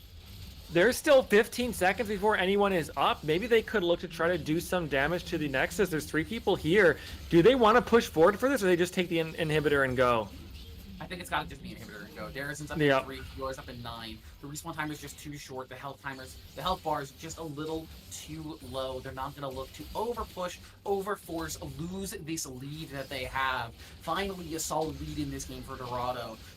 There's no Elder Dragon on the table for at the very least another 10 minutes. And I think if this game goes for another 10 minutes and we start seeing a 5-item Ziggs, a 6-item Zeri, Dorado might be in trouble. Now, critically though, Zeri did finally complete that Bloodthirster, so she's going to be much stronger in these team fights with all that sustain that she can pump out with that kit, especially when she uses that ultimate. So now Zeri is just getting closer and closer to that Exodia point where she just takes over a game. But Varus as well has 3 items, is closing in on getting probably, I believe that's a Wit's End that's going to be coming into inventory to get a little bit extra MR from the Zac and from the Ziggs. So it's either quietly Wit's End or Jack Show. I would hate either one of those items. I think the tenacity could be very helpful against this Nautilus, but Jack Show just makes you so tanky in combination with Terminus. It's such a good little item combo for squishier ADCs. It really is. Just want to take a peek. Urgot is full build, so Yeah, that's a fight about Urgot. He's shockingly, he got a little fed this game. Who would have thought? Urgot is very snowballed in this game, but now here's the thing. Vino is going to start playing catch up at this point because Urgot really can't get any stronger than this. So Dorado need to play around this timer as Vino's catching the Talia once again. Lethal tempo on Vino. The flick back does not land. That Mega Inferno bomb will just net Darizin. Shut down Gold in the side lane. Another punish onto Gabriel Leo. I think I cursed him when I said earlier he's been having such a great performance in mid lane, as that is, I think, the 3rd or 4th time he's been caught side lane farming by Vino specifically. Now remember, you were destined to cast it. You did not have free will. It was not You're your right. fault. You know what? It's not my fault, actually. It was all destiny. As Dorado, in the meantime, with their top lane being sieged down, Darison's going to pick up that mid lane turret with the satchel charge. But it is going to be the 3rd Hextech Dragon picked up, smited away. The lightning shot does not find the steal there as Vino and Darison do so much tower damage. Oh my god, that inhibitor turret is just gone. They don't manage to crack the inhibitor at all, so no super minions flooding into the base of Dorado. But at the same time, it's an avenue of victory for Syndicate Redacted in this game, as despite the gold lead being so even, it feels like these fights are just never going in their favor. They just need, here's the thing. Both teams at this point really just need one good fight and a good wave to play around because the Ziggs does so much damage to these towers. And Dorado, they've got that on-hit Varus closing in on 4 items. It is going to be the Jock Show most likely for the Varus there. And you're just going to start, the death timers are getting longer and longer. We're closing in on 35 minutes into the game. Zeri is almost level 18 at this point, which is 2 levels above 2-5, by the way. They might get a pick here onto Zac. Yeah, Juice Pack maybe a little bit over-aggressive here. Is going to try and get the pick onto Oprah Winfrey. Gets that knockback, pops that Let's Bounce. They're looking for some extra damage, but this is a full build Urgot. You cannot fight this man. Finds that shutdown wolf. Now it's just going to turn on to Darizin. In the 1 versus 3, 1 versus 4, he finds 2! Now as Jack to support him, we will eventually get shut down. But Kira's on the wrong side of the fight. He's going to pop that lightning crash and look for some extra damage. Manages to sidestep away, but does get hit by that lilting lullaby now. Falls asleep. Gabriel Leo's going to knock him down with the chains of corruption from 2-5 as well. Illicit Raven, the next target. He's just auditing away on their back line. 2-5 untouched. A double kill for the Varus. The death timers are long. Dorado Gaming are looking to take us to game 5. They're going to, unless just Cooper dies to tower there. Oh, Gabriel Leo. The B emoji is very accurate there. But yeah, it looks like Dorado, 15 seconds on the Zach, on the Ziggs, 5 seconds on Zach. So maybe Zach can jump in and do something about this. Do we see a throw here? Surely not. This Nexus Tower is down. The inhibitor is exposed. He can't CC all three of them, no matter how much he tries. There's and he's going to flash forward to try and get the damage out with the 2-5. But the resistances are good from those Jack Show components. Dorado Gaming take game 4 and send us to Silver Scrapes. We're going to a game 5. That's very unexpected considering how one-sided the first 2 games are. Yeah. But Dorado are clawing back, and now they have all the momentum behind themselves. The reverse sweep is feeling more and more likely as this series has progressed because Dorado is just really hitting their stride at this point. And Sinner, they had a good game there in game 4, but the fights just never really went in their favor. They go for a very questionable call there in the very end to try to kill the Urgot, and Urgot just straight up melts through all of them, and now here we are. It's going to be a game 5. Yeah, I mean, Syndicate Redacted, you have to be thinking for these players, like the mental strain of going up 2-0 in this final series, dominating those first 2 games in absolutely crushing fashion. The enemy team has a substitute swap in for the game 3. You're thinking, oh my god, it's going to be just an absolute crush. They haven't practiced with this team comp at all. They don't know what they're doing. They have their top laner role swapping to mid. What are they even going to do? And you just get demolished in 27 minutes in game 3 and then lose a 35-minute slugfest in game 4. The mental strain on these players has to be brutal. And for Dorado, the comeback story of the century is being written here.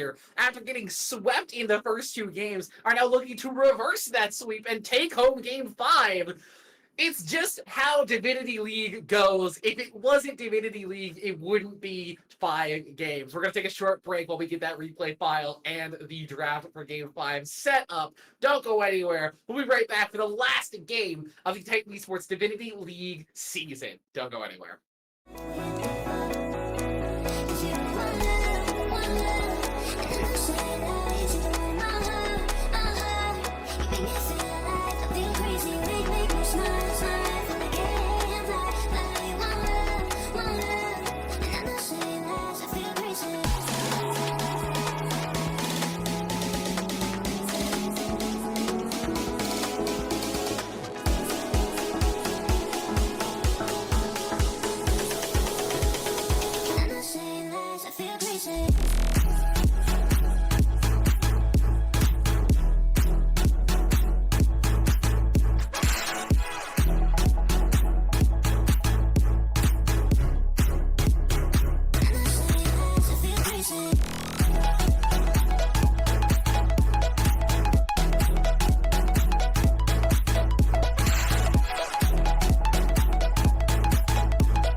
no one else who loves me like you used to. Some days I'm not myself, there's no one I can turn to. And I know all the feelings that we shared are in the past. And I know your relationships are never meant to last. It might take some time, but I'll be alright. I'm moving on, I'm moving on. I know times are tough, but I've had enough. I'm moving on, I'm moving on.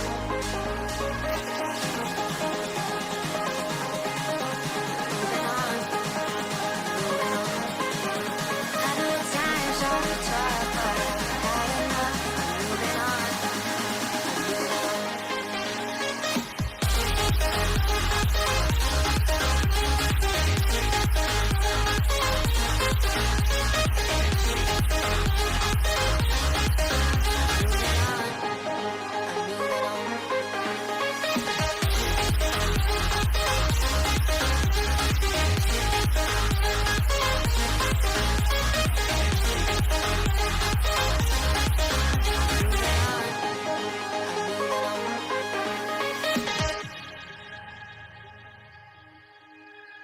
Some days there's no one else who loves me like you used to. Some days I'm not myself, there's no one I can turn to. And I know all the feelings that we shared are in the past. And I know your relationships are never meant to last. It might take some time, but I'll be alright. I'm moving on, I'm moving on. I know times are tough, but I've had enough. I'm moving on, I'm moving on.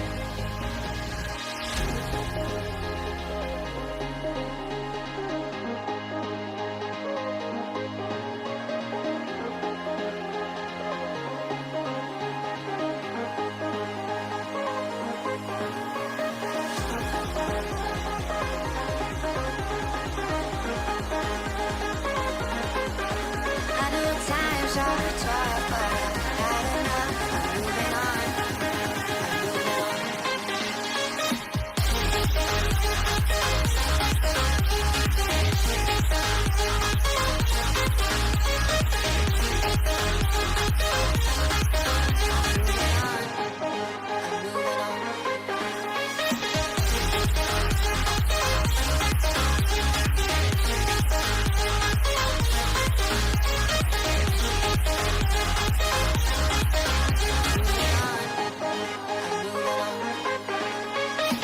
Talking to myself and I can't focus.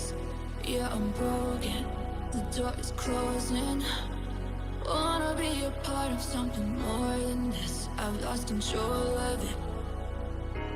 Oh, seeing the stars reminds me of you.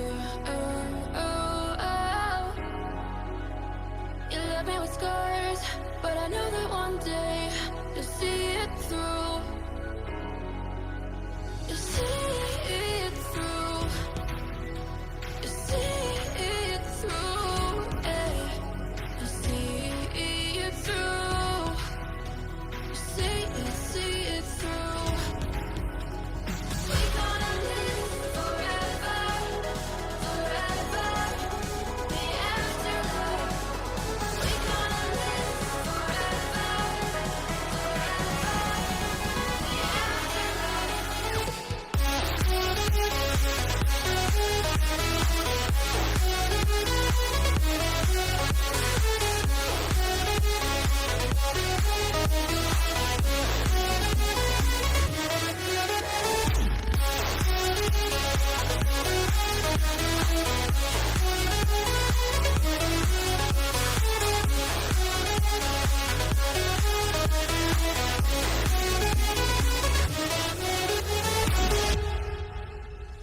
Talking to myself and I can't focus. Yeah, I'm broken. The door is closing. Wanna be a part of something more than this. I've lost control of it. Oh, seeing the stars reminds me of you. Oh, oh, oh. You left me with scars, but I know that one day you'll see it through. You see it through. You see it through. Ay. You see it through. You see it through. We gonna live forever, forever. The afterlife. We gonna live forever, forever. The afterlife.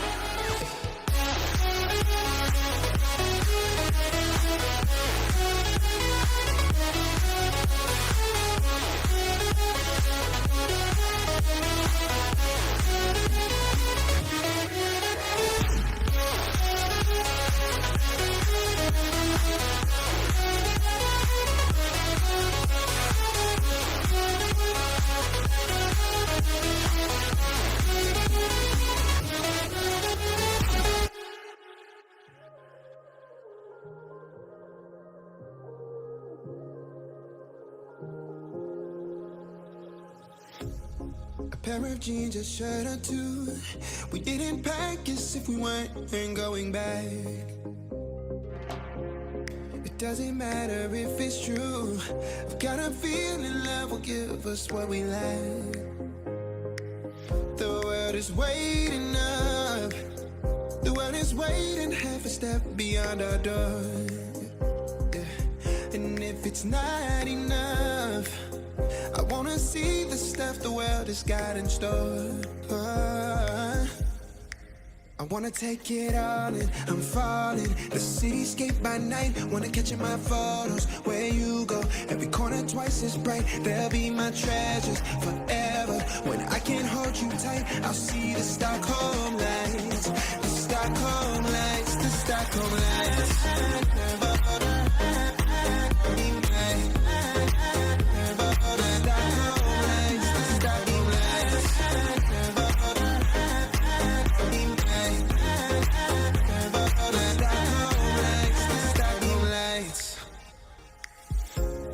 Tomorrow feels a year away, like the seconds, the beginning and the end.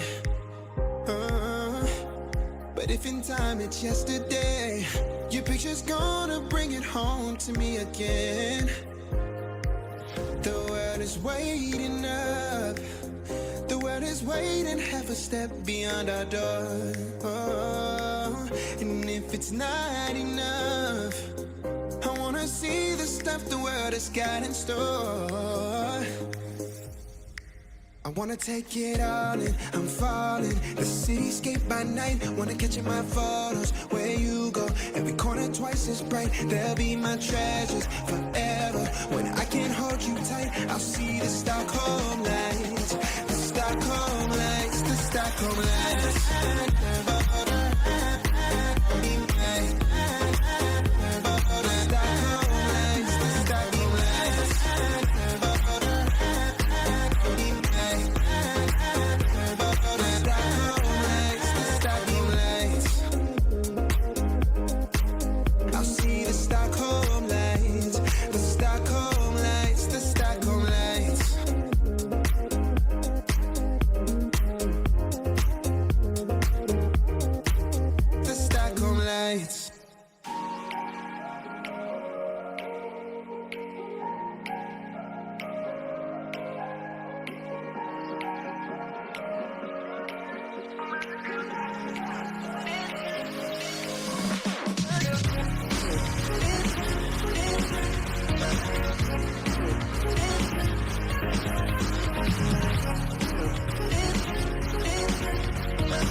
the day, eyes on my display.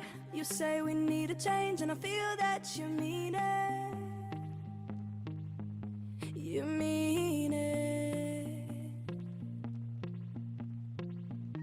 But you're so right, we're losing track of time, buying things online, and it's not like we need them. We don't need them. So can we just slow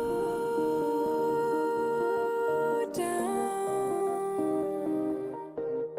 The only thing I'll do is lay here next to you. We need to slow down. Embrace the love we found. For you and I are safe and sound.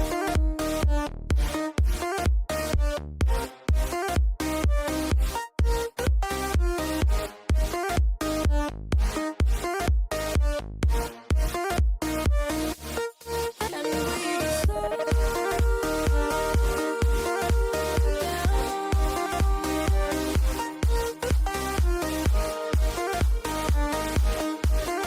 For you and I are safe and sound.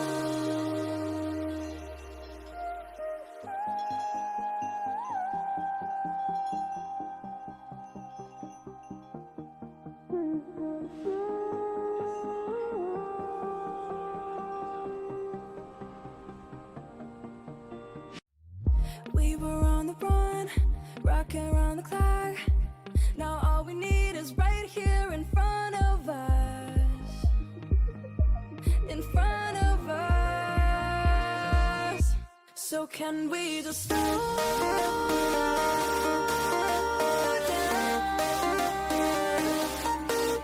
The only thing I'll do is lay here next to you. We need to slow down. Embrace the love we found. For you and I are safe and sound.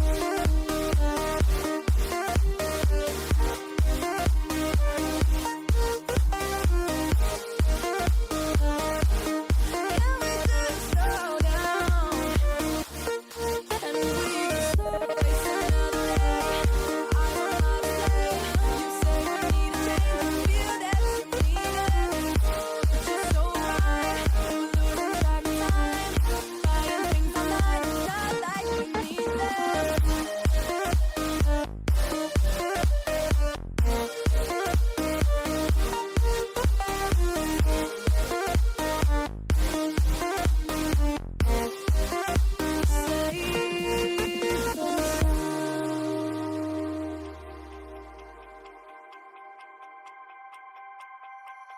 Can I be your star tonight?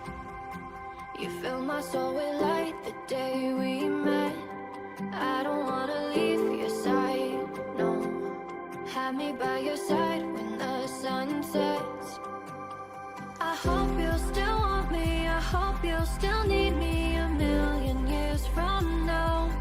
The seasons are changing, the nights ever fading. It's time we left the ground. Let's leave for an eternity. Sail across the lights beyond the sky. I'll be with you eternally. Guided for your love that keeps me high. Keeps me high.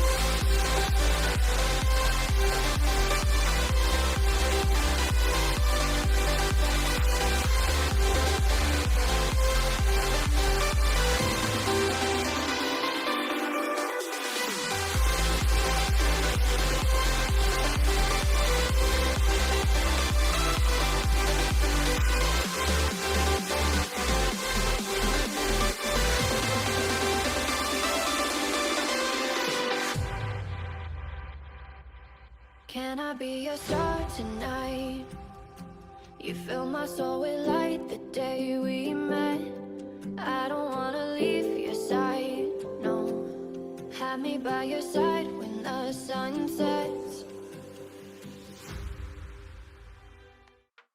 Welcome back, everybody. Thank you for your patience. We're here for Game 5 of the Titan Esports Divinity League Finals. It's Dorado Gaming Psy. It's Syndicate Redacted. Syndicate Redacted have won the first 2 games in the series, and were looking to set themselves to match point, but at the same time, Dorado have now swung back, taking the next 2 and are looking to complete the reverse sweep in this all-important game number 5. Yep, the reverse sweep is still alive here for Dorado. It's been 2-0 for Center for the first 2 games, but they've been pulling it back with the swap to put Gabriel Leo into the mid lane, Oprah Winfrey coming in to go into the top lane. It's been working out for them. The Caitlyn was the big contested pick earlier on, and now we've seen it banned in this game and the previous game before that. I would not be surprised, though, to see maybe Center, they decide that we need to go back to some of our basics. Maybe I think we need to see Little Juice Pack go back to the Viego. I think that would be a good first starter off, as the Lilia is banned away from Dorado, by Dorado there as well. Yeah, Lilia banned away means that this Viego is up and available if Juice Pack wants to just grab his uncontested, like, #1 pick, but... Oh, the Seraphine! That Seraphine, actually, the one to make it through the pick ban phase, is going to be grabbed by Syndicate Redacted here. Okay. Zeri is going to be the pick there on the flip side for 2-5 going into the 80 carry slot. Remember, this is game 5, so this is the final game of the year for these players here in Divinity League. The Braum going to be what goes with the Zeri. So Zeri Braum is a good bot lane 2v2 and a lot of scaling for the bot lane of Dorado there, as well as the Vi is going to be the pickup for Little Juice Pack. I'm a little surprised to see that Vi locked in. It's great into this area specifically because you need that point and click lockdown to deal with her, and Braum does a decent job of blocking out a lot of Seraphine's stuff, so making sure that you have that consistent crowd control to get on top of this area makes a lot of sense for the Syndicate composition, as they're going to grab the Ori for Dares in. That was so well performing for him. I believe it was game 2, where he just landed charm after charm after charm, and was not capable of missing any of those picks. Silas is going to be the grab here on R3 for Dorado. We've seen it banned in the second round a couple times by Syndicate Redacted, and this time Dorado decided to say, you know what, we're going to pick it in the first half of this draft, and here come the second round of bans. They're not sure if it's going to be Seraphine 80 carry or Seraphine support, or if it's me, Seraphine top, but I doubt that. So the Senna is going to be the ban, because Senna Seraphine is just such a powerful bot lane. Yeah, that's Seraphine taken away. That's Singed again, not allowing to have that pick. This has been a consistent ban throughout the entire series. Not too shocking to see them take that one of it. Syndicate forcing out the junglers here. Ivern and Malachi, a lot of these utility junglers taken away from Just Cooper, where he has been performing his best, I will say, on these picks that just make sure that there is absolutely nothing you really have to do. You just press your CC buttons on the enemy team, and it usually works out. I have to think, what are we going to be picking here next? It's going to be the Amumu. Okay, interesting. This is not a pick we've seen throughout this series so far. I will say, over in ages, we had a bit of a micro meta come through in the last game of the finals, where Amumu ended up being a massively important pick throughout that series. So Just Cooper is going to grab that one up. Again, sort of a utility jungler, a tank frontliner, as with the Leona lock-in, that means it's either Seraphine mid or it's Seraphine 80 carry, and with the Ahri locked in, that's probably Seraphine 80 carry, as Vino will be the one taking down the Urgot this time around. Yep, saw how powerful the Urgot was in game 4 for Oprah Winfrey, and says, you know what, I saw how well you could do, let me do better. And Urgot is going to be locked in top lane. The counter pick is going to be that Dr. Mundo for Oprah Winfrey with that R5. So Urgot into Dr. Mundo is definitely, I feel like it should still be Urgot favored. Yeah, it feels like Urgot should be allowed to just sort of free hit and free farm however he wants throughout the laning phase, but Mundo is pretty damn tanky, so I feel like once we get later into the game, his passive is capable of stopping out with the Fear Beyond Death if you don't manage to get that flip back on him. It's really, really annoying interaction for the Urgot players, so we'll have to see if Oprah Winfrey is particularly studied in this matchup, or if the Mundo is just one of their preferred picks, but I do like the compositions from both sides here. They're going back to things that have worked, things that have hit the ban bench. I'm a little surprised to see that Vi, again, like we mentioned, when it was picked up for Little Juice Pack, especially, given that the Viego was open and available. But with the Zeri locked in, I think it's kind of a sort of tax you have to pay if you don't have any sort of consistent point and click, crowd control. You can't really deal with this area. So they're going to pay that tax in the jungle. But for meantime, for Dorado, Sylas has a veritable buffet of ultimates that he's happy to steal. Anything, I think genuinely, all 5 of these ultimates are incredibly high value for him. So I'm a little surprised to see the Leona and the Urgot both locked in when that Sylas is already face up. I remember hearing about this a while ago on LCS broadcast. They were talking about this same conundrum where there's basically 2 strategies you can take when you're playing up against a Sylas. It's option A, you give Sylas nothing to pick. Option B, you just take 5 really powerful ultimates and say, doesn't matter if you take one of them, we have 4 more that are just as good. And, you know, when you get to level 16, Sylas can sometimes rip out 2 of those ultimates in the same team fight. But Syndicate, Redacted are saying we can clean up a team fight before Sylas will get to take 2 of those team fights and get 2 of those ultimates in the same team fight late game. We'll have to see who wins this one out. I do believe, though, we should be, in theory, good to hop right into this Game 5, barring any significant delays. Here we are, Game 5, again, missing the first few seconds. You can see there the Amumu did swap some stuff. So we did. See, I'm telling you, those first 5 seconds are critical. Could we? We're missing everything here. But as we look over at the runes and summoner spells, I don't think there's anything too out of the ordinary here. It is cleanse for 2/5 on that Zeri versus Leona, Ahri, Seraphine, Vi. I feel like that's kind of necessary. The exhaust for Jackon as well, just making sure that Vi and Ahri can't one-shot his AD carry. It is triple teleport for Syndicate Redacted, though, so Kiora opting for that teleport on the Seraphine means that there's no extra combat summoners onto that bottom side, just the Ignite from Illicit Raven, so not a lot of aggression most likely we'll be seeing on the bottom side of the map.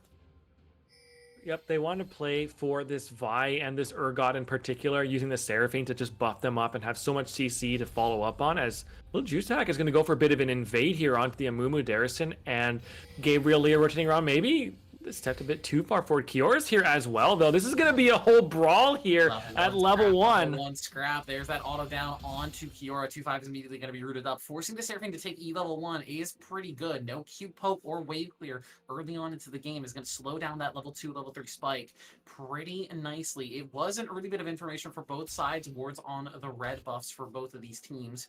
So Dorado will have full knowledge where Syndicate's jungler is starting, and Syndicate should have a decent idea of where this Amumu is going to start on the game.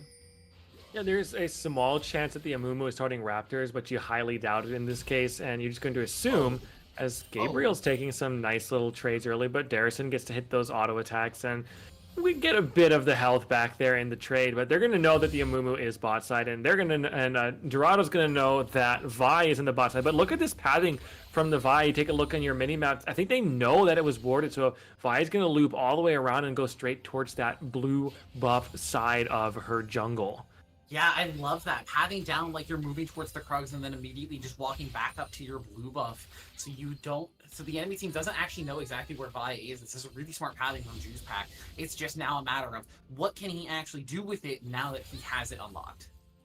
Yeah, very sneaky pathing. Now that ward is still on the red buff, so they know where the Amumu is still most likely on the bot side, because you don't realistically just skip your red buff. So Vi is really having some big brain pathing here. Is going to be able to, you can just ignore top side for the most part. That's going to be a weak side lane. You're going to trust that Vino will just kind of gently carry through the top side with that range advantage and just try not to get hit by too many cleavers, as we see one get hit right there. But Vi now is going to be able to start pathing back towards bot side. Is actually pinging towards that red buff. So Amumu is looping around. They don't know that Vi's up there. They both get spotted. That's a charm onto Just Cooper. The Vault Breaker dodged out by the bandage toss. Just Cooper doing a little Spider-Man cosplay there, making sure he does not get caught by any of that crowd control.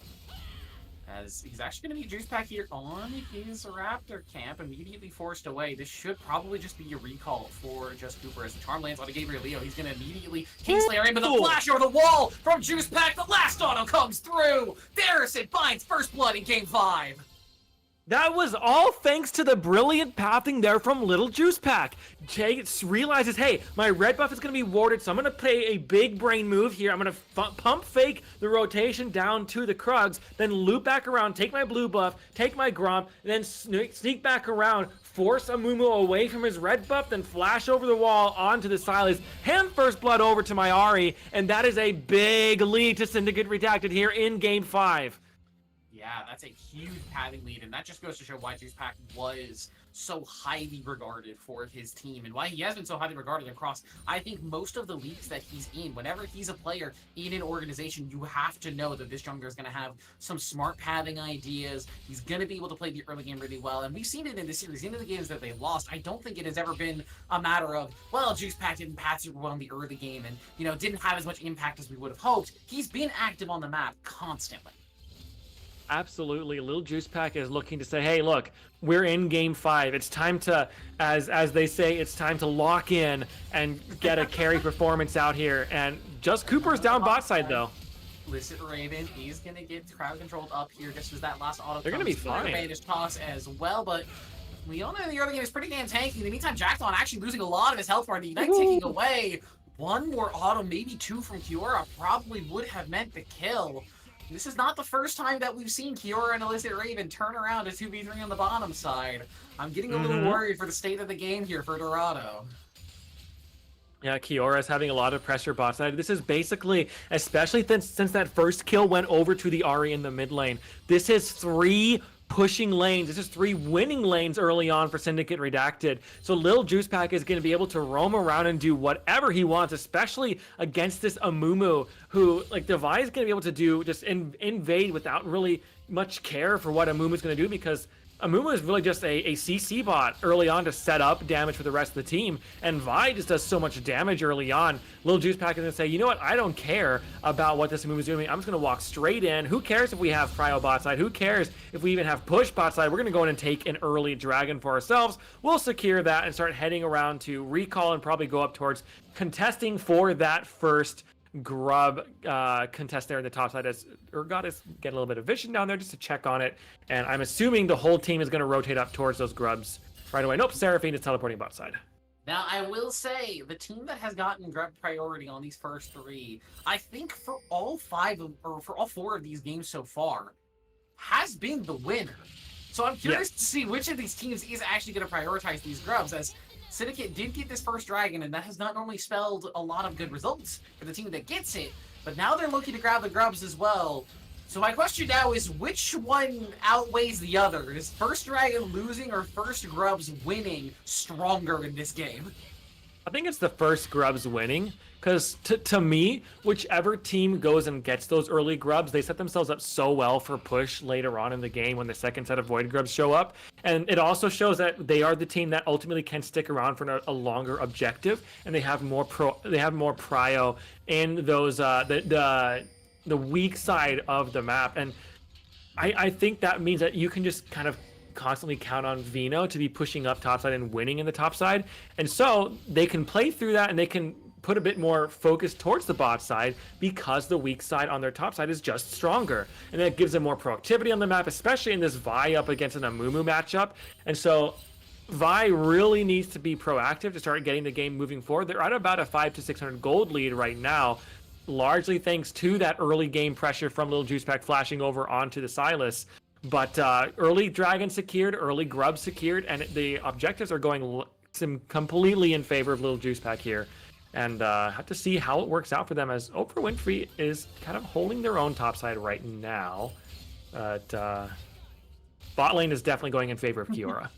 Yeah, it's a good early showing from Little Juice Pack on the objectives, though I will say Just Cooper has been doing a fantastic job of farming his camps at the same time. About 12 CS, which means about 3 camps ahead of this Vi right now, and part of that is the kind of wonky pathing that the Vi had to do in the early game to avoid the vision. But at the same time, it's also just Vi being on the map more, trying to make more ganks happen, and having more successful ganks. That means the Mumu has had more time to sit back in his jungle, farm up his camps, look for camp timers on respawns as he gets vision on that Raptor camp on the bottom side of the screen there. But it will mean a little bit of extra gold for this Amumu in the early game, getting him towards that level 6 sooner, and that Curse of the Sad Mummy really is the reason why you pick this champion, aside from, like, the double bandage toss in the early game. Yep. Level 6 has been secured for Just Cooper, so that Curse... And like you're saying with that first ult, That first ult is really important. It's kind of like a Nocturne where that first paranoia really has to net something big. Just Cooper needs to make sure that this first Curse of the Sad Mummy really results in some big plays for their team and sets themselves up for some kills, or maybe for a neutral objective as well. So it could be that Just Cooper is still just farming up to try to get to a point where they can use that ultimate to transition into an objective when one is up. But until now, you keep an eye on Just Cooper because that first ultimate has to hit. We'll put it that way. Yeah, it's like you said, similar to Nocturne, where that first ulti really does have to be impactful. So we're going to keep an eye not only on the first ulti for Just Cooper, I think, but also for Little Juice Pack. I want to see where this first cease and desist is going to go, who that target is going to be, and how they're going to shut that member down. But for now, we've got a fairly quiet game. Outside of that first blood, netting Syndicate Redacted about a 200 gold lead now as the waves start to crash and even out. It's just been quiet as Jackson will actually spot out Little Juice Pack there with a nice Winter's Bite. So no lane gank available for the Vi this time around. I mean, Vi, the Little Juice Pack on the Vi has just had such fun little pathing, like sneaking into that bottom bush, looping around top early. And I'll have to see more creativity out of Little Juice Pack. It's worked out so far for them for the most part. I mean, that one didn't work out, but you do, help the Seraphine Leona clear out an extra wave there. Just feel a little bit more comfortable because the Vi is hanging around so that the Zeri and Braum, if they were maybe trying to get a little bit of a push going, and maybe you're concerned that the Amumu's hanging around as Oprah Winfrey's going to cancel Vino's back there right quick, but that's going to let Kiora and Illicit Raven reset the wave, push it back forward, and get a back timer in under good. At a good timer for them as Vino's back is canceled again. Oh, I will say, we've had some question marks as Ephraim had to step out in game 3 due to some personal issues dealing with in the real life and not in the League of Legends. We were a little bit worried about Gabriel Leo stepping into mid lane, and I think especially for Oprah Winfrey stepping into top lane, our big matchup to watch for this entire series was, hey, Vino versus Gabriel Leo, MVP of the season versus second team All-Pro. These are kind of big names in this Titan Divinity League. How is this matchup going to go? But with the Ephraim stepping out, hang on, Illicit Raven wants to find his way into the double flash. Doesn't manage to get that season desist in, but it is double flashes force, so it is going to be 4 grubs and most likely 5 here for Syndicate Redacted. Mundo did pop that ultimate as well, so it is going to be 5 grubs and a lot of key summoners burned for Dorado. Yeah, that's double flash for Leo and Just Cooper, and that's probably going to mean because the Amumu has no flash, Silas has no flash, the Mundo popped that ultimate there as well, and no ults were popped for Syndicate, that they can just rotate right over, and I'm assuming they're going to do that here any second now, rotate over and just take a second dragon for themselves. Jackthon going to get chunked out there as well. That's going to force the Braum reset, so that's for sure going to mean that Lil Juice Pack can rotate down towards that dragon and start looking towards getting that second Drake for their team. Largely also because Darrison has pushed mid lane, Kiora has pushed bot lane. Lil Juice Pack, what are you doing? Go take the dragon, buddy. Yeah, this should just be a dragon timer. I know it's not like the highest of priorities, that singular ocean dragon, but at the same time, it's getting you towards that soul, and a lot of the souls that potentially could spawn here, whether it's Infernal or Hextech or Mountain, are going to be so valuable for your team. So I think getting to that soul point and getting to Elder Dragons should really be a priority for the Syndicate squad. It should be. Jackthon has been able to recall and come right back into the lane. So maybe we're going to see a fight here. As they're walking up, Amumu's here. There's that Curse the Sad Mummy on all 4 members. Immediately to force the flash. There's that cease and desist. The big in the back line. Juice Pack gets a massive Q onto the back line, but it's just not enough damage. 2-5 is still alive. He's managed to survive. The damage went on the Jackthon instead. Darrison will find 1, but it's 2 for 2-5. Just Cooper finds Kiora as well. Darrison is forced to run under tower, but you are under tower versus a Mundo who goes where he pleases. Give 2-5 the triple. That is also right there. I mean, yeah, Syndicate Redacted pick up the dragon, largely thanks to Lil Juice Pack having a nice smite there, but you stick around so long just trying to hover in that bush and not actually going for the objective means you're there way longer than you need to be, and that allows Dorado to come in, collapse on the play. Yeah, it's a beautiful ult from Just Cooper. Another beautiful ult. Gabriel Leo might be in trouble here. Gabriel Leo is going to get rooted up. Juice Pack doesn't have that cease and desist available for a little bit, so I think the Silas should just be able to get out of here, but it's actually just going to turn turn around and look for some damage. So we'll donate that kill over to Kiora with double teleports used to make that pick happen, though, and no objectives to speak of. I'm not 100% certain about the actual resources used to find that singular kill. Oh, Vino does stop it. Jackthon is gonna. Oh, The flash there is a bit aggressive. A little bit too aggressive as Oprah Winfrey is now here. They're going to stack on that passive. He'll tank up the Fear Beyond Death. Little Juice Bag is here, but Mundo does in fact go where he please, so he's happy to continue walking forward. Jackthon doesn't have a lot of cooldowns available just yet. Oprah Winfrey is walking away. Jackthon might have overstayed, but he will die to protect his top laner. It looks like the overextension from Syndicate, and then it was the overextension from Dorado, and a decent punish from Juice Pack and Vino. Yep, they catch off the Braum. Now, here's the thing. Braum is only like level 7. And so that recall, that death timer is so short, Braum is already back alive. And yeah, you give a bit of gold over. But, I mean, bot side, they're going to capitalize on this as well. Kiora going to get a nice little chunk of damage onto that tower, start pushing forward. Just Cooper's going to rotate over. For the Herald, though, not a pink ward, it is a vision ward now they're called.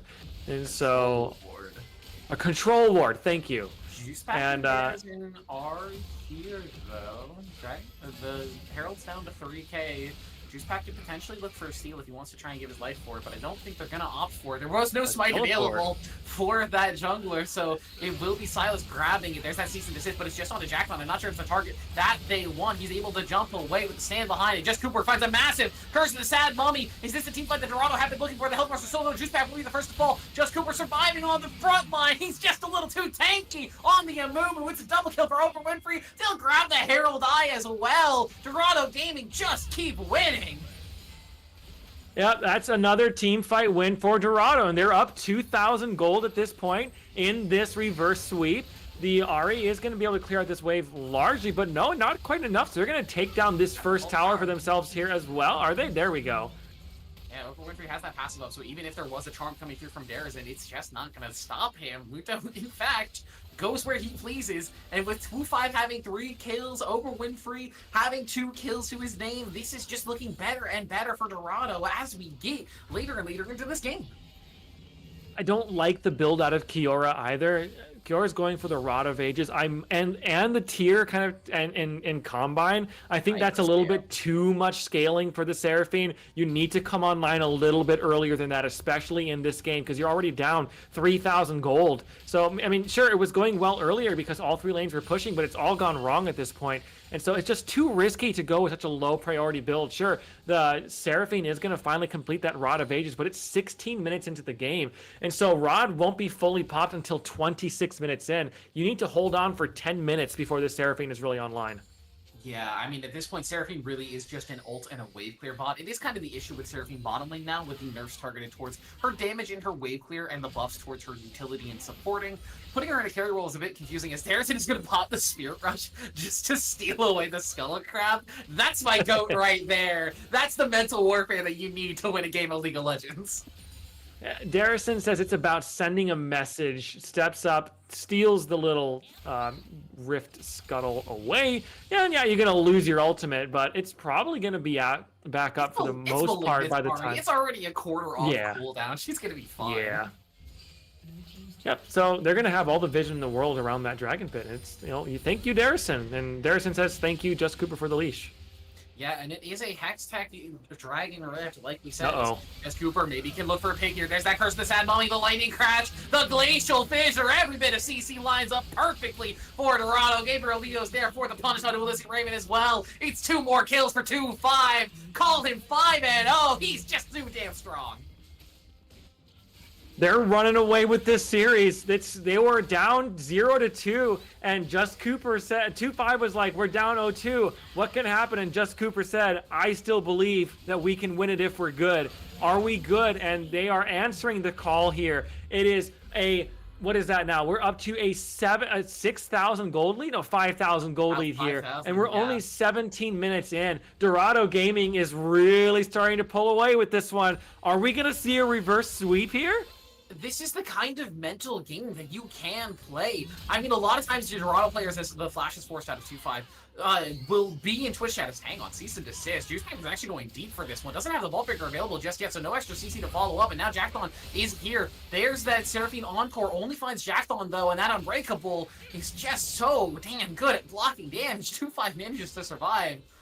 But yeah, this is the mental game that I think Dorado plays really well. They are a team that is known for winning games, for winning series. It's kind of like their moniker in these leagues. People know that Dorado is a good org. Their players and their org owners even are constantly yapping in Twitch chat talking about how games are just doomed and it's over and 0-2 is their comfort zone. And we're finally seeing it come to fruition. This is the most comfortable the Dorado Gaming side has looked throughout this entire series. Yeah, they are really locked in at this point. They're up, closing in on a 6,000 gold lead. And Oprah Winfrey is having a really nice game. Their top 10 has already taken both those towers on this kind of split push style mundo that we're seeing here. And it's starting to march down bot lane there as well to start working towards that inner tower. And this is a mundo that is really tanky at this point. Has 150 stacks there on the Heartsteel, but might be in a bit of trouble here. Gonna pop that ultimate just to start walking away. Pick up that passive proc as well. Grab a Heartsteel proc on the way out. Why not? He's gonna get ulted on to by Vino, but the teleports are starting to come through. It's looking like a 4 versus 2 as Gabriel, I think, is just gonna start walking away from the play. Here comes a Mumu. Follow-up doesn't get that flash knockup, but the damage should still be able to come through. Darison should be able to find the last hit. No, it's Vino getting that shotgun knee shot down. There's that stolen ultimate from Gabriel. He has that cease and desist available. There's a baby looking for a charm here. Lands that slow. Charm does not land on a Jack Hondo. Just walking in a straight line. A little too overpowered there. Dorado maybe can look for a punish here. Just Cooper might want to continue this fight. Gabriel still has that cease and desist available if they want to keep going. There's that initial fissure. It just finds on Illicit Raven though. So I think with that target just finding one, they don't want to take this 4v5. I think they're just stalling time for Oprah Winfrey to actually respawn. He's up in 5 seconds. And they're pinging that ward, the pink ward behind them. They're pinging it. Yeah, Just Cooper still has that ultimate available, waiting for a good ultimate pop. There it is on to 3-2-5. Has that lightning crash available. He's untouched in the backline. Illicit Raven is there. He dodged out from the charm. Gabriel, in the meantime, is just running the train on the Syndicate Redacted backline. Just Cooper will eventually die, but it's a double kill for 2-5. Oprah Winfrey's chasing down Kiora. He goes where he pleases. He doesn't care about a stun. Jackdaw's flashing forward to look to get another slow on top of this Seraphine. They're going to look for a dive. They're going to pick up Kiora. One more auto for the stun. Good night, Sarah Queen. Oprah Winfrey picks up the ace, and Dorado continue the shellacking. Man, it's closing in on an 8,000 gold lead. They stalled out so well to let Oprah Winfrey teleport back in on the flank. They were pinging it the whole time. You can see it on the minimap. They were just ready and waiting for this opportunity to get that flank happen. The Amumu comes flying in as well with a beautiful ultimate there to just stall out even longer. And 2-5, staying alive for the whole fight. Now 7-0-2, 700 gold bounty on her head. Dorado is just pulling away with this one, and now it's not looking good because Baron is on the map, and Dorado have a huge lead for themselves that they could use to pressure for this Baron and start to really look into locking not just this game, but the series away. Yeah, we were talking about in the last game the fact that at a certain point, the game is no longer yours to try and get a win from. You have to look for your opponents making a mistake. You have to try and punish some sort of misplay from your enemy team, but Syndicate Redacted, they just haven't managed to find it. The first 2 games were an absolute monster of a hands dip in their favor. They were just better than Dorado in every fight, but after game 3, Dorado just absolutely has shaped up here, and every fight looks so clean from them. They've locked in. They're managing to pull away this series. They'll grab the Baron at 22 minutes.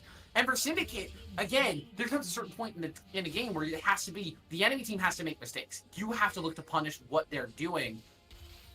But at the same time, there's also the thought of, like, can we look for the next game? Can we try and just think about what's happening next? But this is game 5. There is no next game. You don't have another shot at this. If you lose this game, that's it. Your season's over.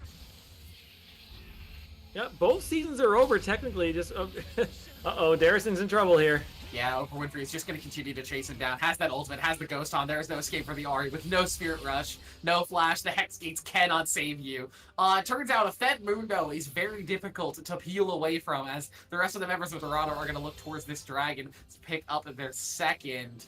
As Oprah is just happy to walk into the face of 4 members of Syndicate and say, hey, you guys don't have damage to kill me. There's no Leandries. There's no Bork. There's no Burn here.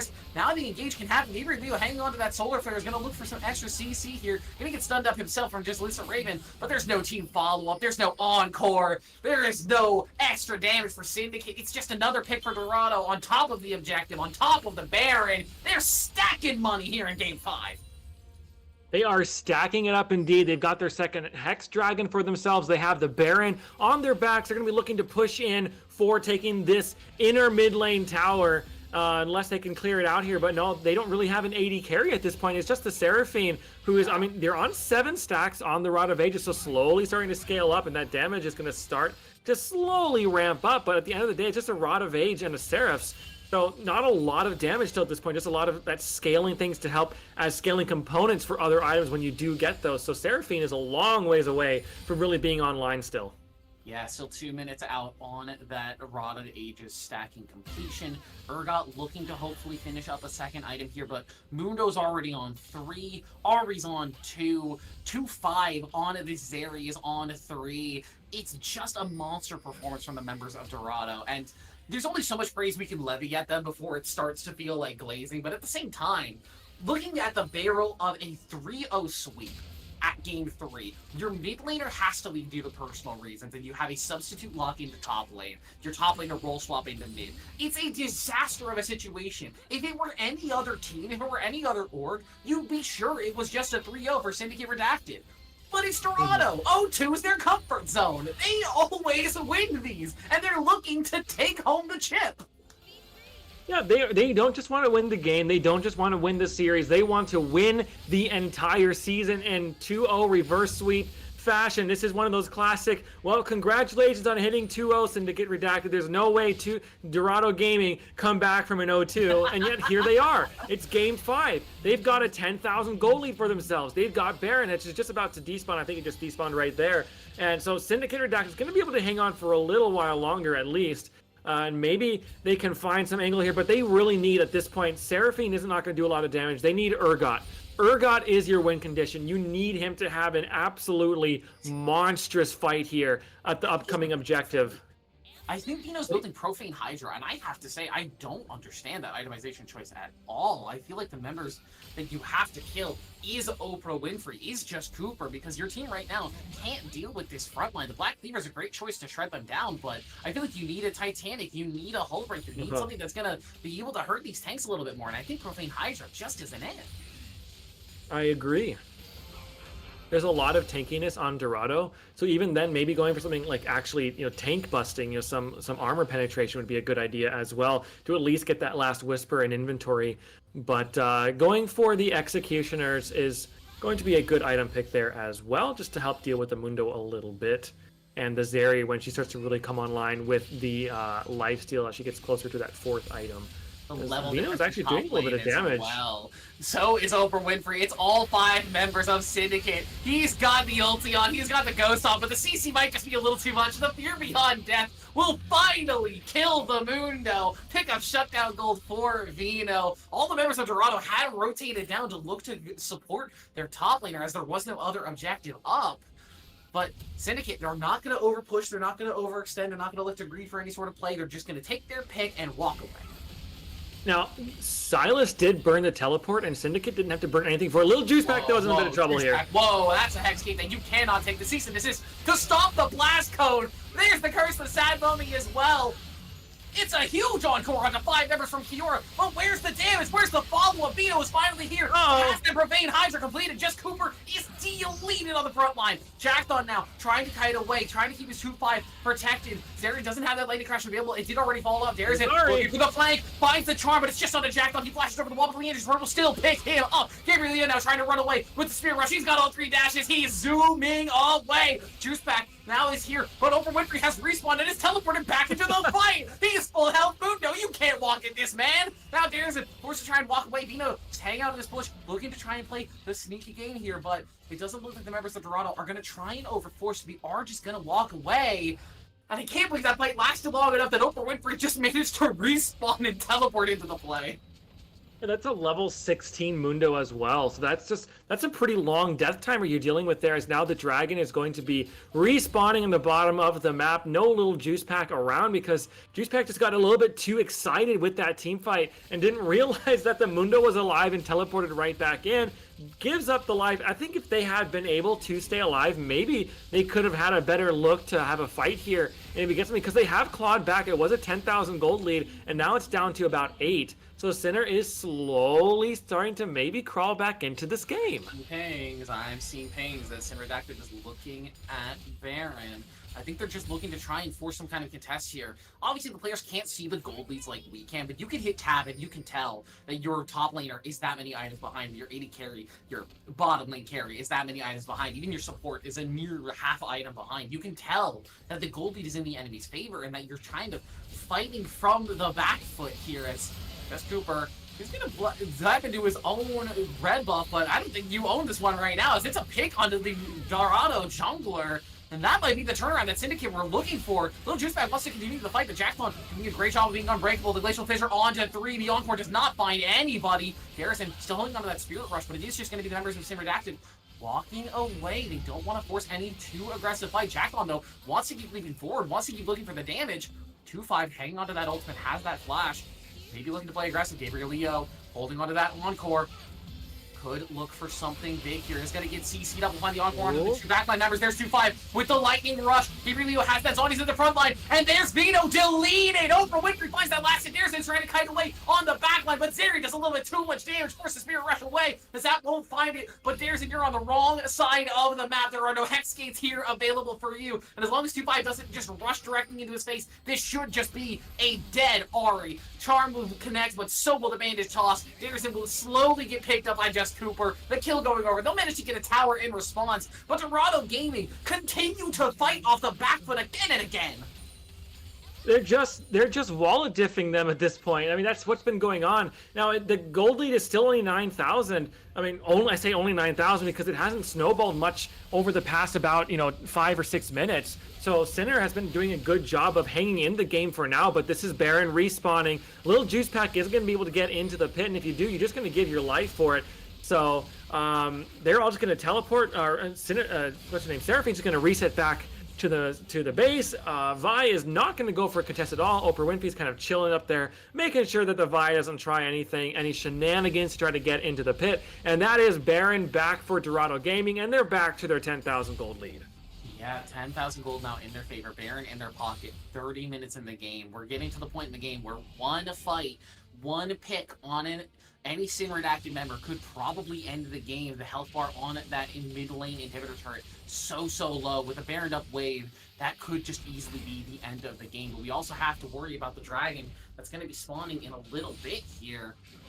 So we're looking at a soul potentially for Dorado. We're looking at if a fight goes badly for Syndicate Redacted, their game is over. But they can't just give Hextech soul, because that's just the play to not lose. Dorado or Syndicate Redacted has to find a way to find a play to win the game, not just not lose.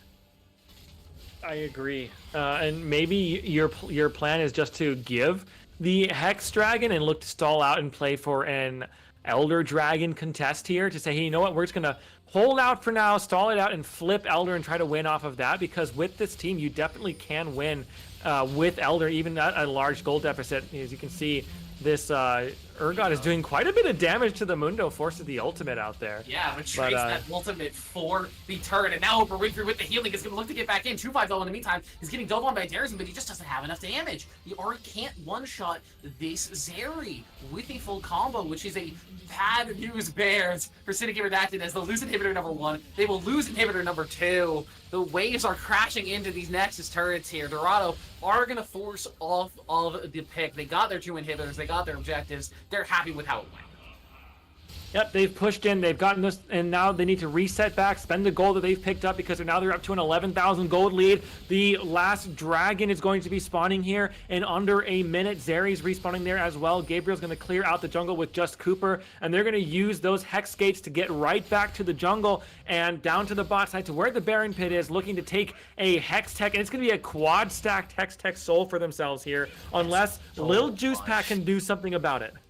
Yeah, if this was 2 patches ago, for Kiora, I would say this is the Giga Seraphine build. You have your Rylai's, you have your fully stacked Rod of Ages, you have your Seraphs, but Seraphine has gotten tagged with a hefty chunk of nerfs in the meantime. She's a lot less strong nowadays. Right now, Kiora really is just a utility bot, and if your bottom lane carry is your utility, where's the damage coming from? It does have to be Vino in these fights, so keep your eyes on this Urgot. You have to be watching for what sort of an influence he can have in a fight. And I think Kiora's ultimate especially, two things that you really need to look out for, that as these super minions are going to start pouring into the base of Syndicate Redacted, I don't think they can even look to try and attempt to steal. They're just forced away. It's just Hextech Soul for Dorado.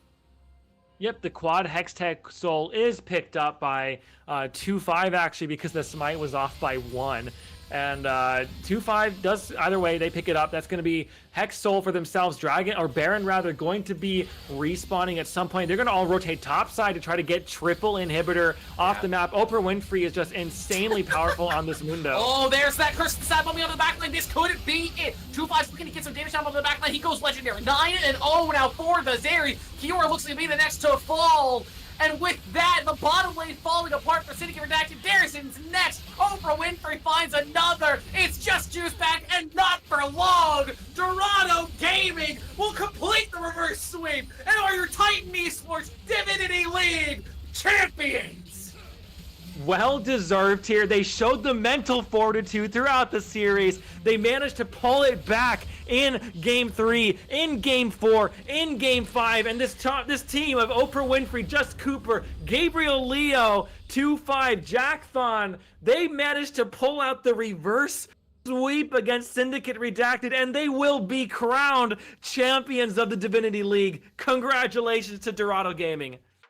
What a hell of a performance from all of these players. And I think especially props go out to Efron. I'm hoping that whatever's going on with their personal life in the background is going the best for them that it possibly can. But coming back to your team winning a reverse sweep without you, it may not feel the best, but at the same time for these other members of Dorado, they've got to be so happy.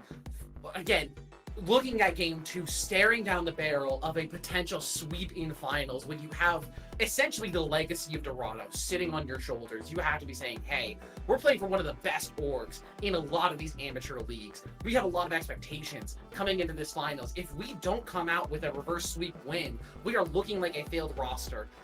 And by God, they found the reverse sweep.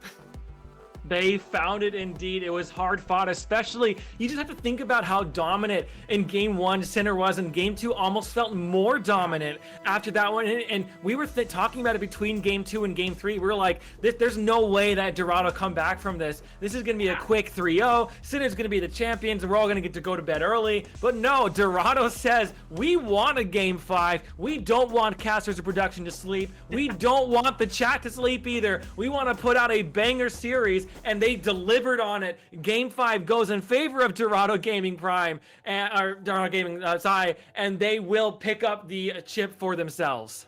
Yeah, a massive congratulations to Dorado. Unfortunately for Syndicate Redacted, your season made it to the finals, but this is where it ends. I think everybody, at the very least, at one point in this series or another, all 10 of these players, all 11 of these players actually, had a massive performance for themselves in one of these games. Syndicate Redacted did those first 2 games, like you mentioned, played incredibly, and Dorado, for the past 3, just looked that little bit better.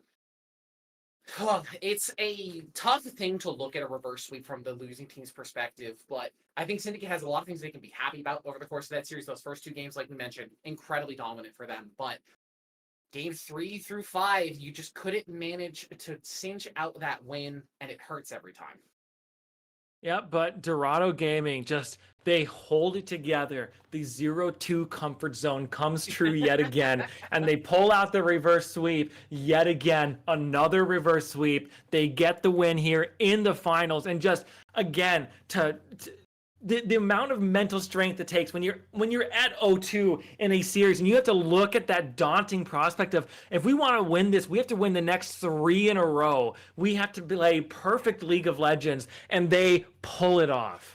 Yeah, an incredible showing from both of these teams, but I think That's going to be it for us here for this season of the Titan Esports Divinity League. Thank you all so much for joining us for this finals broadcast. We understand that it was filled with tech issues and spectator issues and delays, and we appreciate you all so much for sticking with us and making it through this whole series. Big props to my co-caster, Sharpie, here on the other side, as I always get that wrong, for stepping in and making this series incredible. Loki Barrel Production in the back, staying up to make sure that everything goes right for our production. Thank you so much to them. Sems for having us online. Again, to both of these teams, congratulations, Dorado, for taking home your win. That's going to be it for us tonight. Thank you all so much for joining us for this incredible season. We'll see you next time around. Have a good night.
Waste another day, eyes on my display.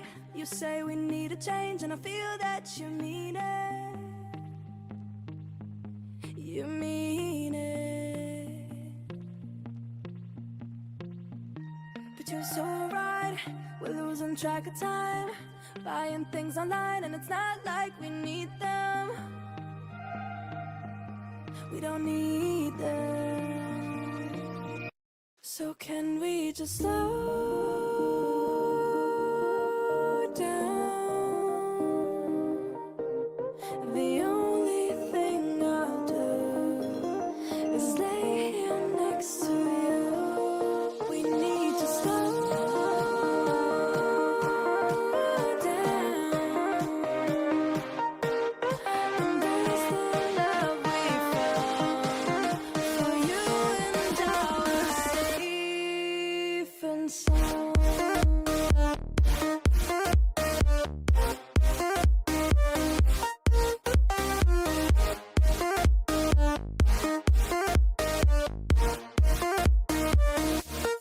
And we just slow down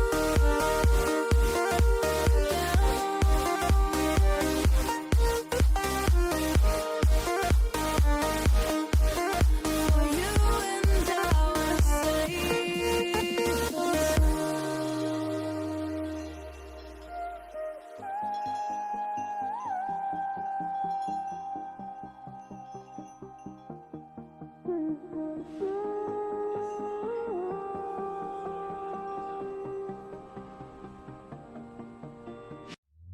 We were on the run, rocking around the clock.